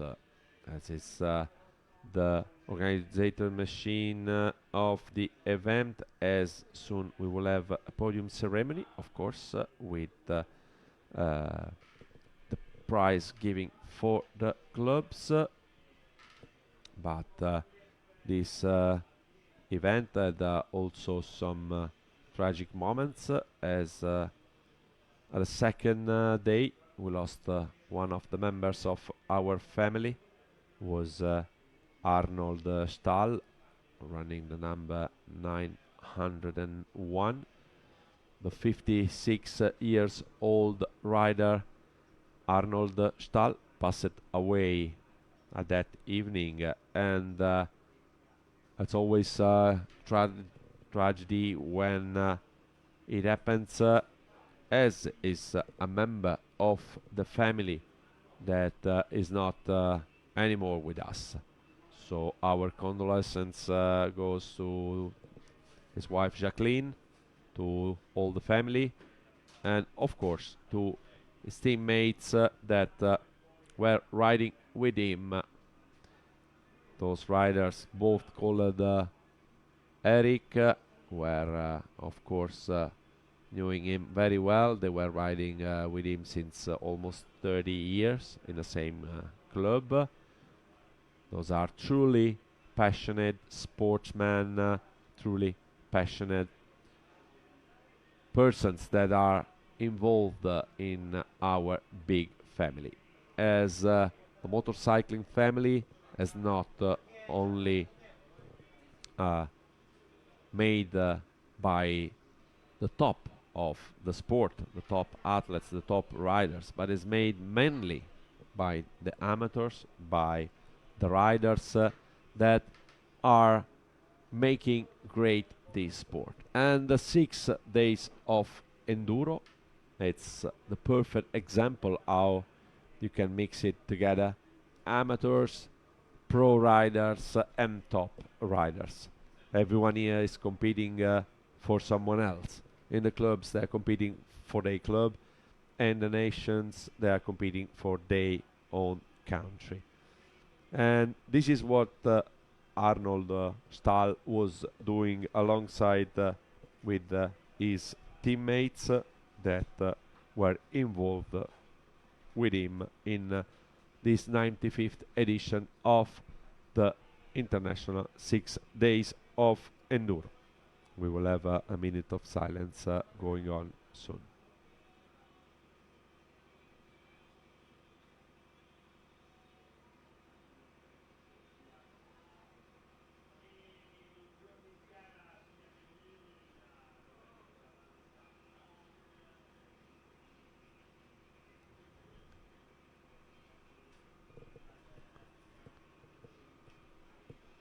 It's almost time for us to have this minute of silence here in Cassano Spinola, as we will then starting with the podium ceremony for these last days of competition.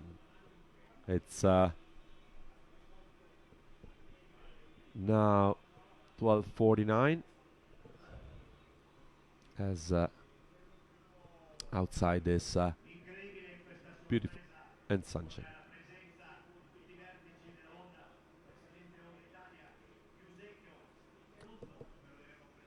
There's plenty of spectators outside, plenty of public show themselves up for this last day of races. In the previous days we had a lot of crowds also alongside the trails, and it has been really nice to follow the races and to have people around for those days of racing.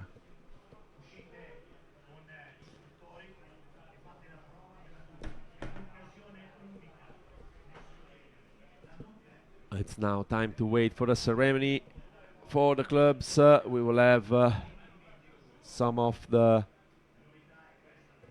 clubs taking the prizes for their own competition, as at the moment we're just waiting for the beginning of the ceremonies here in Cassano Spinola, as the time is rolling on, and we are waiting for the podium ceremony.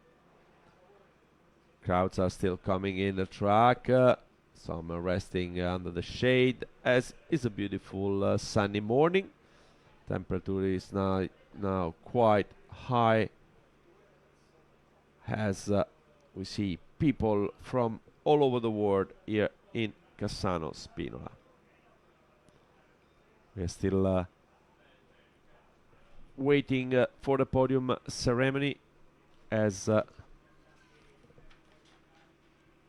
we just want to remember that this 95th edition of the International 6 Days of Enduro 2021 was organized by the Moto Club Vittorio Alfieri Asti with its president Giorgio Bandoli, Moto Club Pavia with the president Edoardo Zucca, by the president of the regional committee of Piedmont, Walter Carbone.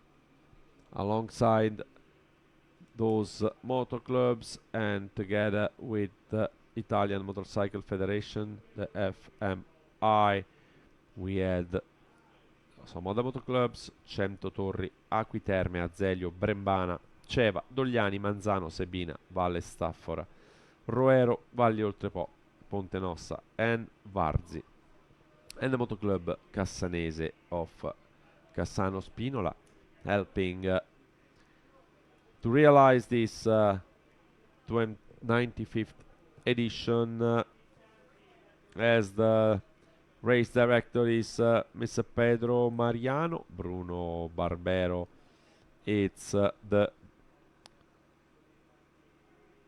clerk, as we have Maurizio Micheluz as a supervisor for FMI, supervisor of the track, and the responsible for the lap times and the chrono, that is Fabio Di Meo, alongside with all the 28 members of the Federazione Italiana Cronometristi. This race, the ISDA, here we are with some of the trophy and the prizes, as this event was won 14 times by Team Italy, that won 13 times also the junior trophy. The Great Britain has 16 victories and Czech Republic 15. They've done better than Italy, but they're not on the podium since long time. Also Germany, with East and West together, have 16 trophies. Italy won in 1930, 1931, 1979, 1980 and 1981. This triple victory was unique, and it was the beginning of a great era for Italy at that moment. We have done 6 days of races. We've done almost 6 special stages every day, running out on day 1 and day 2 for 210 kilometers, and then we had 190 kilometers on day 3.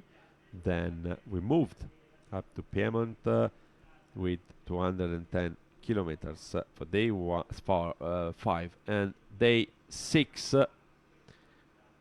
We are still waiting for the podiums going on.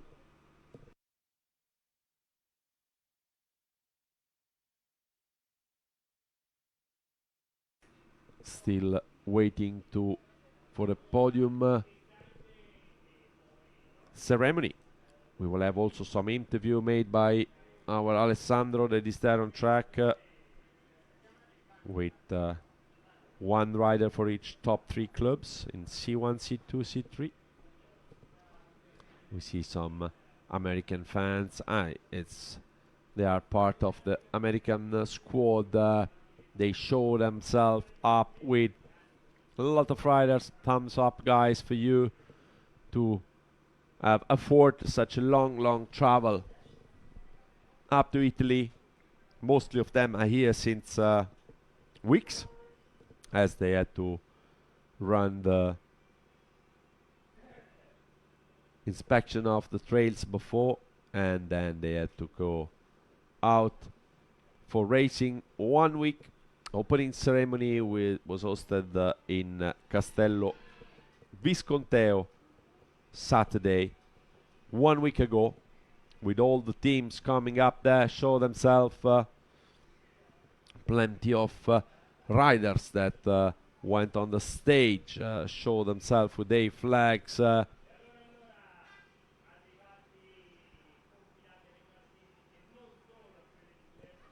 We will have soon the standings, the final standings for the clubs that are arriving, and as soon as we have the standings that arrived right in this moment in our hands, we will probably start with the ceremony, as it's time for the prize giving. So we have the first ceremony, that will be the club team award categories. We will have also, as I told you, 1 minute of silence for Arnold Stahl. See now that we have the Dunlop Geomax Challenge with 3 American riders winning, the RKXL Challenge with 3 teams, 2 of them are Italian, and then we will have the Italian Club Trophy Region Lombardia with, of course, 3 clubs from there, an individual club team award in C1, Stavide Soreca won, in C2 Enrico Rinaldi, and the winner of the C3 is Suf Stella, the rider coming from Israel. Then we will have the club team award, and the winner are Moto Club Pavia Senior with Niccolò Bruschi, Niccolò Scarpelli and Guido Conforti. The second place for the Moto Club Sebino with Filippo Grimani, Tommaso Montanari and Nicola Recchia. And the team Austria Enduro Sweden that won this event, they passed back the Sabino Club just today, and with Lukas Wackberg, Thomas Kadestam and Tommy Sjöström, they took the gold medal. So there was a change in these standings. Here we are with the podium that is in our images at the moment. In the meantime, the machines are working out to let find the girls, the next that will race a proper track.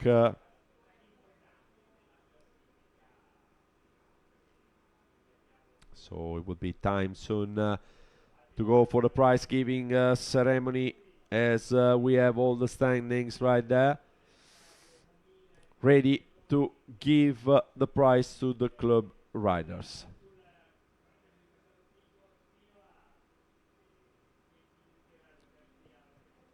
It's a beautiful day out there for riders and public. Vai Ale.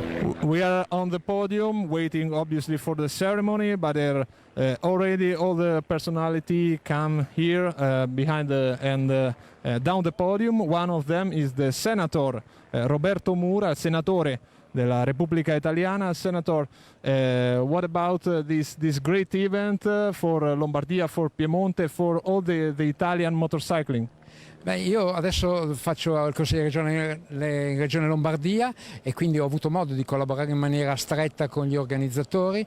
Ritengo che al di là del valore sportivo della manifestazione, che è di assoluto rilievo mondiale, sia stato un qualcosa di importante per il nostro territorio. Io parlo di questi eventi come promozione del territorio, valorizzazione del territorio e creazione delle opportunità anche dal punto di vista economico. Si sono mosse migliaia di persone sui nostri territori e quindi questo è un arricchimento. Al di là poi di quello che sono magari le polemiche che accompagnano questo tipo di manifestazione, come Regione Lombardia abbiamo appoggiato in maniera forte questa manifestazione e anch'io personalmente come consigliere regionale eletto in provincia di Pavia ho cercato di dare il mio contributo perché tutto andasse come doveva e credo che le aspettative siano state assolutamente rispettate. Thank you, Mr. Roberto Mura, the Senator and Councillor of Regione Lombardia. Thank you. The line to you, Lorenzo. Yes, and we saw Roberto Mura, that is, as you have heard, a politician from Italy, from this area. It's almost time for the ceremony, as we saw the podium ready just behind Ale, and we will have soon the beginning of the ceremony. We will start with the Dunlop Geomax Challenge and then the RKXL Challenge and so on till we will reach the top moment of the day for what concerns the club ceremony, prize giving ceremony. It's the track of Cassano Spinola that hosts the last stage of the 95th edition of the International 6 Days of Enduro,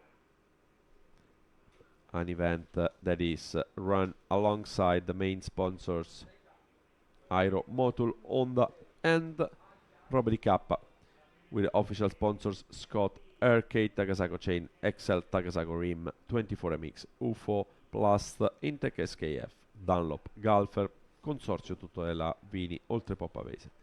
Per Generators and Fujifilm Iriense, we have two media partners also, Motosprint and Moto.it, as we had some official supplier Akrapovic, Borilli, Urli, Metzeler, On Board Rabaconda, Seprom, Tecnoher Biosolution, Zanarto, Supermercati Emisfero, Caffè Carraro and Acqua San Benedetto. Then the motorcycle partners of the event are Beta, Fantic, Gas, Honda Red Moto, Husqvarna, KTM, Rieju, Sherco and TM. Thanks to all of them to be partner of this event, an event that was organized by the Moto Club Vittorio Alfieri Asti, by the Moto Club Pavia and by the Italian Federation and the FIM, the International Motorcycle Federation that owns this event, the International 6 Days of Enduro. The machines are keeping working on track to make it in the best shape possible for the next races that will take part in the afternoon, and there will be the girls starting for at the beginning of the afternoon races.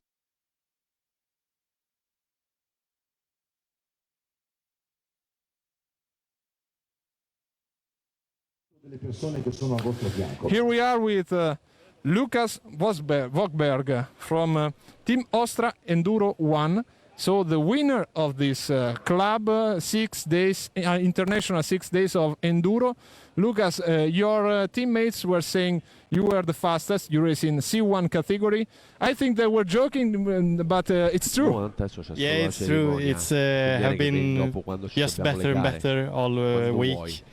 My teammates are also fast, but I was a little bit faster. But yeah, today we rode very good. We was 20 seconds behind at the beginning, and every teammate just smashed it. So very good, very good. The worst part, the difficult part of the race?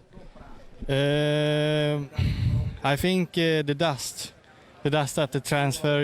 You made really hard to breathe and focus, but tests are very nice. Transfer are nice if it's not dust, so nice views and no, very good race, I think. Okay, thank you, Lucas. See you on the podium.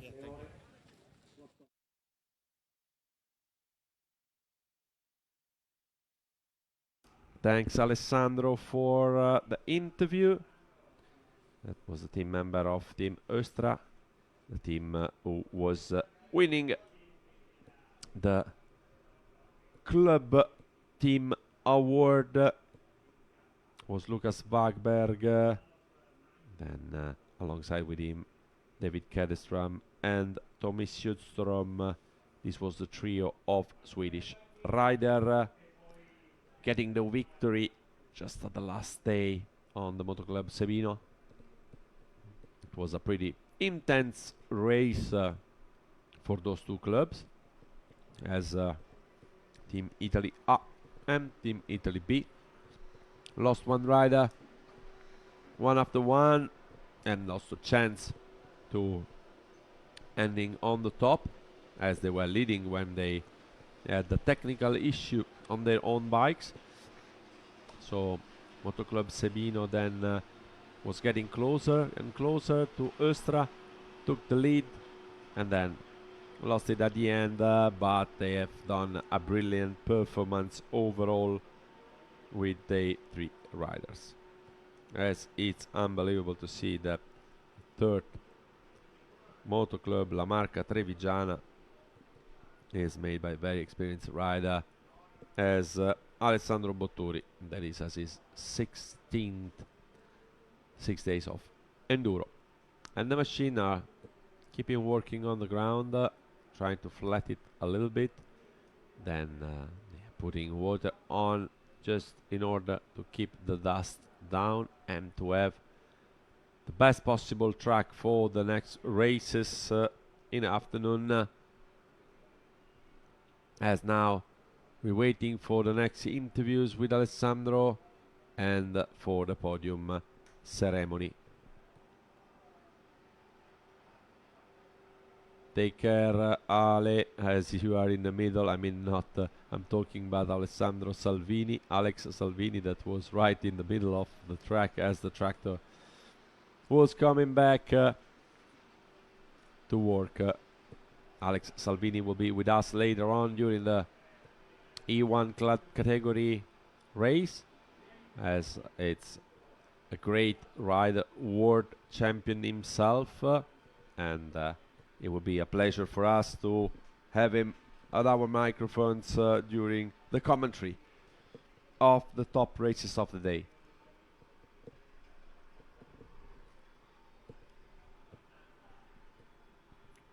It's now taking a while before we have the ceremonies, but we have all the time to wait the prize giving of this 95th International 6 days of enduro. Pretty sure that soon we will have our ceremony done, as the time is rolling and it's now 1 o'clock. 1:09, it's almost 1:10.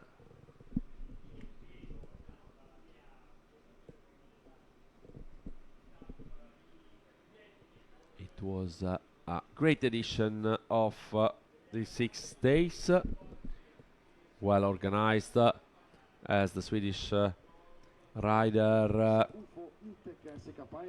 said. The dust was a little bit annoying the riders. It was Lucas Warberg telling us that the dust was an important part of the race. Well, it was the same for everyone, and here it's not raining since 5 months. So you can imagine how dry were the trails out there, but in fact it was much better like this than with the rain. Otherwise it could be a very muddy and tricky edition.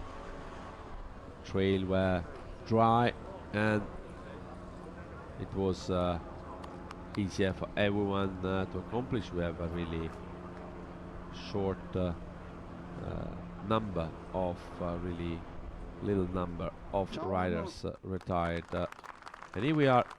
We saw people clapping their hands. They are all around the podium, and we start with a minute of silence for Arnold Staal, the 56 years old from Holland. Con il premio Dunlop Geomax Challenge per le categorie Club Team World e delle categorie individuali. Terzo posto, intanto andiamo a presentare anche le nostre autorità che saliranno sul palco per le premiazioni. Il signor Luca Davide Andreoni, Dunlop Manager, Marketing Manager Motorcycle Europe, che va a premiare il terzo classificato dagli Stati Uniti, Nathan Ferderer. Third place for Nathan Ferderer from United States of America.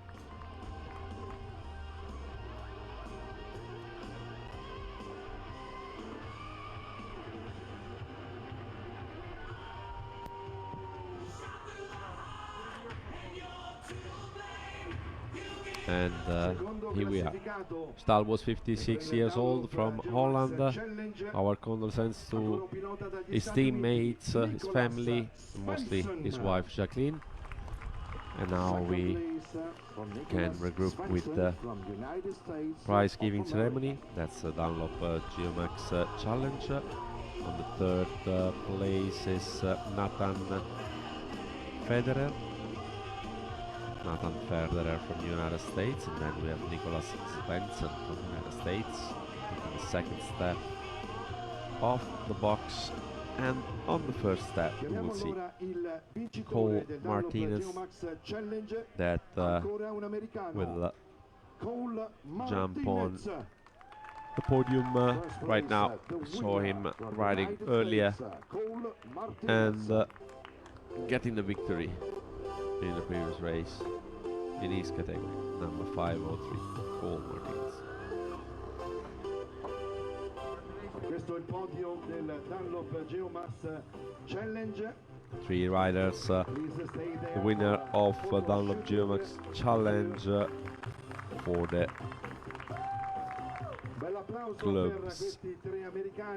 Let's we are with the riders showing themselves, and now will be time to have all the athletes that's the challenge podium.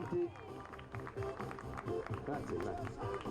Andiamo avanti con la prossima premiazione, l'RK Excel Challenge, categoria dei Club Team Award Club Ranking. We have the RK Excel Challenge, the third team that will come up on the podium. It's La Marca Trevigiana Motoclub. La Marca Trevigiana, Italy. And those riders are usually competing in rallycross, rally rider, and they will show up soon.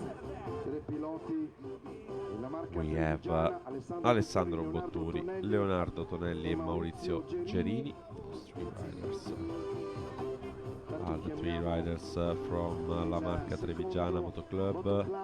Andiamo avanti, abbiamo ovviamente i tempi che sono anche in diretta televisiva, quindi andiamo oltre. Seconda classificata, sempre qui con noi Oscar Violini in rappresentanza di RKXL. We are waiting for them coming up on the podium and taking the prize. The RKXL Challenge for clubs are preparing themselves. We are, ladies and gentlemen, as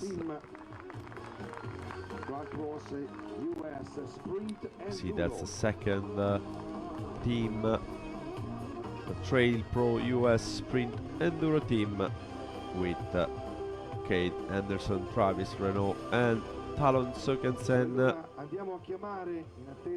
Young American riders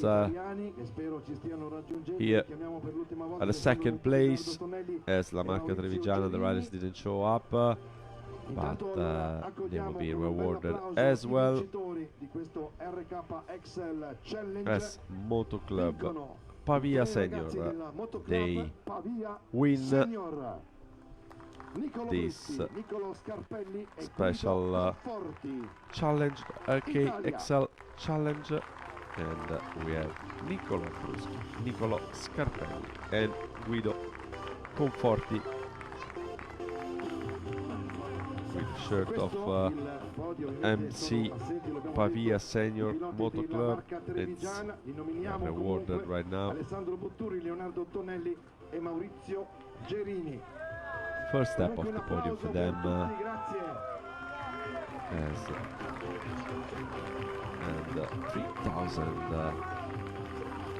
euro prize value for the team Moto Club Pavia Senior, who gets the victory in this special trophy.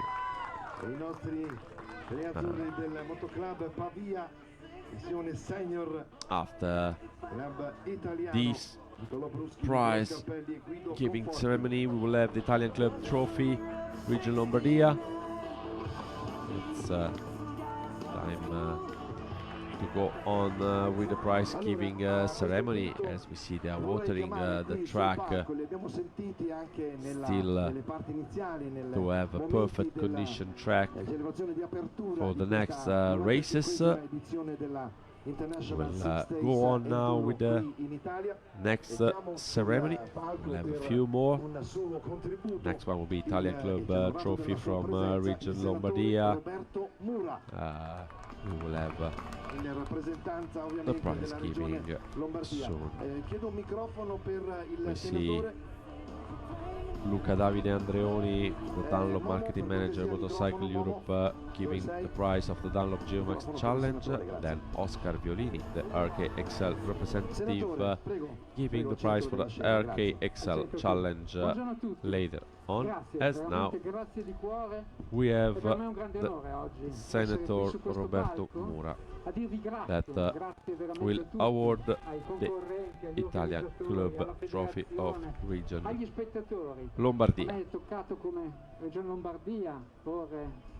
Three clubs that will be awarded. At the third place we will find the Moto Club Intimiano Noseda A. At the second place we will have Moto Club Pavia Senior. Questa manifestazione ha dato il suo contributo proprio perché tutto potesse andare come era nelle aspettative di tutti, appunto, organizzatori, concorrenti e spettatori. Nonostante il Covid, credo che siano state rispettate tutto quello che erano le condizioni essenziali per poter avere uno svolgimento della manifestazione che fosse il più corretto possibile. Io non mi voglio dilungare troppo, veramente ringrazio in particolare, io sono un pavese e quindi ringrazio in particolare il Moto Club. Ringrazio in particolare, io sono un pavese e quindi ringrazio in particolare il Moto Club Pavia, con cui ho avuto un rapporto veramente diretto, giornaliero, con Edoardo Zucca, Massimo Tamburelli. Abbiamo lavorato insieme con l'amministrazione comunale di Pavia, qui vedo che c'è anche il sindaco Fracassi, l'assessore Pridi, che è qui a rappresentare l'amministrazione di Pavia. Credo che sia stata un'occasione importante non solo di sport, ma anche di arricchimento, di promozione di questo territorio meraviglioso. E quindi la mia speranza è che tanti di voi, tanti che sono arrivati qui per questa occasione, che non conoscevano la meravigliosa provincia di Pavia o la Valcurone, il Piemonte, abbiano la possibilità di tornare, sarete sempre nostri graditi ospiti, troverete sempre le porte aperte e una grande accoglienza da parte di questa terra meravigliosa di Lombardia e di Piemonte. Grazie, grazie ancora di tutti e veramente complimenti. Porterò nel cuore questa occasione che penso che sia irripetibile nella vita, avere la possibilità di essere qui sul palco in un'occasione come quella della 95esima edizione della 6 Grazie ancora, complimenti e auguroni a tutti per le vostre carriere sportive, per la vostra vita di tutti i giorni. Grazie ancora. Grazie a lei, grazie al senatore Roberto Mura, uno di noi, un endurista, anche lui grande appassionato di motori. Grazie davvero senatore. Endurista geriatrico come mi occupo, come definisco io, per ovvi motivi d'età, ma veramente con la moto nel cuore da 50 anni. Grazie, grazie davvero per il suo prezioso contributo. And mentre il senatore Mura, we had the Senator Roberto Mura giving a few words to the public out there and preparing himself to award the riders of the Italian Club Trophy Region Lombardia that will collect the prizes very soon. The Motoclub Intimiano Noseda A, the Motoclub Pavia Senior and the Motoclub Sebino. Here we are with the president of the Italian Federation. Per l'impegno che hanno profuso in questa organizzazione di una manifestazione veramente complessa che si svolge ormai da oltre 100 anni, la 95esima edizione, si è fermata solo per le grandi guerre, purtroppo l'anno scorso per il Covid, ma noi grazie anche agli ottimi rapporti che abbiamo con la federazione internazionale siamo riusciti a mantenerla in Italia, perché c'erano già altre nazioni che anelavano a organizzare la 6 giorni. L'anno prossimo, possiamo dirlo, poi ci sarà l'ufficialità, si andrà in Francia. In ogni caso l'abbiamo mantenuto in Italia e questo è stato un motivo di grande orgoglio per la federazione italiana, soprattutto per dar modo a tutti i nostri piloti e a tutti gli addetti ai lavori, a tutti coloro che soprattutto sono anche i club, gli amatori che fanno questa manifestazione, oltre 180 italiani che partecipano, 183 se non erro per la precisione, e questo è sicuramente un segnale che il fuoristrada, l'enduro in questo caso, è particolarmente vivo in Italia e noi ci adoperiamo tutti i giorni perché questo avvenga nel migliore dei modi e nel rispetto del territorio come è stato qua. Quindi non mi dilungo, grazie a tutti i ragazzi che hanno partecipato con i colori dell'Italia, ma grazie a tutti gli oltre 600 piloti che sono arrivati da tutto il mondo per le nostre Olimpiadi dell'enduro. Grazie a tutti. And this was the president of the prezioso membro del FMI, Consiglio della Federazione Internazionale Italian di motociclismo. Motorcycle Allora, il Federation, compito di premiare talking to the riders and the public and getting ready for the prize giving award. premio di arte e sport che racconta il futuro partendo dalla storia, passando per il presente. La Regione Lombardia ha chiesto la creazione di questo premio organizzato dall'artista Stefano Bassani, che peraltro è qui created by Stefano Bassani. It's an artist who created this trophy. Della nazione ospitante, un premio veramente particolare. Il premio rappresenta una iconica testa da pilota. Ora lo vedremo poi sul palco. E allora andiamo ad accogliere i protagonisti di questo Italia Club Trophy Regione Lombardia. Terzo club classificato. And here we are with the Italian Club Trophy Region Lombardia at the third place, as we said many times, Motoclub Intimiano Noseda A, an Italian club who takes 3 riders up there. That are Jacopo Cerutti, Alessandro Esposito and Alberto Besagno. Third step of the podium for the Italian Club Trophy Region Lombardia, with the prize over there.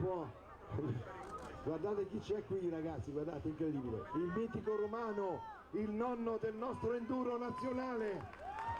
And La sua 43esima partecipazione alla 6 giorni. yeah, we are with also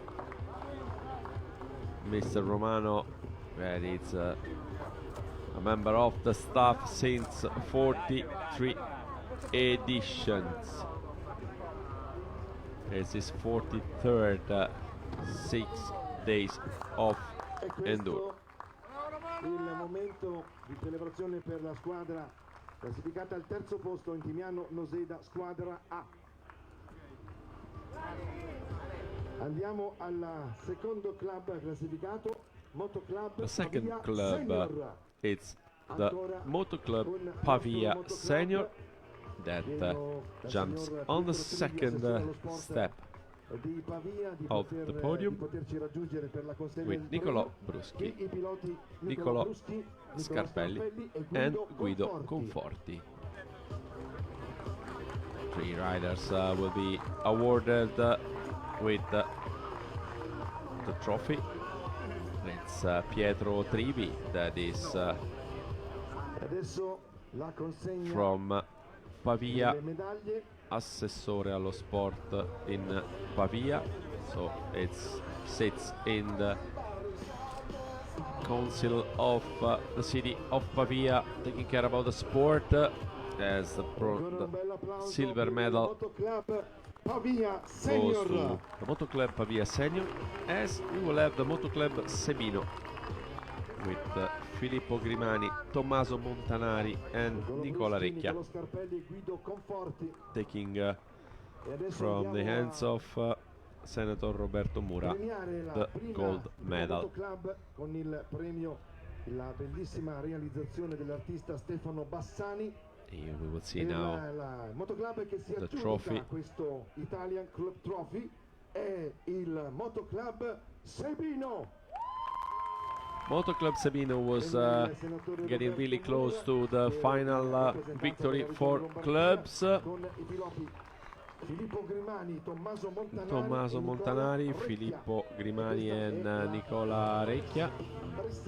The 3 riders going out there and cheering with the others as mi dicono appunto che è qui, io lo vorrei the trophy sul palco, l'artista che ha it's realizzato questa to the athletes. bellissima opera che rappresenta appunto una iconica testa da pilota. Il senatore It's Nicola Recchia, former motocross rider. In the middle, Tommaso Tommy Montanari, the rider who trained himself alongside with the rider of MotoGP, Danilo Petrucci, and there is also Filippo Grimani, named Il Cileno. The 3 riders on the top of the podium, as we will go now for the other 3 prizes.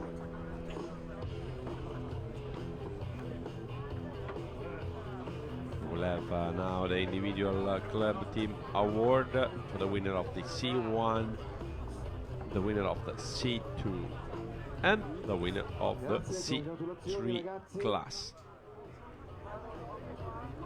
That will be another high moment for the club ceremony award, as Allora andiamo ai club team award categories. it's time to reward will be Giorgio Bandoli, that is from the organizer committee, but is also the president of the Moto Club of Andiamo a premiare Giorgio Bandoli, per cortesia. Asti, so one of the 2. It's the president of Vittorio Alfieri, Asti, Giorgio Bandoli, who will reward Davide Soreca, the Italian rider who was the best rider out of the 6 days of enduro for Andiamo a premiare, dicevo, C1. il vincitore della categoria C1 Davide Soreca. And Davide Soreca. For C1 is Davide Soreca, Italian driver. The Italian rider is coming up to the podium. Already changed with not anymore the riding clothes on. Davide Soreca. Smile for him on the podium. He was the best rider out in C1, taking the gold medal. Well done, Davide. And the prize was given by Giorgio Bandoli, the president of the Moto Club Vittorio Alfieri Asti, as the next one will be the winner of the C2, and will be Enrico Rinaldi, that will receive from the hands of Walter Carbone, the president of the regional committee of Piedmont. And here we are with Enrico Rinaldi, the winner. For category C2, Enrico Rinaldi from Italian driver. The Italian rider Rinaldi is coming up on the podium, and he will be rewarded by Walter Carbone with a gold medal. Let's do it. Good job. Always one of the fastest out there. The riders were always Thanks, Enrico Rinaldi, thanks. doing very well. As now we have Edoardo Zucca, president of the Moto Club of Pavia. Those three are the organizers of the event. From Israel, dall'Israele. And ecco Suf Sella that comes up, taking the gold medal, as it was the winner of the C3 individual club team award. Congratulations, Suf. He also was winning his race today of the C3 category in the last race. And we see he's still wearing the motocross clothes as he just finished to race. As we will going on with the last award of the day. Giorgio Bandoli e il presidente Edoardo Zucca. As we have now the club team award. Qui abbiamo... ci ha raggiunto, questa è un'altra sorpresa. Momo, guarda chi c'è. Attention please, there is one we have a special guest here on stage. Attention please, the driver is Danilo Petrucci. The rider, the Italian rider from Terni, Danilo Petrucci, truly passionate questo almeno che è una notizia che ci è arrivata, ce la puoi confermare? Hai degli obiettivi particolari per il prossimo futuro? The rider will be involved next year in Paris-Dakar. Ancora non ho ben definito tutto, però sì, sicuramente ritorno al fuoristrada e passo dalla velocità, ritorno da dove sono partito, perché comunque io ho cominciato a correre, facevo trial, poi cross fino a 16 anni, e quindi ho fatto più anni il fuoristrada che la velocità, quindi ritorno a impolverarmi. Tra l'altro non è che riparti proprio da una garetta, così da un regionale. Dove andrai? Lo vuoi dire tu, perché io ho quasi timore a dirlo. Sarebbe in programma di farla da Dakar dall'anno prossimo e poi fare tutto il mondiale, e poi per imparare chiaramente, e poi vediamo, se sono bravo continuo, e poi semmai mi metto a fare altro. Quindi ti metterai all'opera per studiare il roadbook e come si fa, insomma, ad utilizzarlo poi la guida anche in fuoristrada, soprattutto in fuoristrada. Allora in bocca al lupo. Grazie. Ciao a tutti. All people you have understand, you change, you must go to Dakar, you come back into enduro. Un grosso applauso a Danilo Petrucci, thank you very much.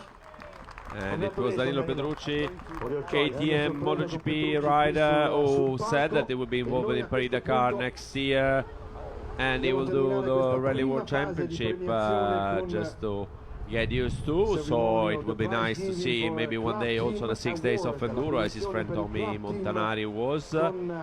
Tommy that was coming back on the podium on second spot of the podium really soon, but now we will have the Goran Salvin, 24 MX Pierce AB Sales and Marketing Director. Goran will award the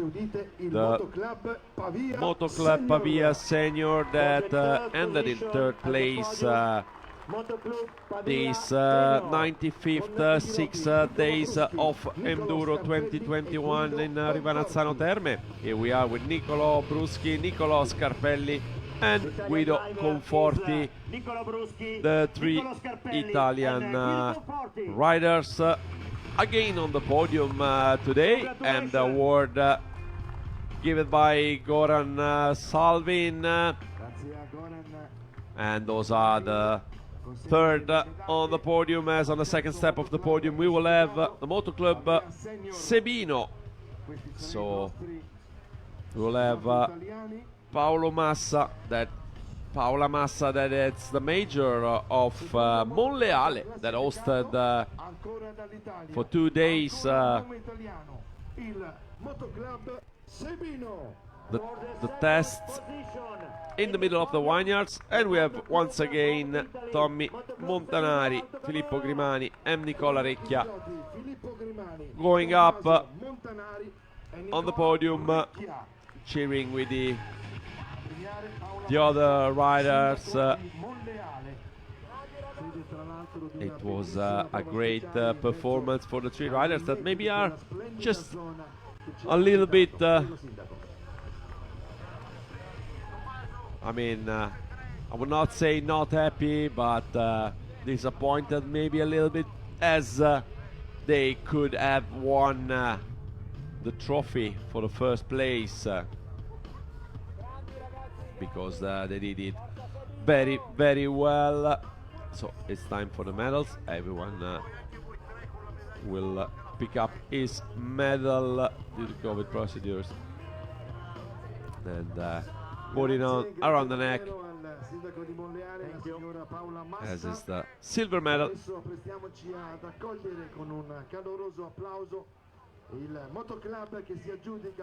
As we have now on the first step of the podium, the Swedish team, Team Östra Enduro 1. They will be awarded by Giovanni Copioli in representance of the FIM.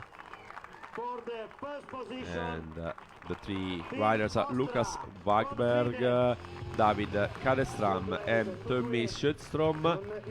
They all have made pretty good races today out here in Cassano Spinola, and they won. Östra is the name of the region around capital city Stockholm, so they come from that area. I see that one was riding in the mud, but they all really happy, of course, as they won the best club of this 95th edition of the International 6 Days of Enduro. So it's almost time for champagne. There's someone that is impatient to open it, and it's the Swedish rider. Now there is national anthem for Sweden.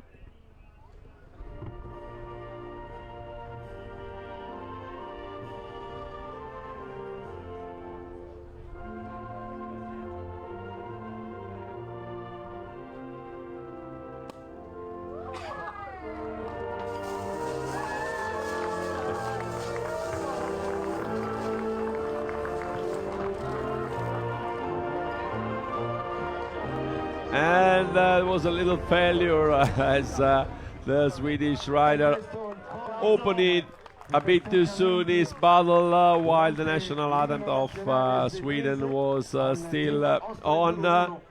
And then he could not wait to spray champagne on his contenders.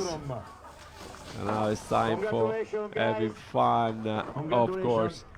Well deserved 6 days of riding out there. That was huge, and that was really massive for